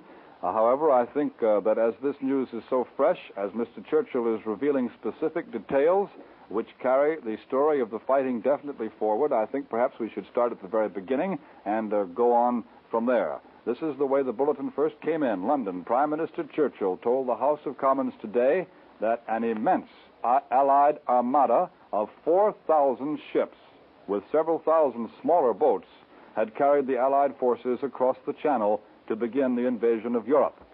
He said that massed airborne landings have been successfully made behind the German lines. And then Mr. Churchill said the landings on the beaches are proceeding at various points at this time. The fire of shore batteries has been largely quelled. The Prime Minister went on to say, obstacles which the Germans constructed in the sea have not proved so difficult as was thought before the invasion started. Then the Prime Minister said the American and British allies are sustained by about 11,000 first-line aircraft which can be drawn upon as needed. I'd like to repeat that sentence because in the original copy there was a slight error and the figure came out as 1,000. Actually, that figure is 11,000, and so I'll read the sentence again. The Prime Minister said the American-British allies are sustained by about 11,000 first-line aircraft which can be drawn upon as needed. So far, said Winston Churchill, the commanders who are engaged report that everything is proceeding according to plan, And then Mr. Churchill, who knows well the history of that phrase, said to the House of Commons, "And what a plan!" Then Mr. Churchill said the vast operation was undoubtedly the most complicated and the most difficult which has ever been made. I believe there's an addition to the story, this running story, of what Prime Minister Churchill is saying at Commons, and here is an addition. "We shall furnish the enemy," he said, "with a succession of surprises during the course of the fighting. The battle will grow constantly in scale and intensity for many weeks to come. I shall not attempt to speculate upon its course, but," said the Prime Minister, "this I may say, that complete unity prevails throughout the Allied armies. There is a brotherhood in arms between us and our friends of the United States. The ardor and spirit of our troops, as I saw for myself as they were embarking in the last few days, was splendid to witness." And that is the first news of how the battle is going. That is the story so far of the address which Prime Minister Winston Churchill is making in the House of Commons. I repeated some of it as I'd already started to give it to you. More of it will be coming in, and we'll give it to you as it comes in. The very last few quotations were the freshest, and as all of Mr. Churchill's speech is studded with bits of definite information that we have not had before, I think that I should repeat the last edition. Mr. Churchill said, "We shall furnish the enemy with a succession of surprises during the course of the fighting. The battle will grow constantly in scale and intensity for many weeks to come." And then Mr. Churchill said, "I shall not attempt to speculate upon its course, but this I may say, that complete unity prevails throughout the Allied armies. There is a brotherhood in arms between us and our friends of the United States. The ardor and spirit of our troops, as I saw for myself as they were embarking in the last few days, was splendid to witness." Just had word that Mr. Churchill has indicated that he will announce further news later in the day. This may mean that the speech that Mr. Churchill has been making has now been ended. I should call it a statement, really. It's not a speech, a statement before the House of Commons. Perhaps this means that that statement has ended. Mr. Churchill gave us a good deal of news that we hadn't had before. There's only been one communique issued since the Allied command, the Supreme Command, announced the invasion had started, and that communique was exactly one sentence long. Mr. Churchill's statement in Commons did give us a great many specific details, and they carried the story of the invasion forward a great deal. And now the last word we have, just one sentence off the news machine, which says that the Prime Minister indicates he will announce further news later in the day. Needless to say, when he announces it, we shall bring it to you very promptly. Another interesting note, last night in Washington, General George C. Marshall, the Chief of Staff of the United States Army, whose forces now are committed to their very greatest test, declared in a pre-invasion address that the final action in the European war will come in a battle to the death for the Nazis and a battle to victory for the Allies. The confident words of Chief of Staff General Marshall were spoken at a special ceremony at the Soviet-Russian embassy in Washington last night, where he was awarded the Order of Suvorov, one of the highest of all Russian military decorations. An imposing list of dignitaries was puzzled when General Marshall suddenly left the embassy almost immediately after the ceremony without waiting for the customary buffet supper. No one knew exactly why the general had walked out of the ceremony, walked out rather after the ceremony, and walked out on the party which followed it, but the explanation, of course, came a few hours later with the announcement at 3:32 in the morning Eastern War Time that Allied troops were landing in France. The liberation of the continent has begun. A word on German propaganda, of which we shall be hearing a great deal now that the invasion has begun. We shall probably be hearing even more than we have heard these past 10 or 15 years. The battle is going to take some time, according to Mr. Churchill's indications. He said it will go on for weeks before it reaches its climax. I'm only paraphrasing his words, but that's what he said in effect. And now here's a note on the German propaganda, which will be active during those weeks, we may be sure. Columbia's shortwave listening station reports that Radio Berlin's first propaganda comment on the invasion was a flat statement that the invasion was undertaken because the orders of Moscow could not be evaded any longer. Our Columbia shortwave listening station recalls that for several months now, the Berlin propagandists have been trying to persuade their enemy audiences that the Allies would be forced to invade Europe because Joseph Stalin demanded an invasion. There's not much sign that anyone took them very seriously, not even in the countries which are friendly to Germany. Other Berlin propaganda so far this morning is just about what you'd expect. German broadcasters are talking about air defenses clicking into action and about German forces launching effective attacks against Allied formations. However, as you may have heard if you've been with us during this night-long broadcast, Allied correspondents who flew over the scene reported few signs of German resistance, so perhaps we can chalk that up as just another German effort to frighten us. And I might remind you that one of the Allied correspondents who flew over the scene and reported no fighter plane opposition at all from the Germans was Columbia's correspondent Richard Hottelet, who was out over the invasion coast in an Allied Marauder and who returned to broadcast sometime during the night, I've forgotten the time, to broadcast from Supreme Headquarters in London that there had been no German fighter plane resistance, none at all, but there had been light German flak.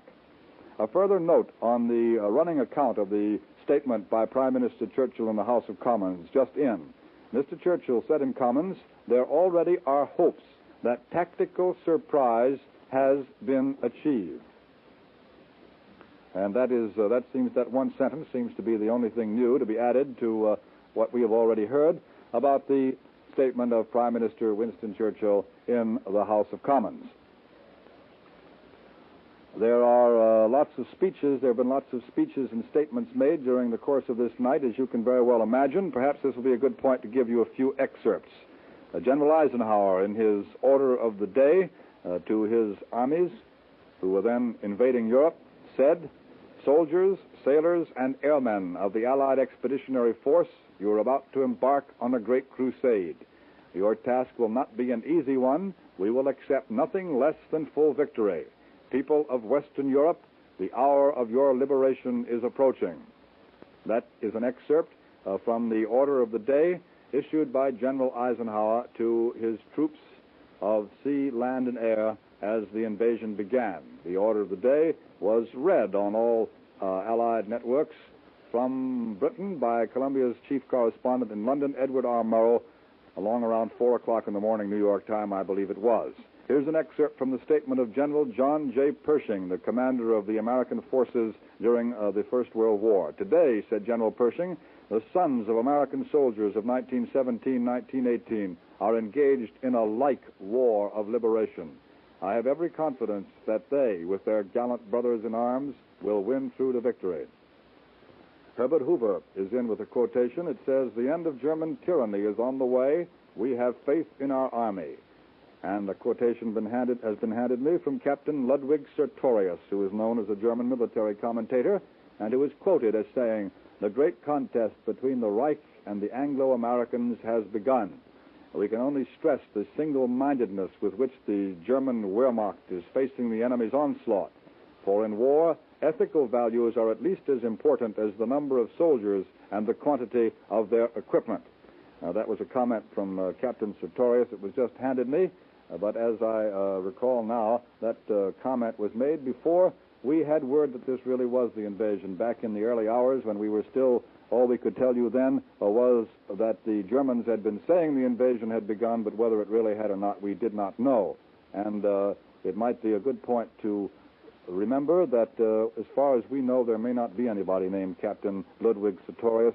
He's really a signature difference between DNB agency and Transocean. I'll repeat that in a moment, but first here's something from DNB. The German DNB agency has reported the fact of the Allied invasion of northern France to the German people at last. DNB has told the German people all about it in a press dispatch which was sent out 5 hours after the German agencies had begun to issue reports of the operations for foreign consumption. That means us. This fact is reported to us by the Office of War Information, which says the DNB dispatch to the German people began with this sentence: the long-expected British-American attack on the north coast of France started last night. A DNB put out its first invasion dispatch to the European press outside Germany. The German Transocean Agency, which transmits German news propaganda by wireless for overseas consumption in the English language, had also begun to send out invasion reports for overseas consumption about 5 hours before the DNB domestic dispatch.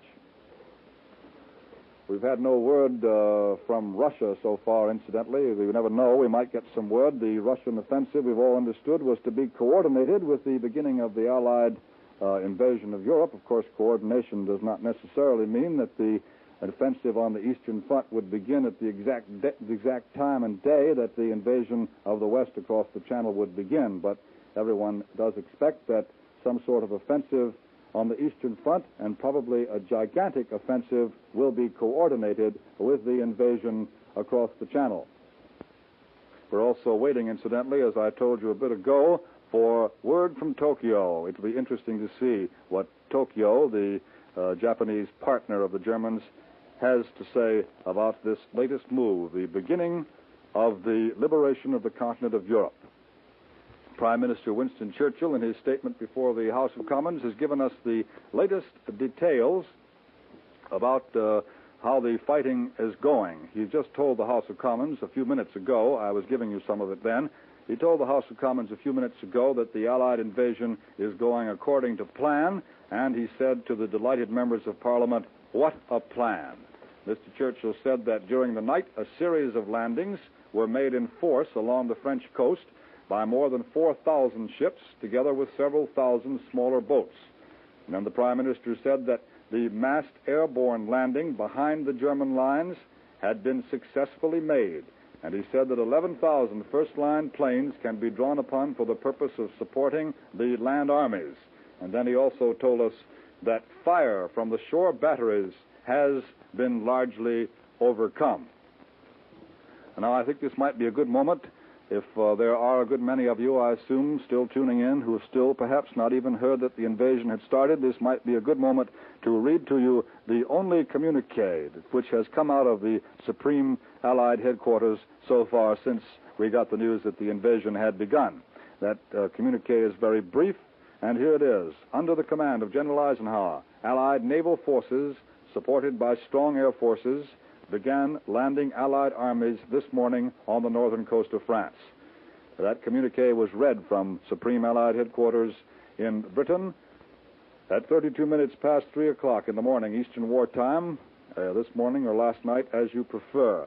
The story has been carried beyond that news given in the communique. It's been carried beyond that now by the news which was given us by Prime Minister Winston Churchill in his statement at the House of Commons. But still, that one-sentence communique is historic, and that will always be the one that will be in the history books as the one sentence which announced that finally the liberation of the continent of Europe had begun. I've just given you a few of the details, repeated them rather, from Prime Minister Churchill's statement in the House of Commons, and I might remind you once again that the Prime Minister said, he indicated, rather, he did not say, the Prime Minister indicated that he will have further news later in the day. Also, later in the day, we are expecting a broadcast by King George VI of Great Britain, and also we hear there will be a broadcast from General de Gaulle, who now is in London. We're not sure of it, but there very probably will be. In addition, of course, we're getting broadcasts from Britain all the time, broadcasts from our own correspondents and from correspondents who are pooling their news by arrangement in these first days of the invasion. We haven't had any now for a few minutes. There was a time when, during the night, when we were getting these broadcasts from London within 30 seconds of one another, and at any moment now, of course, we might be interrupted to be told that another one is coming up. And as a matter of fact, someone is now coming in with a note to give me. If you will excuse me for a moment, I'll look at it. It is not from London, but it says that we have word now from our Washington news headquarters that an officer of the French General Staff is standing by to give us a description of the portions of the French coast which the Germans say we have invaded. So for an introduction and this analysis, we take you now to Washington. Don Pryor reporting. As soon as General Eisenhower's communique confirmed the Allied invasion of northern France, One of the first men in Washington to be notified was Lieutenant Colonel Victor M. Morrison of the French military mission in Washington. He came immediately to the CBS Washington newsroom and has been poring over press service reports. His interest in this morning's news is intensely personal as well as professional. Colonel Morrison. This morning at dawn, after a series of feints, Allied troops landed on the continent. According to the latest German reports, these landings were on the French northwest coast between Cherbourg and Le Havre. The Germans say that the center of gravity of this battle is around Caen. This part of France is very familiar to me, since I have spent many summers on the Normandy coast, and my wife's family is living in Bayeux, 20 miles north of Caen and only 6 miles from the coast. North of Le Havre, the beach is composed of high cliffs that are not suitable for a landing. The estuary of the Seine is much lower, as well as all the part of the coast to the north of Caen. Between Caen and the estuary of the Vire, the beaches are composed of high cliffs and low beaches alternately. The estuary of the Vire is very low and looks much like the coast of the Mont Saint-Michel. Between Carentan and Cherbourg, and especially near Carentan, the beach can be used easily for landing purposes. Inland, in the Caen region, the country is rather flat and is known as the Plain of Caen. This is an ideal terrain for armored cars and motorized vehicles. Between Bayeux and Cherbourg, the country is hilly and divided into small fields surrounded by high hedges. These would help the German defenders. The main road in this part of the country runs from Paris to Cherbourg and parallels the coast from Lisieux to Cherbourg. Several roads of less importance link the interior of the country to the small ports along the channel. All this country between Lisieux and Cherbourg is served by only one rail line not far from the Paris-Cherbourg highway.